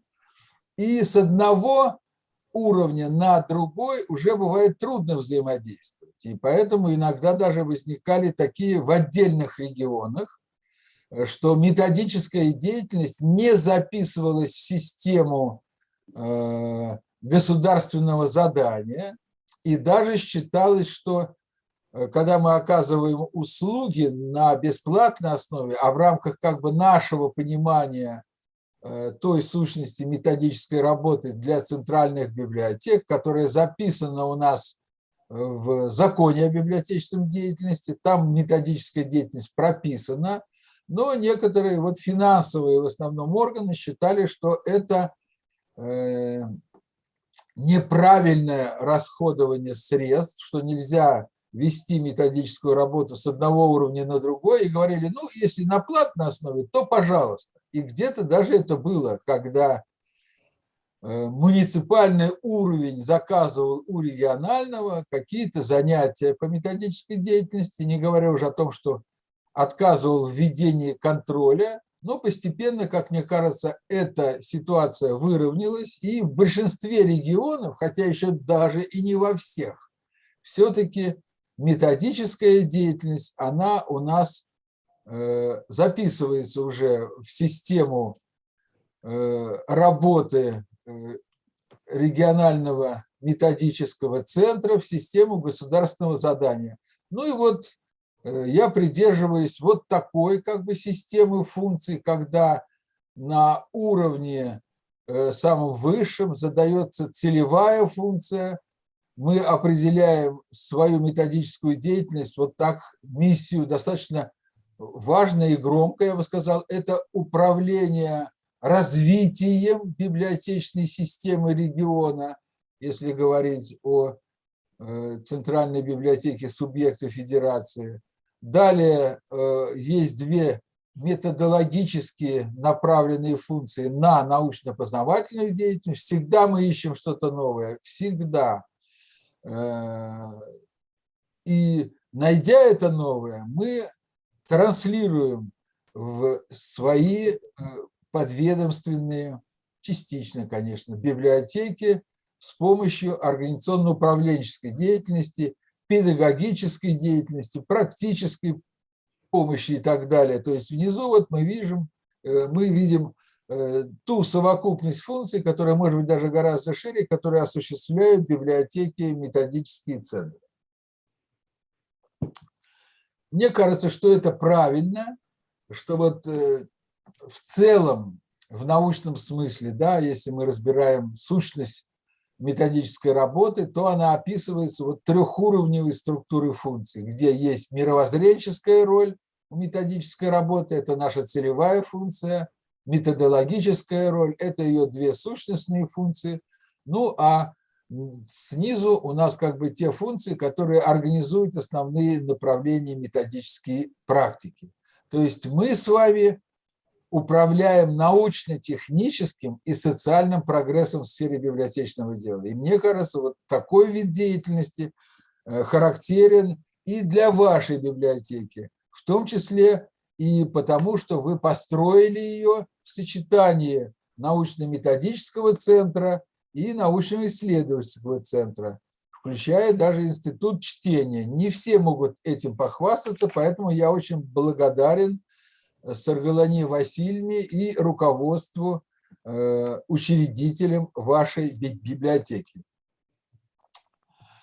И вот буду я немножко скакать на разные такие смешные штучки. Дело в том, что вот во время форума форума публичных библиотек, который у нас был 12-13 ноября, и сейчас уже, по-моему, его выложили в YouTube, можно посмотреть, были подведены конкурсы «Библиотекарь года». Впервые в этом конкурсе участвовали не только муниципальные библиотеки, но и областные библиотеки, библиотеки субъектов Российской Федерации. И вот видите, вот первый раз и было активное участие со стороны областных библиотек, а победили 2 методиста. Это так приятно. Это означает, что вот наша с вами профессия, я уже обращаюсь ко всем методистам, которые, наверное, в большинстве своем присоединились к этой прекрасной конференции. Не так часто все-таки у нас проводятся конференции по научно-методической деятельности в стране, и вы здесь большие молодцы, что задумали и проводите эту очень важную конференцию. И вот в лучшей номинации «Лучший молодой библиотекарь» Анна Сергеевна Безменова победила. Она была, реально присутствовала, мы ее награждали, и уже я от себя наградил ее вот таким документом, который мы выпускаем 2-й год подряд. Это ежегодный доклад о состоянии сети общедоступных библиотек Российской Федерации, об этом проекте, который мы вместе с вами ведем, и в котором вы участвуете, и вы там себя найдете. Ежегодный такой доклад о состоянии сети я вот 2 методистам вручил. А всем остальным библиотекам, так сказать, ну, включая, конечно, и вашу, мы в обязательном порядке сделаем рассылку для того, чтобы не только в электронном виде у вас был этот интересный документ, который, ну, вот только мы, пожалуй, что и делаем на основе общего нами с вами проекта. Вы его получите все уже и в твердом виде, для того, чтобы поставить на полочку в своей методическом кабинете. Ну, Томская областная библиотека – это одна из лучших наших библиотек в научном и методическом плане, поэтому, конечно, это приятно, что Анна Сергеевна завоевала, к тому же в такой номинации «Лучший молодой методист», получается так. Может быть, и подумать нам регионам о том, что не проводить ли вот такие конкурсы. Большинство проводит конкурсы на лучшего библиотекаря своего региона, а может быть, имеет смысл проводить и конкурсы на лучшего методиста, потому что, мне кажется, это очень важно. А вот в номинации студентов вузов «Библиотека будущего. Взгляд молодых» победила Анастасия Павловна Жучкова. Она учится в магистратуре Алтайского государственного института культуры, но учится она там заочно, а работает она реально, совершенно на полный рабочий день в Алтайской краевой универсальной научной библиотеке имени Шишкова в должности методиста. Вот такие у нас с вами в профессии приятные события, с чем я еще раз коллег и поздравляю. Но теперь пройдемся по нашему научно-методическому отделу. К сожалению, по сравнению с советским временем, у нас отдел не очень большой, можно сказать, маленький. В советское время, в российское, тогда это была Государственная публичная библиотека имени Салтыкова-Щедрина, и она имела управленческие функции, все время выезжала во все, безусловно, регионы Российской Федерации, и с управленческими полномочиями уже в полной мере к ней можно применить словосочетание методическое руководство, а не только методическое управление, да, когда функции есть, а полномочий не очень много.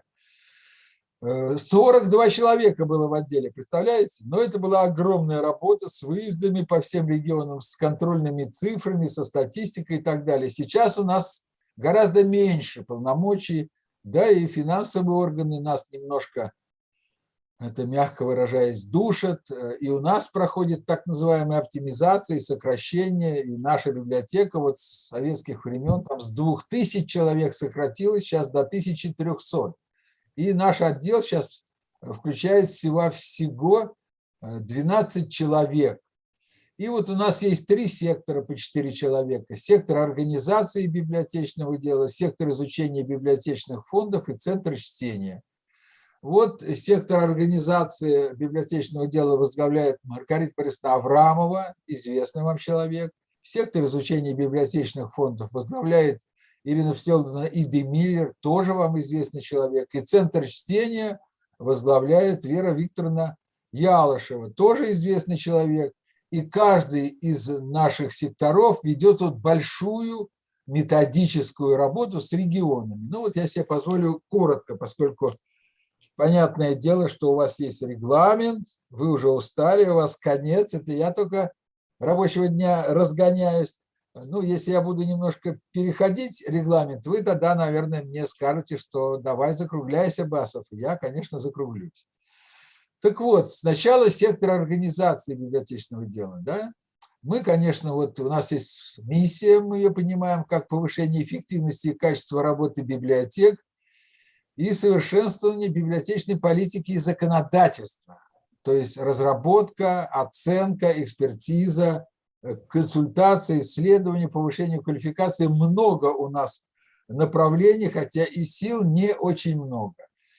И вот у нас как бы есть такой общий сайт, общероссийский интернет-проект «Информационно-методическое обеспечение деятельности центральных библиотек субъектов Российской Федерации». Вот здесь, наверное, вы видите вот заглавная страничка нашего сайта, который вам известен, на который многие из вас подписаны. Он пользуется у методистов популярностью. И можно сказать, что этот как бы проект по методической деятельности, по взаимной методической деятельности, по сотрудничеству Российской национальной библиотеки и субъектов Российской Федерации, мы впереди планеты всей. Об этом шла речь вот как раз на научной конференции недавней. Говорилось о том, что нам нужны общероссийские совместные проекты. Этот проект идет уже у нас с вами, ну, по меньшей мере 10 лет. Мы в этом году празднуем 10 лет, хотя начинался он даже немножко раньше, когда еще работали коллеги, с которыми мы начинали эту деятельность, с другим немножко составом методистов нашего отдела, но смена поколений идет, поэтому сейчас вот те сотрудники и те сектора, о которых я сказал. Первое и основное, что мы начали делать 10 лет назад, вот формировать базу данных для профессионалов. Она уникальная, там более 6000 документов полнотекстовых, которые вы нам присылаете, поэтому она живет только в сотрудничестве. И я надеюсь, что и дальше этот проект будет поддерживаться нашей библиотекой, это точно, но, к сожалению, на федеральном уровне пока что в финансовом плане такой поддержки мы не находим, хотя каждый год подаем заявки, прежде всего на обучение методистов и на проведение общероссийских дней методистов, для того, чтобы мне очень хотелось еще до пандемии, до коронавируса созвать всех заведующих методическими отделами, всех заместителей директоров центральных библиотек субъектов Федерации, для того, чтобы каждый год встречаться, как говорится, девизу и, глядя друг другу в глаза, рассуждать, рассказывать, думать о наших совместных деятельностях. но как-то вот денег таких нет, хотя это небольшие деньги, если посмотреть, как они тратятся, ну, как бы не всегда рационально.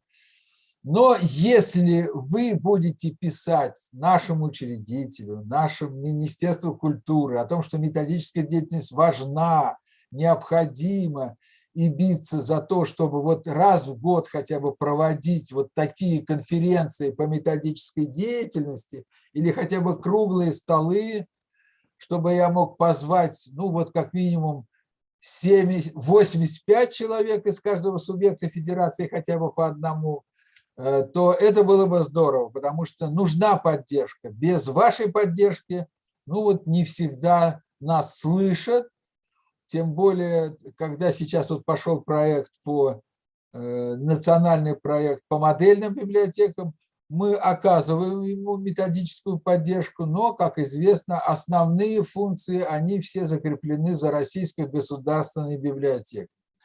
Ну вот по секрету вам скажу, что это, конечно, нам немножко обидно, я бы даже сказал, это немножко неправильно, но, как говорится, учредителю не прикажешь. Тем не менее, наши ежегодные мониторинги сети библиотек – это тот общероссийский проект, которым абсолютно всем нужен.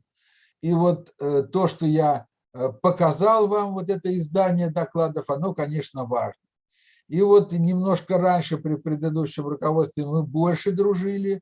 И вот вы помните, в 2015 году вместе с РГБ мы провели мощную конференцию, и был вот издан прекрасный вот сборник, который, я надеюсь, тоже у вас есть, где как раз вот используется даже в названии Сакилиной с коллегой. Ну, к сожалению, она уже ушла в прошлом году от нас. Издали вот на такую прекрасную книгу «На переднем крае библиотечных инноваций». Я надеюсь, она у вас тоже имеется. Ну, пойдем дальше. Центр чтения. Центр чтения тоже знаменит тем, что, по крайней мере, раз в 2 года мы проводим прекрасные конференции по чтению. Ну, вот, кажется, от вас пока к нам никто не приезжал, но вот в 2022 году будет у нас очередная конференция, и мы с удовольствием вас примем. А сейчас, если вы зайдете на сайт конференции, Центра чтения, вы увидите, какие мы там ведем совместные виды деятельности, и увидите, что только что вышел прекрасный сборник от той конференции, которую мы проводили в 2020 году. Это читатель, пользователь, клиент, новые формы библиотечного обслуживания. Это очень интересно, да? Потому что, к сожалению, не всегда вот у нас используется категория читателей в нашей деятельности, вот уже и пользователи, вот уже и клиенты. Мы с этим боремся активно, я с этим всегда выступаю. Терминологическую систему надо нашу поправлять, но вот пока это не получается, это тоже может быть общим методическим проектом в электронной среде, который мы можем вести совместно с центральными библиотеками субъектов. И наш центр чтения, аналогично и сектору по организации библиотечного дела, ведет базу данных чтения и библиотечной аудитории, библиотековедческие и социологические исследования. И это очень важная база данных, она в себя включает и работу центральных библиотек, и работу муниципальных библиотек, и ведется она совместно с Российской государственной детской библиотекой. То есть мы охватываем все виды исследовательской деятельности в сфере поддержки чтения. И вот обсуждается сейчас с будущего года, возможно, РНБ совместно с исторической библиотекой, с РБА. Прошу прощения, там что-то мне сказали, я не услышал. Или все хорошо? Ну, раз мы молчание, знак согласия, никто мне не отвечает с той стороны. Я надеюсь, все-таки организаторы со мной будут на связи, чтобы я понимал, что я не говорю в пустоту. Все хорошо. Да, спасибо большое, потому что очень трудно говорить в черный экран. А здесь, кроме вас, я как бы никого не вижу. Все почему-то подключаются без камеры. Вот увидел еще глазки. Спасибо вам большое, потому что, ну, очень трудно, понимаете, вот когда сидишь и не видишь, смотрят на тебя люди, или они там пошли пить какао куда-нибудь. Вот еще одни глазки увидел. Спасибо вам большое. Я всегда, когда читаю вот лекции на курсах или где-то выступаю, есть даже вот теперь в работе, ну вот по этому так называемому ВКС, есть этика своя. А этика заключается в том, чтобы показывать свое лицо. Потому что лектору, выступающему, трудно говорить в черноту экрана, да? И поэтому мне важны ваши глаза. Когда вы киваете головой, я спрашиваю, вам понятно? Я вижу, как головки вот так вот или вот так вот, да? Поэтому, пожалуйста, как-то реагируйте на то, что я говорю. Вот где моя коллега Анисимова, которая обо мне заботится? Фамилию вижу, а личико не вижу. Неправильно. Так, ну прошу прощения за лирическое отступление, продолжаю дальше. Вот, поэтому работаем вместе с Центром чтения, вот, и, соответственно, приглашаю вас в следующем году, в декабре у нас будет обязательно, сейчас мы думаем об этом, и, скорее всего, вот вместе с Михаилом Дмитриевичем Афанасьевым, которого мы приглашаем, так сказать, в качестве научного руководителя, мы сейчас вот задумали большое социологическое исследование в масштабе страны по чтению и читательской деятельности. Это очень важно, и мы надеемся, что это у нас будет. И вот у нас есть очень мощный сектор, где Ирина Всеволодовна и Ди Миллер, с которой вы тоже работаете, которая разбирается с обязательным экземпляром и с безумным 44-м ФЗ, и с мониторингом обязательного экземпляра. Все это непросто. Здесь нормативно-правовое обеспечение находится в таком хаотическом состоянии. Тем не менее, мы проводим всегда две большие крупные конференции. Это в РНБ, Фонда библиотек в цифровую эпоху, и вместе с одной из региональных библиотек, переезжая из одного места в другое. В этом году в Белгороде мы проводили конференцию «Библиотечные фонды и проблемы и решения». И если вы захотите провести с нами такую конференцию по фондам, пишите нам, и Ирина Всеволодовна, может быть, даже и я, и к вам приедем, так сказать. Я у вас не был, правда, лететь там 6 часов или сколько. Вот, но справимся. И в этом... Что-что? Сейчас вы заходите, да? Нет, там. Выключите, пожалуйста, микрофон. И в этом году, с прошлого года, вместе с Российской государственной библиотекой мы проводим конкурс «Золотая полка». Его данные, так сказать, по победителям уже опубликованы. И, по-моему, ваш регион тоже там отличился и получил какие-то призы. К сожалению, сейчас я не помню. Вот наш конкурс очень важный для всех, который сейчас мы подводим его итоги. Это вот общий наш конкурс. Вы тоже в нем участвуете. И это приятно, что вы вошли в шорт-лист. Ну вот открою вам тайну. Вы в десятке. И это очень почетно. Из 85 библиотек занять место в десятке – это прекрасно.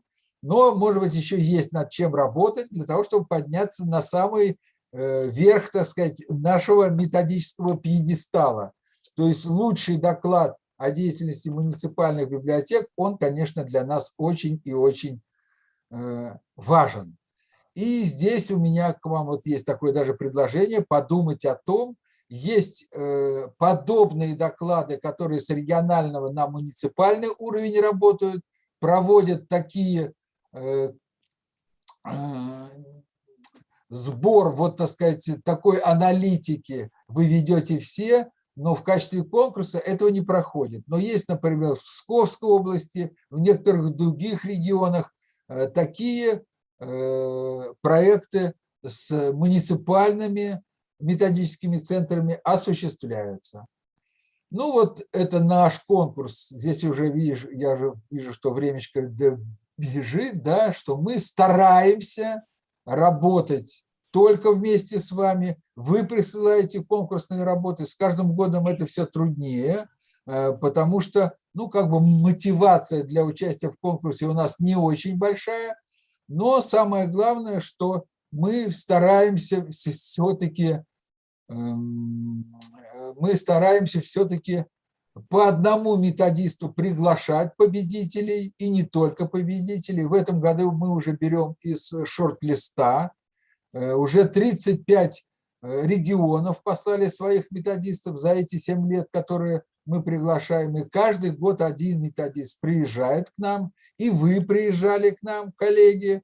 И это всегда было очень приятно и здорово, поскольку РБА берет на себя затраты по оплате дороги, а Российская национальная библиотека берет оплату проживания. И, конечно, вот в эту ноябрьскую неделю методисты могут участвовать и в конференции Узы Васильевны Чаловой в Центральной городской библиотеке Маяковского, и в нашей конференции, в нашем форуме публичных библиотек. Ну вот, идем дальше. Теперь я хочу сказать в завершении о тех 2 проектах, которые мы начинаем с прошлого года, уже немножко начали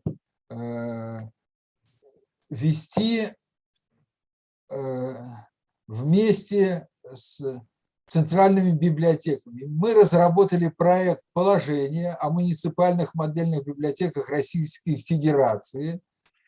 Он опубликован на нашем сайте, и мы хотели бы, чтобы он стал общим для всего, для каждого региона, для всей страны, потому что там мы закладываем, так сказать, методологию сертификации всех библиотек, которые проходят реновацию, потому что у нас, ну вот, будет уже в этом году 611, по-моему, библиотек модельных нового поколения, но у нас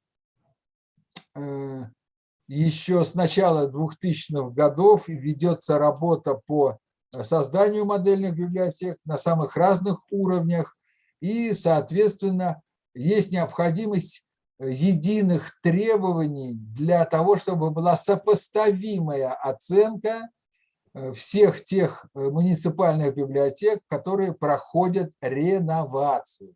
Нужен общий подход к рассмотрению модернизации муниципальных библиотек всех типов и видов.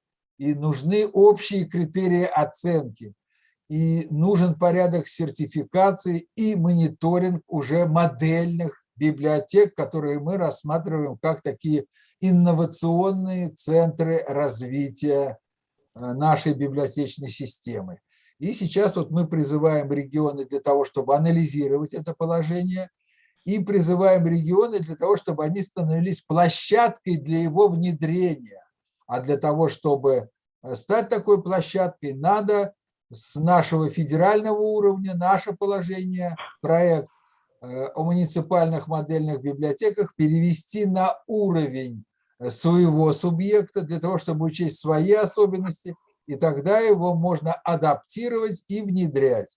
Очень важный проект, о котором я буду рассказывать. Вот буквально завтра уезжаем в Москву, 19 числа, наверняка будет там параллельное включение, так сказать, по ВКС. Я буду как раз выступать вот по этому положению, по научно-методическому обеспечению национального проекта модельной библиотеки нового поколения. И вот коротко остановлюсь здесь. Так, что-то здесь такое. Вы видите, что написано «Модельная библиотека. Статус и критерии оценки». Покивайте головой, если видите именно этот слайд или нет. Видите, да? Ага. Благодарю вас. Здесь что-то такое написалось мне. Ваша демонстрация приостановлена. Вот. Раз видите, значит, все хорошо. Вот не буду уже рассказывать, но вы видите здесь, да, наверное, у вас эта запись останется, и вы сможете внимательно посмотреть, что мы предлагаем как бы вот 2 типа сертификата. Сертификат для модельной библиотеки, для небольшой библиотеки, которая не может себе позволить выполнить все абсолютно критерии, которые сейчас предлагаются для участия в национальном проекте, например, вряд ли у всех есть возможность, чтобы в сельской библиотеке работало 2 штатных специалиста. Часто даже там работает на 0,5, на 0,25, но мы рассчитываем на хотя бы 1 штатную единицу. И поэтому вот вы видите те требования, которые основные для модельной библиотеки, чтобы они могли получить сертификат просто модельной библиотеки, и это очень важно.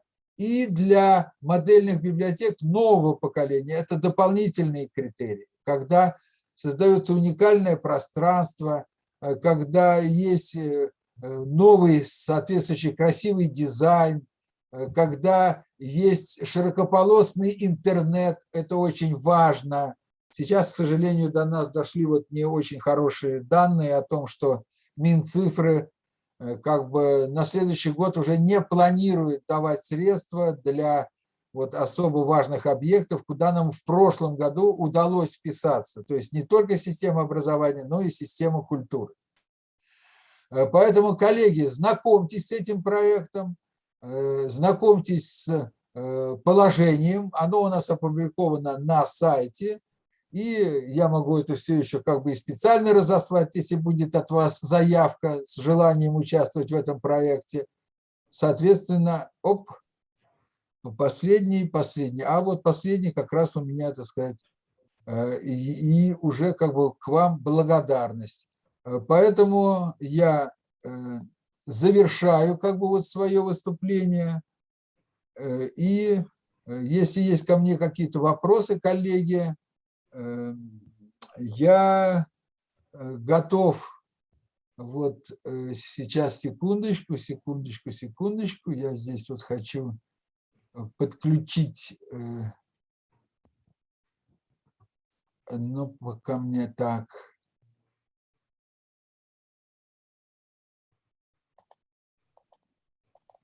Так, ничего у меня не получается. Тогда на этой прекрасной ноте, значит, с вашего разрешения я останавливаю демонстрацию, коллеги. И, значит, если есть ко мне какие-то вопросы, я буду рад на них ответить.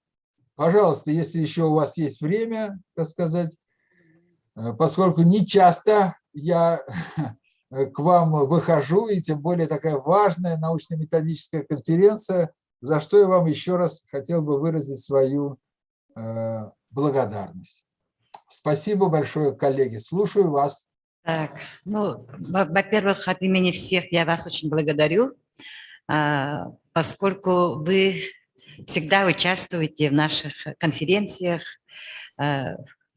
если мы вас приглашаем. И, конечно же, мы ждем вас к себе.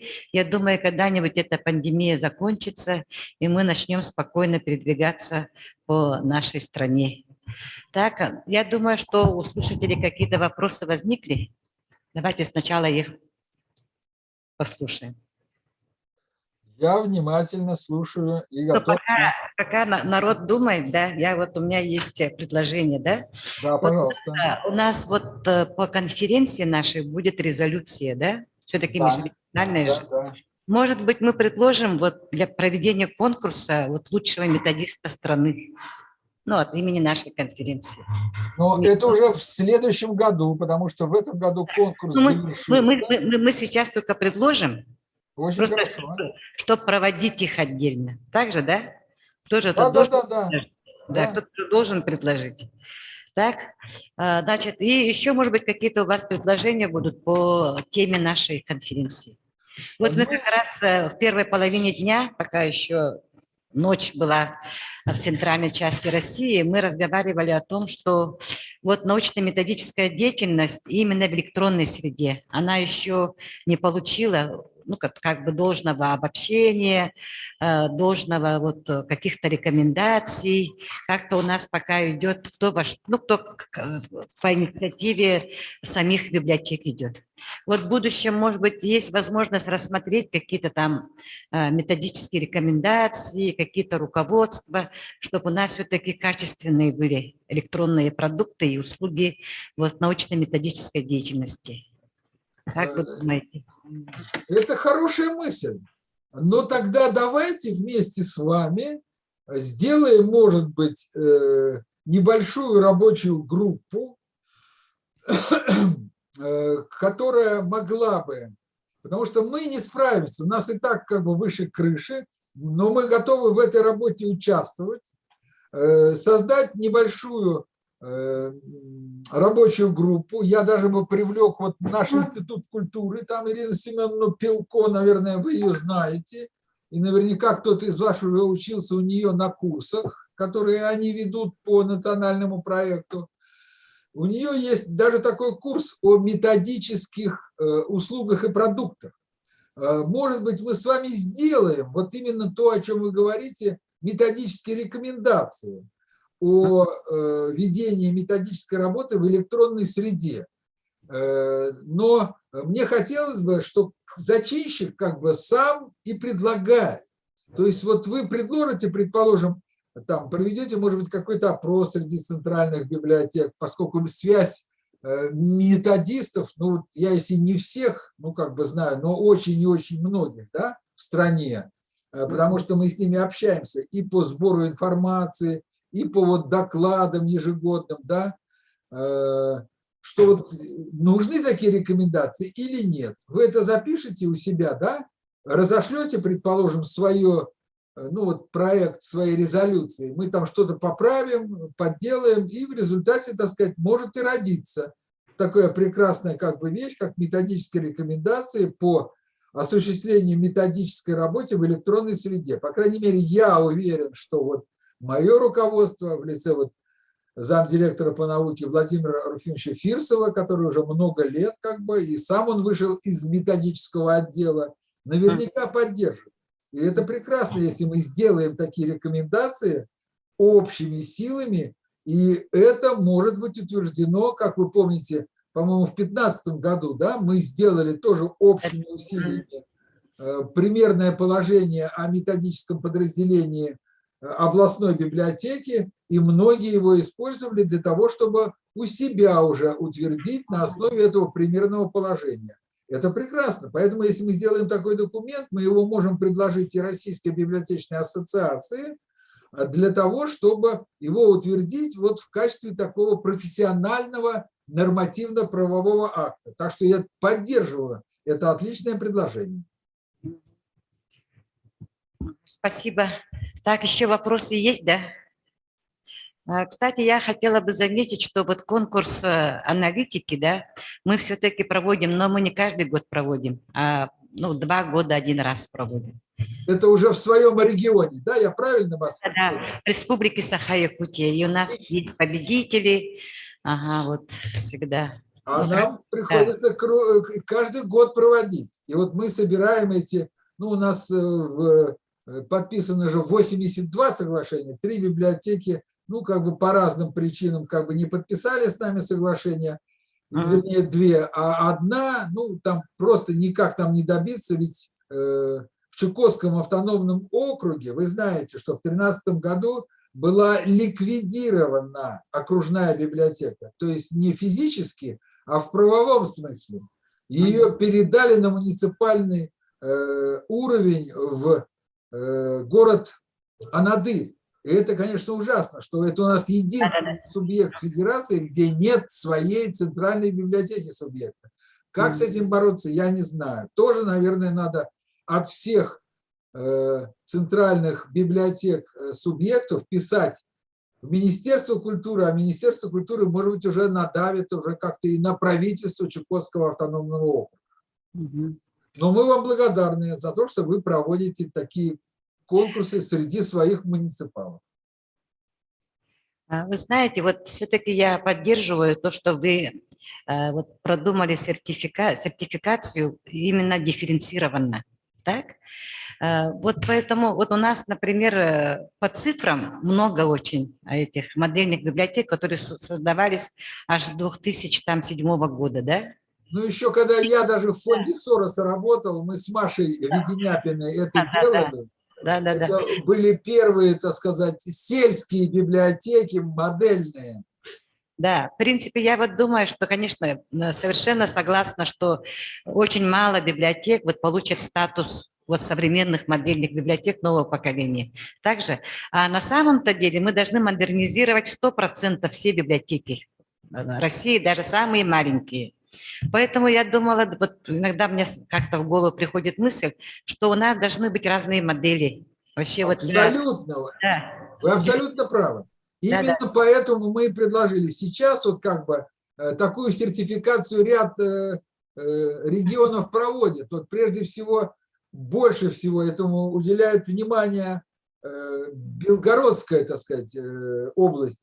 Вот Рожкова, директор, она будет, как бы мы с ней на эту тему разговаривали, ведь они не только дают этот статус, но они его и отбирают, потому что проводят мониторинг о том, насколько библиотека выполняет те критерии, по которым они присваивают этот статус. Но сейчас этого такого полного вот как бы разумного понимания, что есть разные библиотеки, да, по своему техническому оснащению, ну там много чего, и площадь там у библиотеки 50 метров, вряд ли она будет соревноваться с той, у которой 350. Сложно и невозможно, тем более с центральными библиотеками, да, муниципальными. Поэтому вот на наше предложение, я не знаю, вот пока оно не очень поддерживается, так сказать, в среде руководства. Может быть, они еще не до конца это понимают, потому что, ну вот, там в Российской государственной библиотеке очень эффективно работает департамент,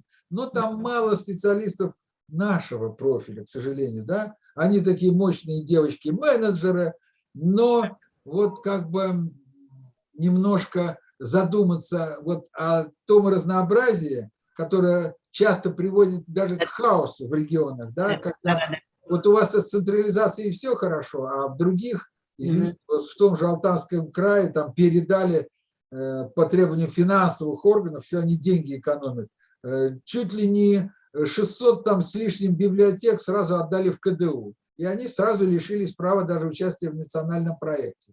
То есть есть здесь проблемы. Но спасибо за поддержку, что как раз нам нужны два вида, как минимум, да? Два сертификата на малые библиотеки и на библиотеки нового поколения. Потому что, ну, даже если 1000 библиотек, а у нас их 41 тысяча, да? Из них 80% сельских.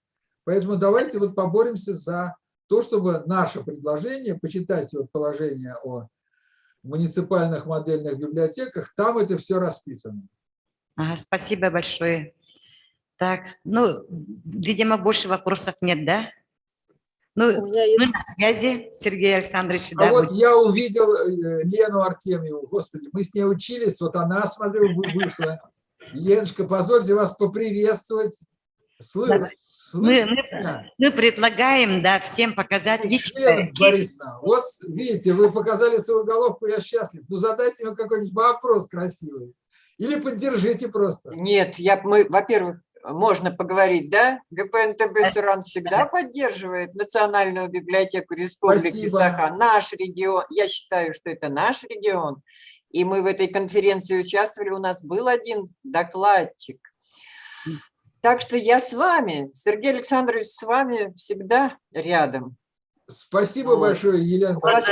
Я по-прежнему говорю, что ваша база данных, мы ей пользуемся, мы с ней работаем. Сейчас опять там у вас новшества появились, замечательно. Так что, как мы говорим, да, в единстве наша сила, в партнерстве наш успех. Точно. Красивый так что всем привет, наилучшие пожелания. Я рада всех видеть. Лично вам тогда пришлю вот этот новый наш вот ежегодный доклад, который, так сказать, трудно писался, поскольку, ну, как бы меня немножко укоряли в том, что во мне слишком мало восторженности.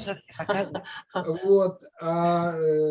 Очень важно, ну, как бы сегодня поддержать, так сказать, психологически даже. Ну, для этого есть другие, может быть, центры, а я все-таки пишу то, что на самом деле есть. А то, что на самом деле есть, мне пишут все регионы. Из пальца эти данные не высасываются. Понятно. Спасибо. Так, Сергей Александрович, Елена Борисовна, вот мы все уже показываем свои лица для общего фотографирования. Народ предлагает. Это теперь называется общее фотографирование в интернете? Да, вот уже всех видим. Сейчас вот возьмут и всех вас сфотографируют. Это, конечно, это смешно, но давайте вот сфотографируем. Ну, а потом в Фейсбуке друг на друга посмотрим. Да. Ну, прекрасно, прекрасно. Спасибо. Так, я вижу Ольгу Ильиничну среди участников. Я хочу вот сейчас ей предоставить слово. Так, Ольга Ильинична Афанасьева, многие вы ее знаете. Это заведующая кафедрой библиотечной информационной деятельности и гуманитарных дисциплин Арктического государственного института культуры и искусства. Тема ее выступления – развитие цифровых компетенций и подготовка студентов по специальности библиотечная информационная деятельность. Пожалуйста, выключите свои микрофоны. Ольга Ильинична, пожалуйста. Так, сейчас... Меня слышно? Слышно, но пока вы как бы в общем этом. Сейчас сделаем, да? Где я? Вот, все, видим вас, слышим. Видите? Да, и видим, слышим. Так, видите и слышите. Так, а презентация видна или нет? Пока нет. Пока нет? Так, сейчас. Сейчас видно? Все видно. Все видно. Добрый день, дорогие, уважаемые коллеги. Очень рада присутствовать на вашей конференции. Вижу здесь знакомые лица. Елена Борисовна, здравствуйте. Давно не виделись, да? Очень приятно, что в этой конференции участвуют такие известные люди нашей профессии, нашей отрасли. Сегодня я хотела бы поговорить о развитии цифровых компетенций, которые мы пытаемся, ну, скажем так, привить, что ли, нашим студентам, которые обучаются по направлению библиотечно-информационная деятельность. Ну, как многие, я здесь вот вижу многих наших выпускников, среди присутствующих методистов есть наши выпускники. Ну, во всяком случае, все библиотечные работники нашей республики хорошо знают наш институт, который был основан в 2000 году по указу первого президента Республики Саха-Якутия Михаила Ефимовича Николаева. И вот мы посчитали, у нас в прошлом году было 20-летие института, мы посчитали, что за эти годы закончила вот по нашей кафедре, получила квалификацию специалиста и бакалавра 537 человек. Это кадры для библиотек нашей республики. Ну, а вот по переподготовке мы только посмотрели за последние 5 лет, это 235 человек.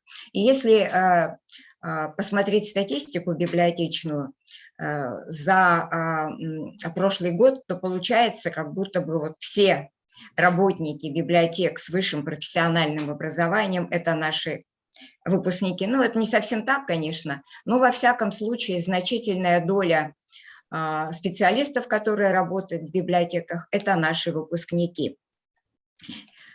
Ну, надо сказать, что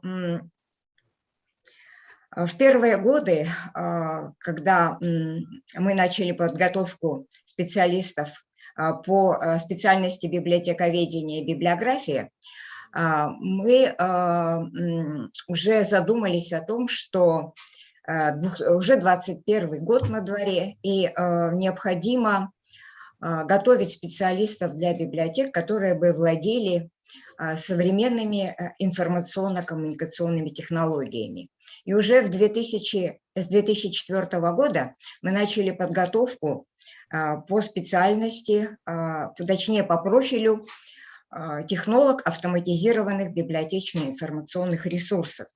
И вот очень хорошо запомнился первый выпуск наших технологов, большинство из которых продолжает работать в библиотеках нашей республики.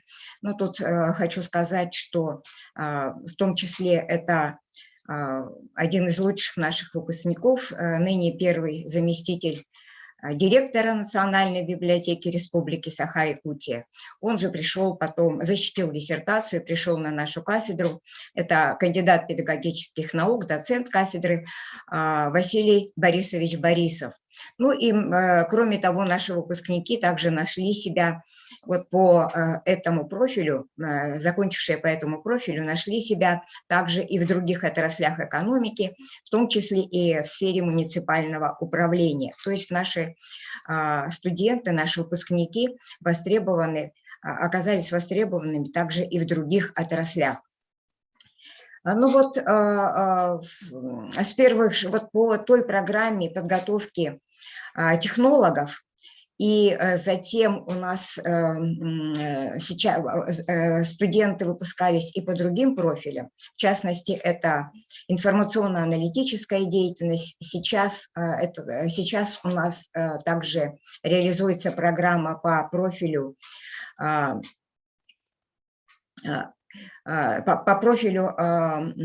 цифровые технологии библиотечной информационной деятельности, но об этом немножко позже. И вот с самого начала у нас были введены дисциплины такого ИКТ-цикла, которые были направлены на формирование ИКТ-компетенций. Это, конечно же, такие базовые дисциплины, как информационные технологии, автоматизированные библиотечные информационные системы, а также так, вот здесь у меня почему-то в слайде выпало, но хотя это на самом деле было. Значит, это проектирование информационных систем, проектирование автоматизированных библиотечно-информационных систем, технологии электронных каталогов. Ну и сейчас вот мы включили в учебный план по ВГОС, последнему ВГОС, также дисциплину корпоративные библиотечные системы. Как я уже говорила, с этого учебного года мы осуществили прием и начали реализацию программы по профилю цифровые технологии в библиотечной информационной деятельности. Я специально посмотрела, насколько вот распространена вот подобный профиль в других институтах культуры нашей страны, и оказалось, что, в общем-то, таких вузов немного. Учебный план программа этого профиля, в частности, включает, например, такие дисциплины, как мультимедийные технологии в библиотечной информационной деятельности, электронные библиотеки, цифровая фото-видеофиксация и другие. Но мне хотелось бы все-таки перейти, собственно, к теме моего выступления о формировании именно цифровых компетенций.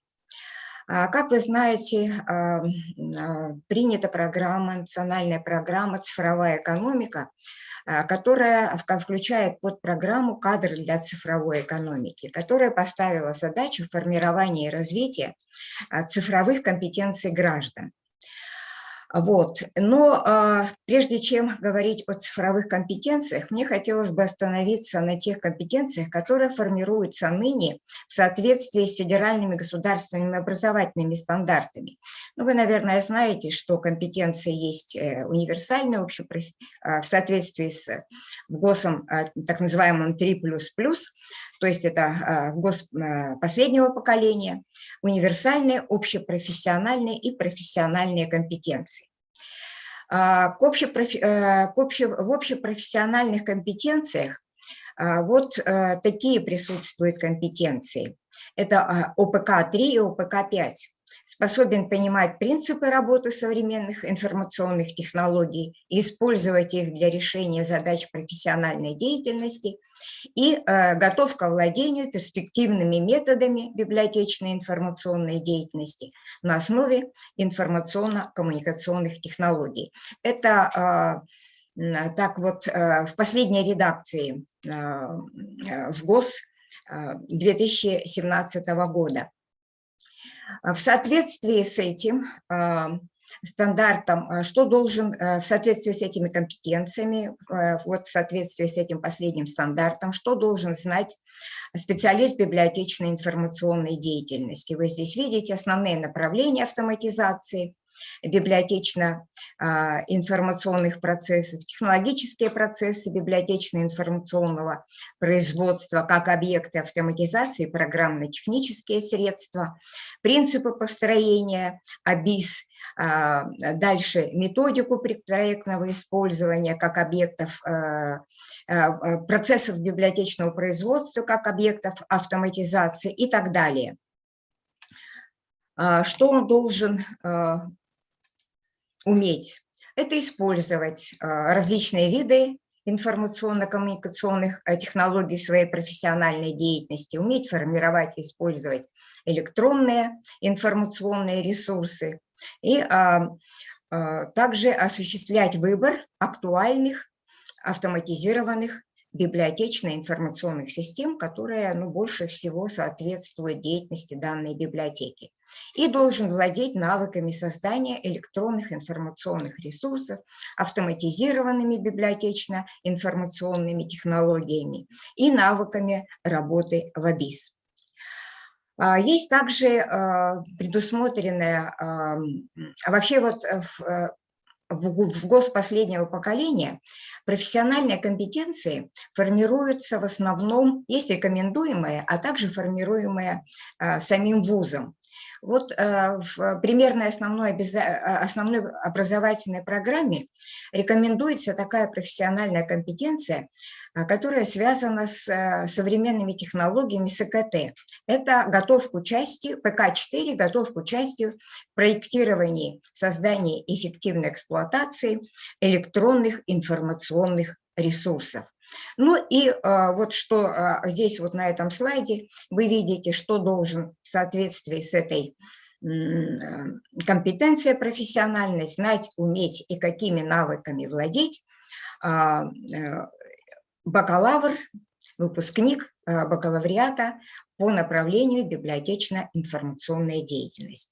Ну вот, анализируя публикации и выступления на конференциях по теме цифровые технологии библиотечно-информационной деятельности, я конечно же, на основе самостоятельных размышлений по содержанию вот этих компетенций, хотелось бы сказать, что вообще вот эти компетенции, они не вполне соответствуют и не содержат по большому счету вот тех настоящих цифровых компетенций, которыми должен владеть человек современной цифровой эпохи. Ну, в настоящее время вообще очень много есть определений цифровых компетенций, нет, и приходится констатировать, что нет единого подхода к определению цифровых компетенций, а также к их содержанию. Но если говорить в общем, так обобщая, даже не обобщая, а так, если достаточно грубо даже подходить, то цифровые компетенции можно разделить на следующие группы. Это компетенции, которые связаны с повседневной жизнью человека и его профессиональной деятельностью. Но вот на этом слайде вы видите все-таки вперед мною вынесены компетенции, которые относятся к созданию, поиску, переработку и сохранению информации, как те компетенции цифровые, которые нужны человеку и в его профессиональной деятельности, и в его повседневной жизни. Ну вот, что касается компетенций, которые связаны с повседневной жизнью, вы здесь видите, вот некоторые из них, которые принято в состав этих компетенций повседневных, таких, можно так сказать, даже бытовых включать, ну и те, которые используются в узкопрофессиональной деятельности. Также,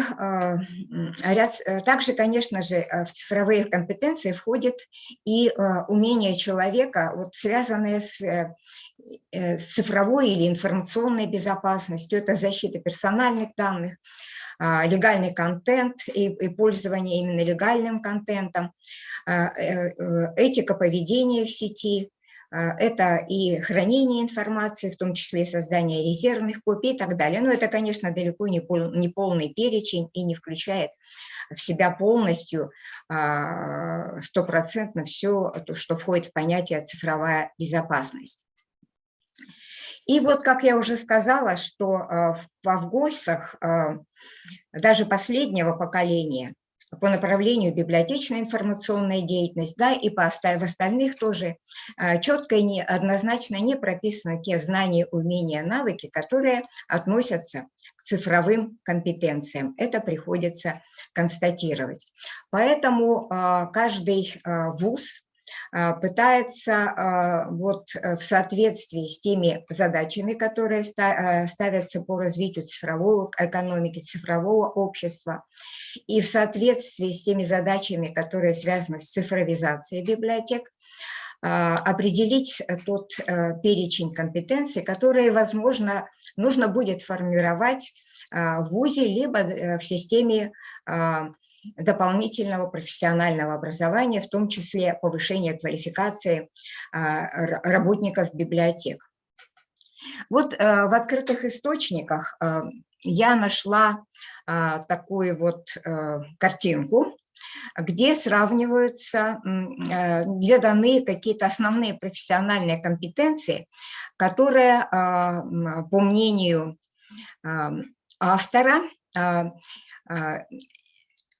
сейчас, ну, скажем, предъявляются к библиотечному работнику в нашей стране и, ну, в таких, например, странах, в зарубежных странах, ну, например, таких как США. Но здесь вот имеется, конечно, определенное различие, и, наверное, это связано с тем уровнем цифровизации, которые достигли и библиотеки, и в целом наша экономика на современном этапе. Вот совсем недавно состоялась такой форум, связанный с профессией библиотек, который явился продолжением соответствующей форсайт-сессии, в которой, по-моему, вот многие из нас участвовали. Это в Иркутской областной библиотеке имени Молчанова-Сибирского. Были подняты вопросы о том, насколько об актуальности профессии библиотекаря, и в частности я вот обратила внимание на предложенные новые профессии или специализации библиотекарей и библиографов, которые там были предложены. Ну, например, это такие как библиограф 5D. Здесь вот написано, чем должен заниматься библиограф нового поколения. 5D – это, то есть почему 5D? Это 5 тех направлений деятельности, которыми должен заниматься современный библиограф. Вы здесь видите, чем он должен заниматься. То есть это несколько непривычная для нас, ну, скажем так, характеристика профессии библиографа. Далее, это так называемый информационный куратор. Ну, мы с этим уже имеем дело. Есть такое понятие, как цифровой куратор, есть, допустим, в Национальной библиотеке уже предлагается пользователям персональный библиотекарь. Ну, это нечто сродни этому, но несколько более широкое понимание вот такой специализации работника библиотечно-информационной сферы. Ну и вот предлагается также такое очень модное название. Ну, на самом деле это можно назвать такой, скажем, организатор, если назвать современным нашим языком, это специалист по культурно-досуговой деятельности библиотеки, но он несколько более широко здесь понимается. Вот. Ну, вот предложены одни из таких вот вариантов развития нашей профессии. Ну и в этом форуме участвовали представители агентства стратегических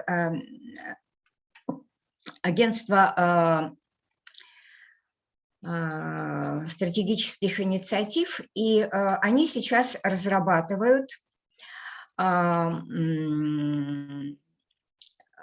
такой атлас новых профессий. И вот надо сказать, что представитель этого агентства заинтересовался разговором, который произошел на данном форуме, и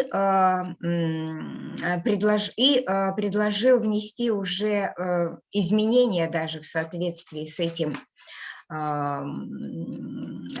с тем, что было предложено на этом форуме, на этой встрече, по внесению изменений в атлас новых профессий относительно профессии библиотекаря, как, ну, обычно вот сейчас можно встретить в интернете, можно встретить такие, если вы наберете умирающие профессии или уходящие профессии, то довольно часто можно еще встретить, это профессия библиотечного работника. А вот было, значит, сделано предложение о том, чтобы в атлас новых профессий уже подойти с позиций, в том числе и цифровых компетенций, и современного подхода к профессии библиотекаря.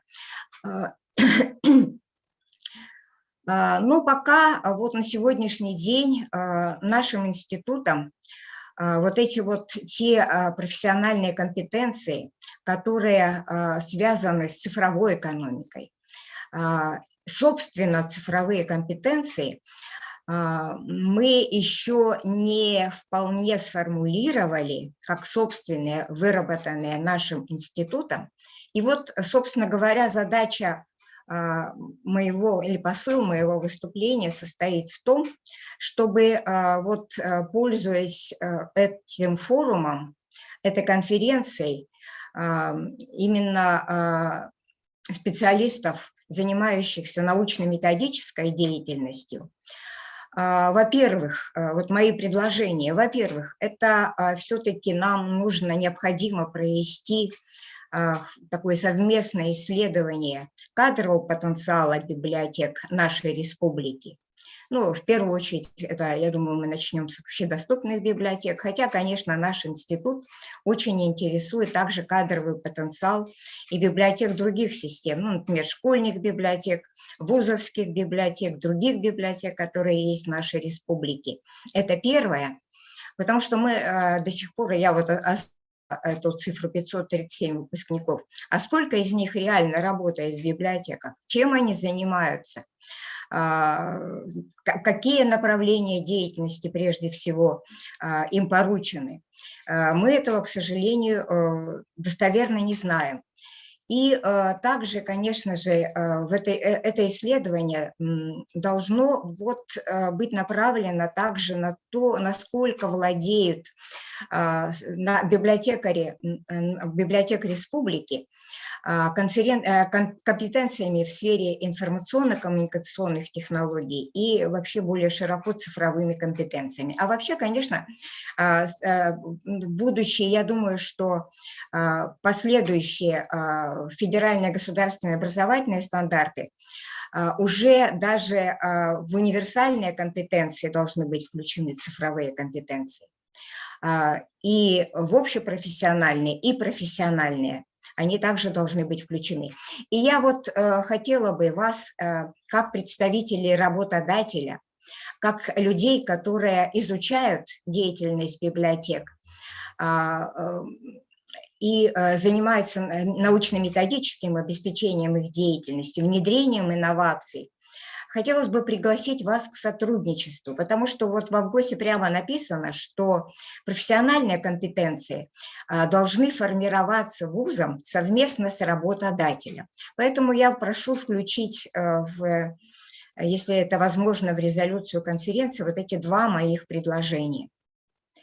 Вот, ну, немножечко получилось такое слегка сумбурное выступление, но надо сказать, что вот эта проблема на самом деле очень актуальна, и мы только приступаем, вот в частности, к реализации этого нового профиля, поэтому, конечно, еще не поздно нам с вами сесть за стол, да, скажем так, общий стол, круглый стол, обсудить и выработать вот какое-то решение о том, какого библиотекаря мы с вами получим на выходе по реализации этой программы, а для этого мы, конечно, с вами должны сформулировать вот эти компетенции, в том числе и цифровые. Спасибо.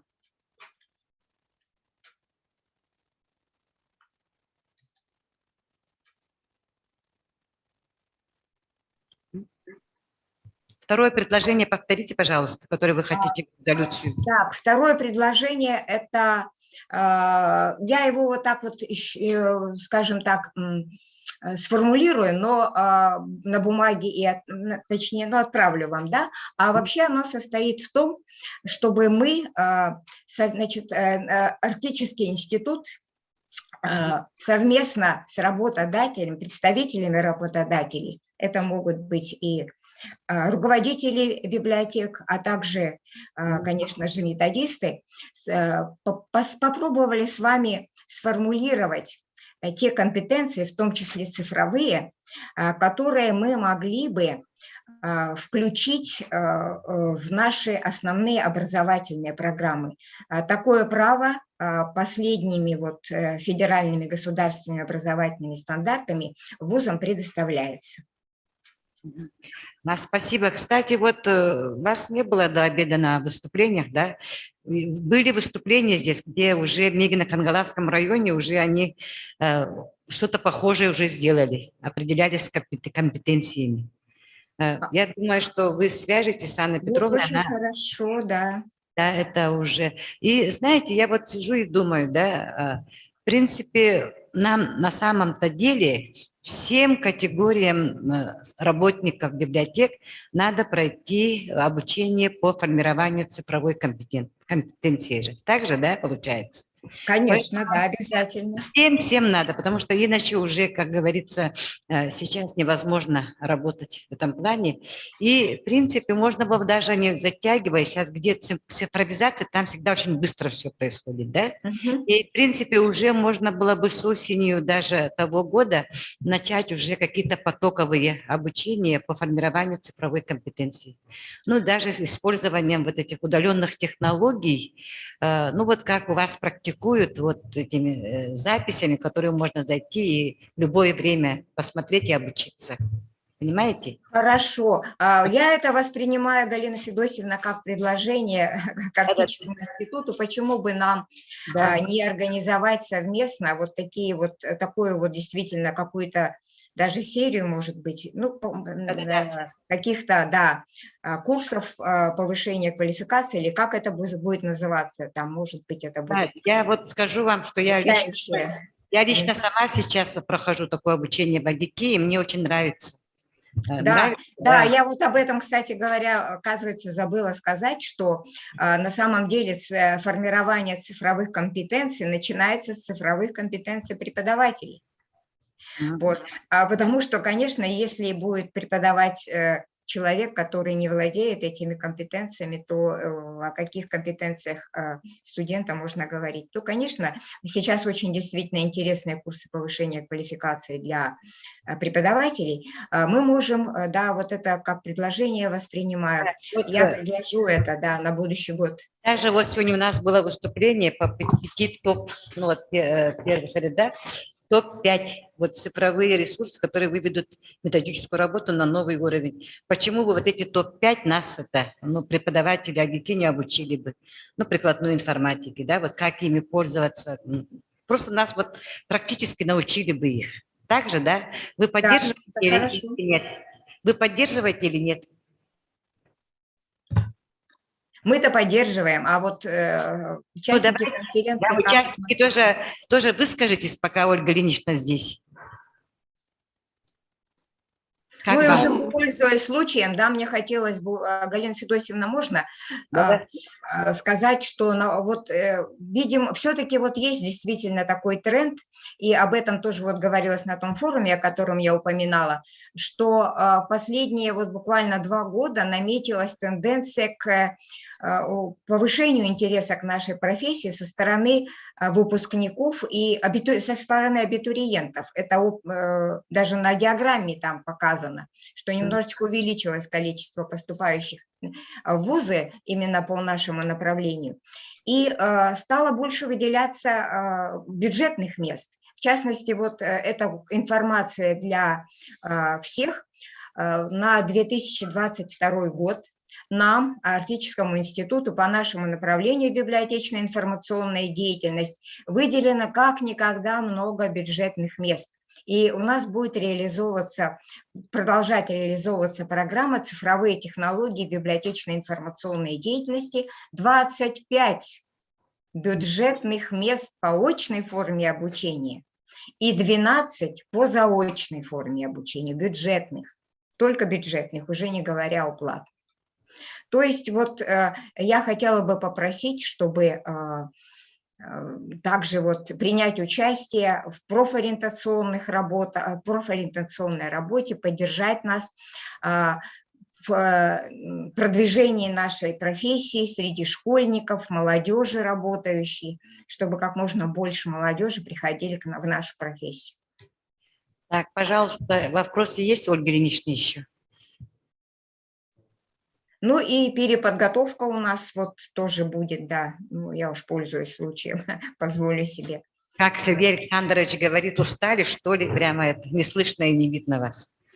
Так, но я думаю, что очень интересное было бы сотрудничество с АГИКИ, с кафедрой прикладной информатики, ну, для того, чтобы мы могли, просто, может быть, практикуме это будет, да, или это будут какие-то тренинги будут, именно по работе вот с новыми технологиями. Также, да, и какие-то совершенно вот необходимые нам обучение этих программного обеспечения и так далее. Хорошо, хорошо. Я думаю, что кафедра информатики, я думаю, откликнется. Мне вот, например, нравится у них учиться, да, сейчас. Они ничего лишнего не дают, ни одного там лишнего. Очень конкретно, да, все очень конкретно. Очень четко, конкретно. Ясно, да. И действительно можно обучаться и, если нет возможности, и не онлайн, а самостоятельно, да. Вот, например, мы могли бы очень много людей обучиться даже вот этой программе ТИЛДа, как его использовать в нашей методической работе грамотно. Понимаете? Ну, в общем-то, если вы это поддерживаете, то мы это включим в резолюцию нашей конференции. Хорошо, да, конечно. Поскольку время у нас идет, что-то мы очень увлеклись, я сейчас хочу слово предоставить Евдокии Викторовне Скобловой, главному библиотекарю НИИ чтения научно-исследовательского центра Национальной библиотеки. Тема ее выступления – республиканский конкурс онлайн-проектов по продвижению чтения в рамках сетевого республиканского проекта «Читаем все». Здравствуйте, уважаемые коллеги. Надеюсь, меня слышно. Я не могу включить демонстрацию, потому что у Ольги Ильиничны еще не отключена демонстрация. Ага, спасибо. Сейчас.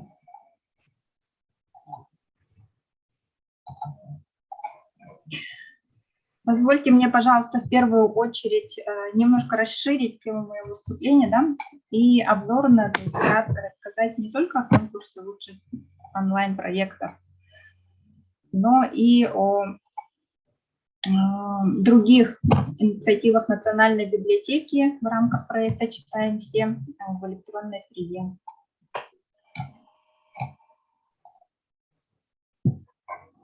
Так, надеюсь, презентацию видно, да? Да, видно, все нормально. Спасибо. В 2020 году пандемия внесла серьезные коррективы в работу библиотек, и в связи с чем возросла актуальность ставших перед библиотеками важнейших задач усиления дистанционных форм работы с населением. Весной 2020 года был проведен республиканский конкурс лучших онлайн-проектов по продвижению чтения. Он проходил в рамках республиканского конкурса научных работ в области библиотековедения, библиографии, книговедения и проекта «Читаем все». Как вы видите, всего на конкурс поступило 382 проекта из 270 муниципальных библиотек, 23 районов республики, также из Якутска, Республиканской библиотеки для слепых, Национальной библиотеки и Центра детского чтения. Из общего количества реализуемых практик был выбран 51 проект. Экспертная комиссия отобрала 29 финальных работ, из которых были определены 10 дипломантов, авторов лучших онлайн-проектов в области чтения. На конкурс принимались актуальные на тот момент, которые проводились на тот момент, интернет-проекты, нацеленные на популяризацию чтения, увеличение массового интереса к литературе и книге, повышение уровня читательской активности населения всех возрастов, приобщение к литературе народов, проживающих на территории Республики Саха-Якутия. Был организован онлайн-прием работ и экспертный мониторинг сайтов и социальных сетей общедоступных библиотек республики. В конкурсе могли принять участие государственные муниципальные библиотеки Якутии, а также физические лица. Были представлены различные онлайн-проекты. Это были и конкурсы рисунков, буктрейлеров, стихов, рассказов, фото, видео и прочего. Кукольные театры, марафоны, мастер-классы, подкасты, викторины. Надо сказать, что проекты были весьма разнообразны, проектов было много, и все они рассматривались с точки зрения оригинальности идеи, содержания, визуальной подачи материала, а также немаловажно было регулярное актуальное выставление информации о проекте в социальных сетях библиотеки и на ее сайте. Здесь вы видите победителей, уже, которые были названы этого конкурса, да, победителей конкурса. Надо сказать, что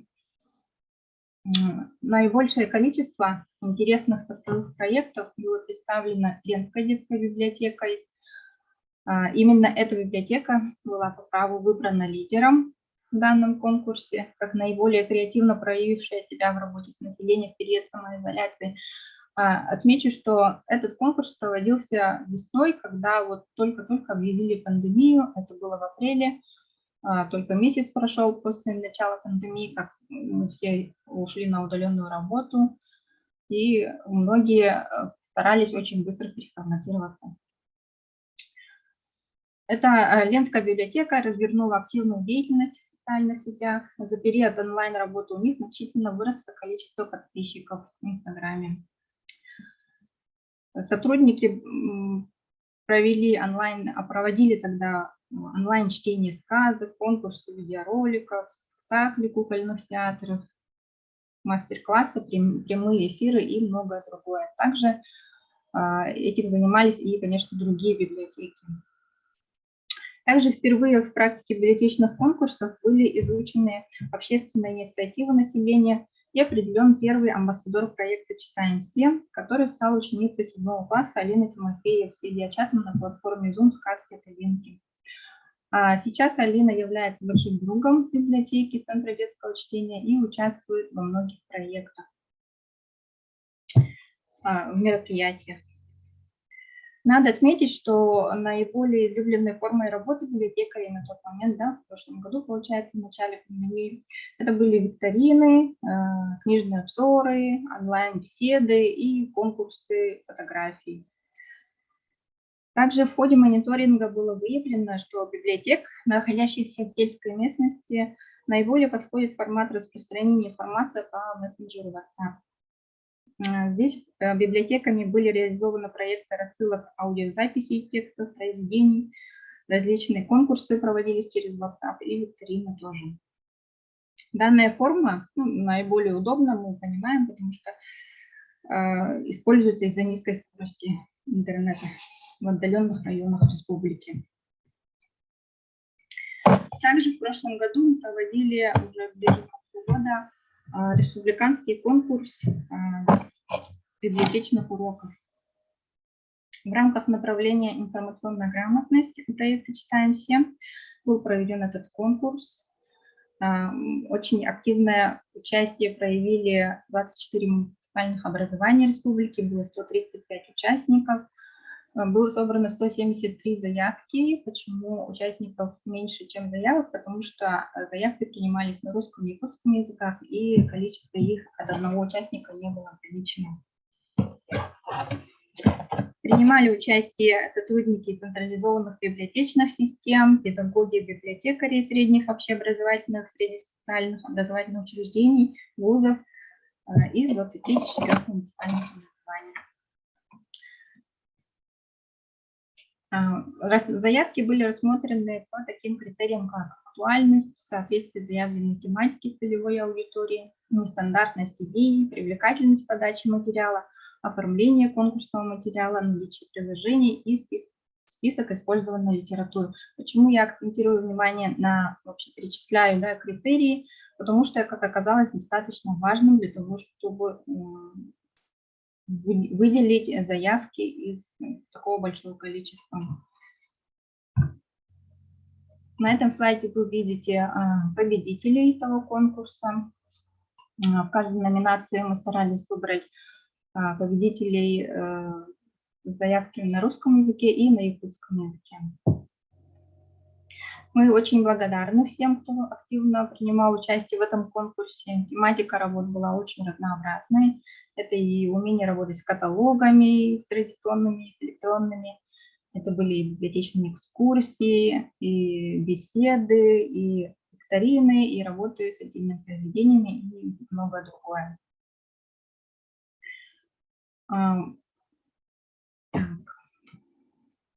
Мы проводим не только онлайн-конкурсы, но и создаем собственные ресурсы. С прошлого года налажено сотрудничество с детским садом «Прометейчик» города Якутска и Комаровой Ириной Ильиничной, кандидатом исторических наук, проректором Международной педагогической академии дошкольного образования города Москва. И в результате чего в электронной библиотеке, национальной библиотеке созданы 3 уникальные коллекции. Они поделились, воспитатели и вот Ирина Ильинична поделились мыслями о том, что воспитатели дошкольных образовательных учреждений сами часто разрабатывают настольные игры с национальным колоритом, создают мини-мультфильмы со своими подопечными, пишут развивающие программы с использованием краеведческого материала. Как правило, со временем эти наработки забываются, исчезают, и для того, чтобы их сохранить, Национальная библиотека предложила создать 3 уникальные коллекции. Впервые эти коллекции были презентованы на научно-практической онлайн-конференции «Инвестиции в раннее детство. Основы будущего», где всех воспитателей республики призывали активно участвовать в пополнении этих коллекций. Также и сейчас я вас призываю активно сотрудничать с дошкольными учреждениями, продвигать идеи о сохранении тех уникальных материалов, которые они создают. Для этого надо будет связаться с сотрудниками электронной библиотеки, которые подскажут, каким образом эти работы можно включить в эти коллекции. У них были свои критерии. Покажу, да, немножко начальная страница. Это коллекция мультфильмов. На данный момент там 12 видеозаписей. Это мультфильмы создают сами дети вместе с воспитателями, получается. Также есть и коллекция настольных игр и коллекция развивающих программ. В свою очередь, в соавторстве с воспитателями детского сада «Прометейчик» под руководством Ирины Ильиничны Комаровой сотрудники Национальной библиотеки написали парциальную программу дошкольного образования под названием «Читаем всем». Что такое парциальная программа? Это дополнение к основному образованию ребенка в детском саду или дошкольной группе. Парциальная программа будет направлена на развитие творческих способностей, нравственно-эстетического воспитания, физической культуры и прочее. Наша же программа направлена на воспитание малышей через приобщение к книге. Она предназначена для использования в детских садах, центрах развития ребенка, а также может быть интересно широкому кругу читателей. Здесь вы найдете и практические занятия с детьми, как их с ними читать, и как научить вообще ребенка читать. Здесь есть списки литературы, как организовать читательский уголок и многое другое. Эту парциальную программу вы можете найти также в одной из коллекций. Коллекция развивающих программ и методических пособий для детей дошкольного возраста на свободном доступе. В этом году прошел большой конкурс в онлайн-среде. Это первый международный конкурс «Белый мир Арктики» через призму детской книги. Организаторами выступили Национальная библиотека и Центр детского чтения Национальной библиотеки при поддержке Совета детской книги России, Российской государственной библиотеки, Министерства культуры, духовного развития Россия, Министерства по развитию Арктики и делам народов Севера. На конкурс принимались издательства, визуальные творческие проекты для детей и подростков, художественные и научно-популярные издания, театральные постановки, экранизации, мультипликационные фильмы по художественным произведениям, авторские настольные игры на тему Севера и Арктики. На слайде вы видите, сколько было участников. В этом году конкурс охватил 8 регионов России: Якутию, Мурманскую, Сахалинскую области, Ханты-Мансийский, Чукотский, Ямало-Ненецкий автономные округа, республики Коми, Красноярский край, а также зарубежные страны: Норвегия, Финляндия, Швеция, Дания, Исландия, США и Канада. Открытое голосование проходило на сайте Национальной библиотеки. Также работы рассматривала жюри. Победители были названы в сентябре во время симпозиума «Пространство чтения Арктики». Здесь у нас в Якутске проходило. И этот симпозиум проходил в рамках 37-го Всемирного конгресса ЕГЭ. Как видно из географии стран-участниц, конкурс обрел размах именно благодаря интернет-технологиям, начиная с объявления конкурса до связи с коллегами из зарубежных стран, проведение голосования. Все это проходило, награждение победителей, все это проходило онлайн. Ознакомиться с этими работами вы можете на сайте Национальной библиотеки в разделе «Проекты». Здесь вы видите номинации, какие были объявлены, и кто победил.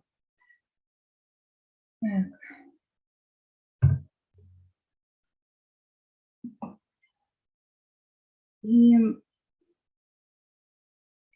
что я хочу еще немножко сказать. В этом году наша республика получила высокий статус территории книги и чтения.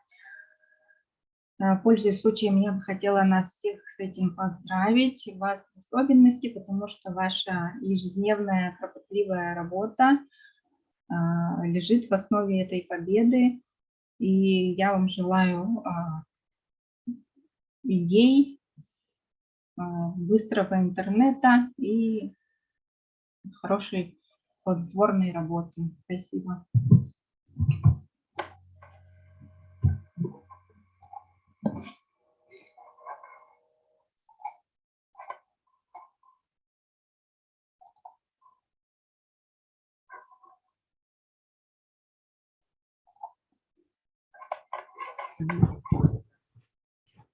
Так, спасибо, Евдокия Викторовна. Вопросы есть к Евдокии Викторовне? Так, ну, вопросов нет, видимо, все подустали. Я предоставляю слово последнему, значит, участнику Анне Степановне Туваровой, главному библиотекарю научно-методического центра, онлайн-проекты по детскому чтению.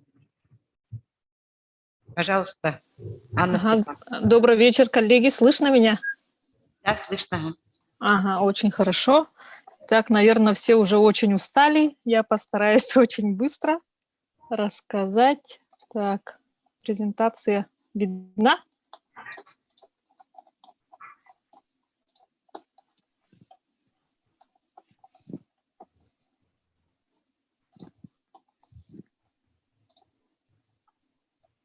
Презентация видна, да?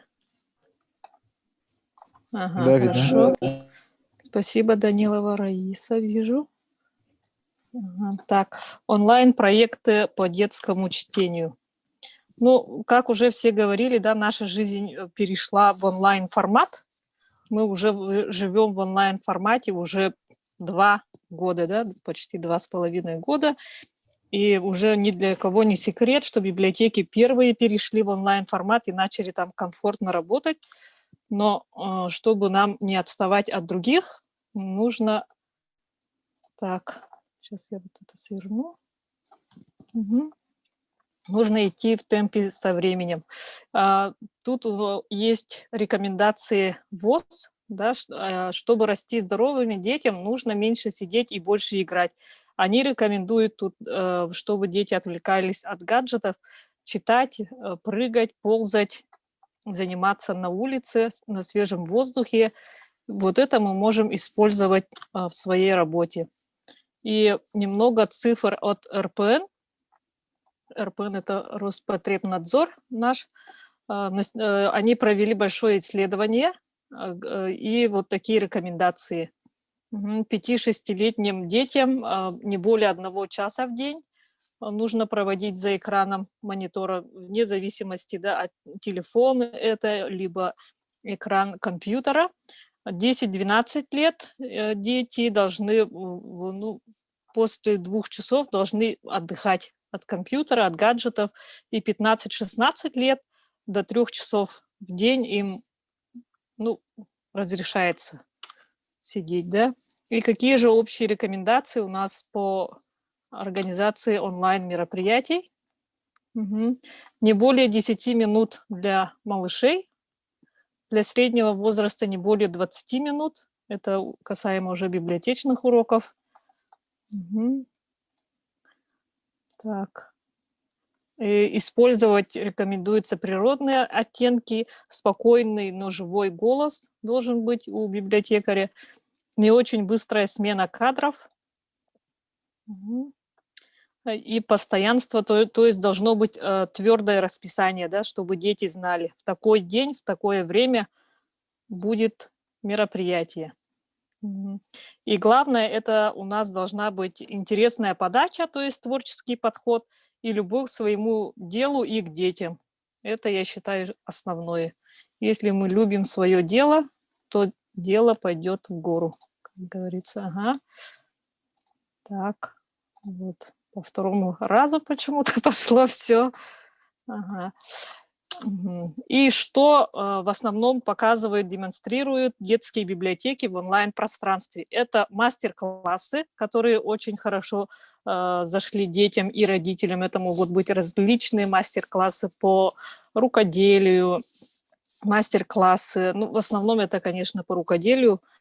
И дальше чтение само. И узконаправленные, можно сказать, как клубы по интересам. Где мы можем все это транслировать? Это, конечно, у нас на сайте, если у вас есть сайт, да, на YouTube-каналах, в Инстаграме. Инстаграм сейчас очень хорошо расширил свои функции, и можно его использовать как площадку ВКонтакте, в Телеграме, в WhatsApp и в Зуме нашим любимым. И сейчас я хочу вам показать на примере московских центральных библиотек, какие же очень хорошие есть мастер-классы. Это мастер-класс библиотеки Москвы, хэштег «Творим дома» для детей от 3 лет. Они создают сказки своими руками, вот, используют соленое тесто, лепят героев. На первом занятии вот Мария, это библиотекарь, рассказывает и показывает по мотивам известной народной сказки «Колобок». У них есть твердое расписание, тоже можно зайти, посмотреть и в записи, и в онлайн-формате участвовать. Потом есть библиотеки Белинского «Полезные вещи из ненужных вещей». Новая жизнь ненужным вещам. Онлайн-мастер-класс. Они тоже вот у себя на сайте показывают и на YouTube-канале тоже демонстрируют. У них есть тоже твердое расписание, список, что им нужно для следующих занятий. И дети готовят, и смотрят, и совместно с ними делают. Потом проекты интересные по чтению. Тоже проект московских библиотек ЦБС ЦАО «Почитай-ка 0+». Это сетевой проект о книгах для комплексного семейного чтения. Это очень интересный проект. Наверное, кто-то видел, кто-то знает, да? Мгм. Тут тоже есть твердое расписание, организуют и круглые столы в формате прямых трансляций, обзоры детских произведений, чтение детских книг с писателями, актерами, поэтами библиотек вот, центра Москвы. Очень интересный проект. Ну, похожие проекты у нас тоже проводятся, но они у нас носят такой более хаотичный порядок, да. И вот, посмотрите, даже ГПНТБ «Саран» делает у себя громкие чтения в ВК-видео. Наверное, тоже видели, знаете. Сотрудники читают, громкие чтения устраивают.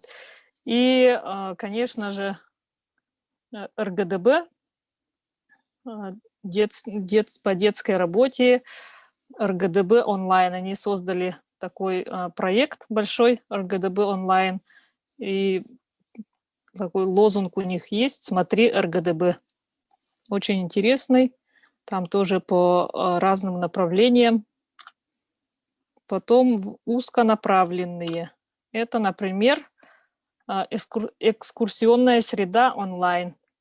Тоже виртуальные экскурсии. Это сейчас приобретает очень большой спрос, потому что, сидя дома, можно посетить Москву, и у себя в своих УУСах вы тоже можете организовать онлайн-экскурсии. Кто-то уже делает. И разработано, вот тут посмотрите, 80 маршрутов, их посетило уже 5500 человек. Это на базе вашего сайта, и, то есть уже понимаете, да, посещение сайта будет. Потом есть тоже такой интересный проект «История цвета». Исторические факты появления цветов. Это, то есть, сотрудник библиотеки Ольга Романова.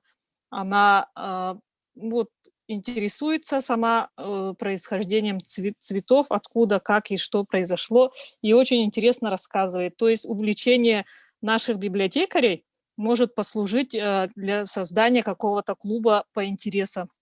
Если мы увлеченно сами рассказываем с горящими глазами, то это, конечно, вызывает живой интерес.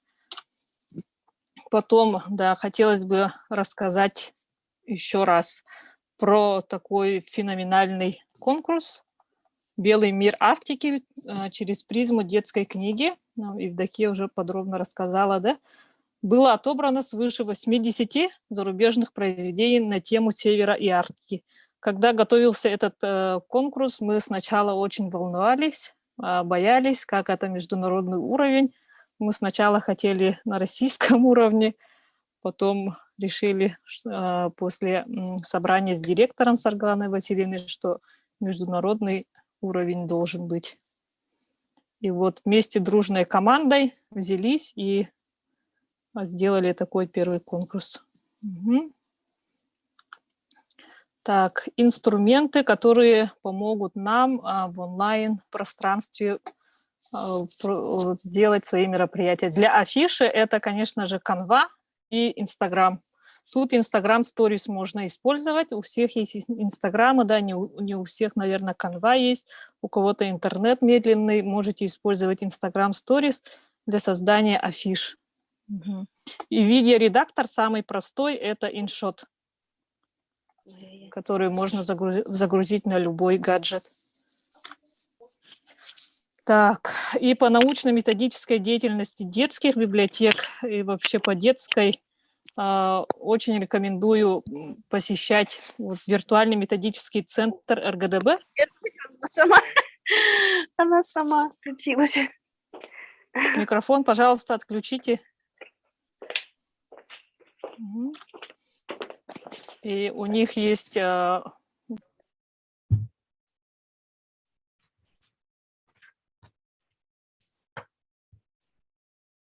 звук пропал. Анна Степановна, вы пропали. Слышно? Да, вот пришло. Ага. Так, вот с этого момента пропал, да? Да, ага.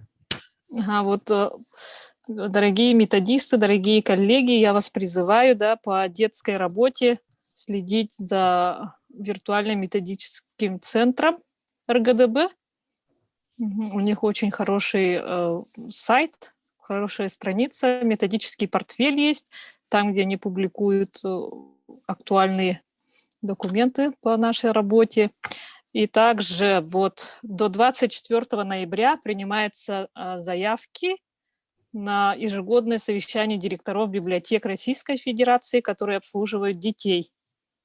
Если кто-то, может быть, не знает из ваших сотрудников, можете зарегистрироваться и принять участие можно онлайн, как слушатель.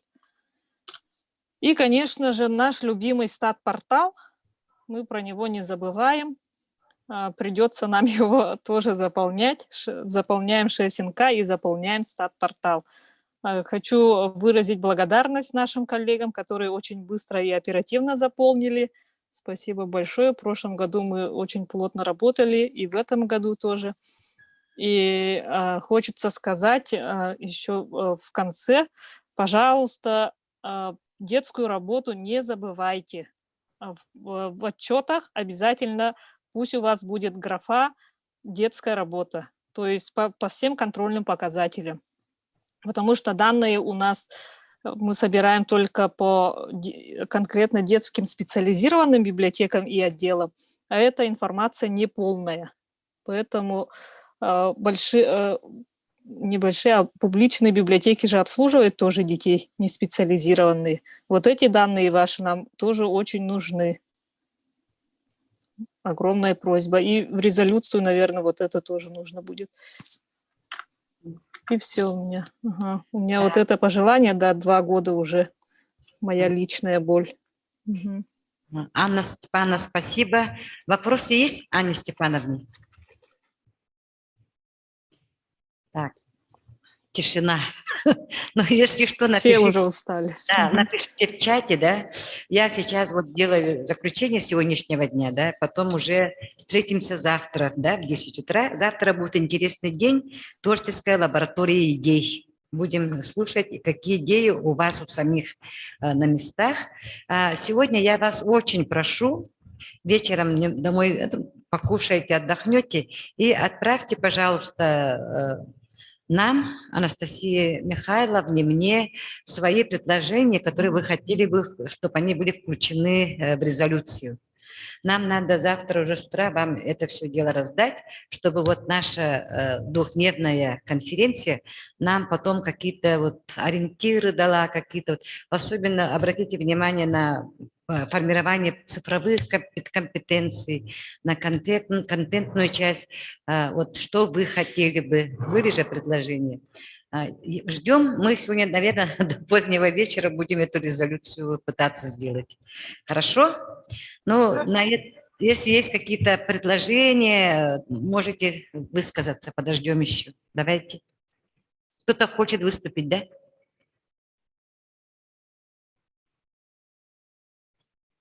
Ну, видимо, просто так прорвалось. Ну, давайте тогда мы с вами прощаемся. Завтра в 10 утра встречаемся. Ну, можно я скажу? Пожалуйста, это кто? Это Туварова.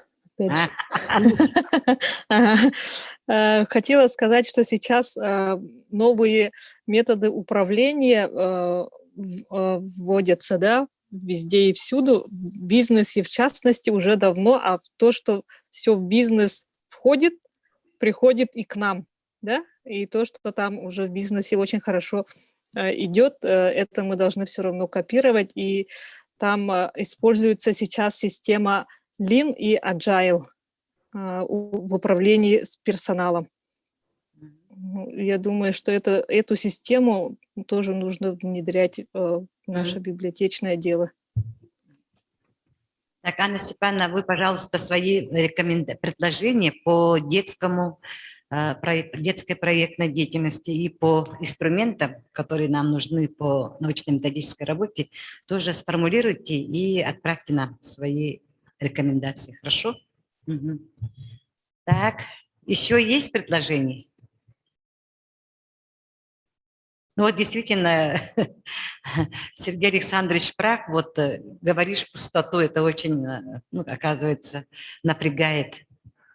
Так, Но, по крайней мере, ну давайте тогда прощаться и завтра встретимся. И мы ждем сегодня ваши предложения. До завтра. До свидания. До свидания. До свидания. До свидания.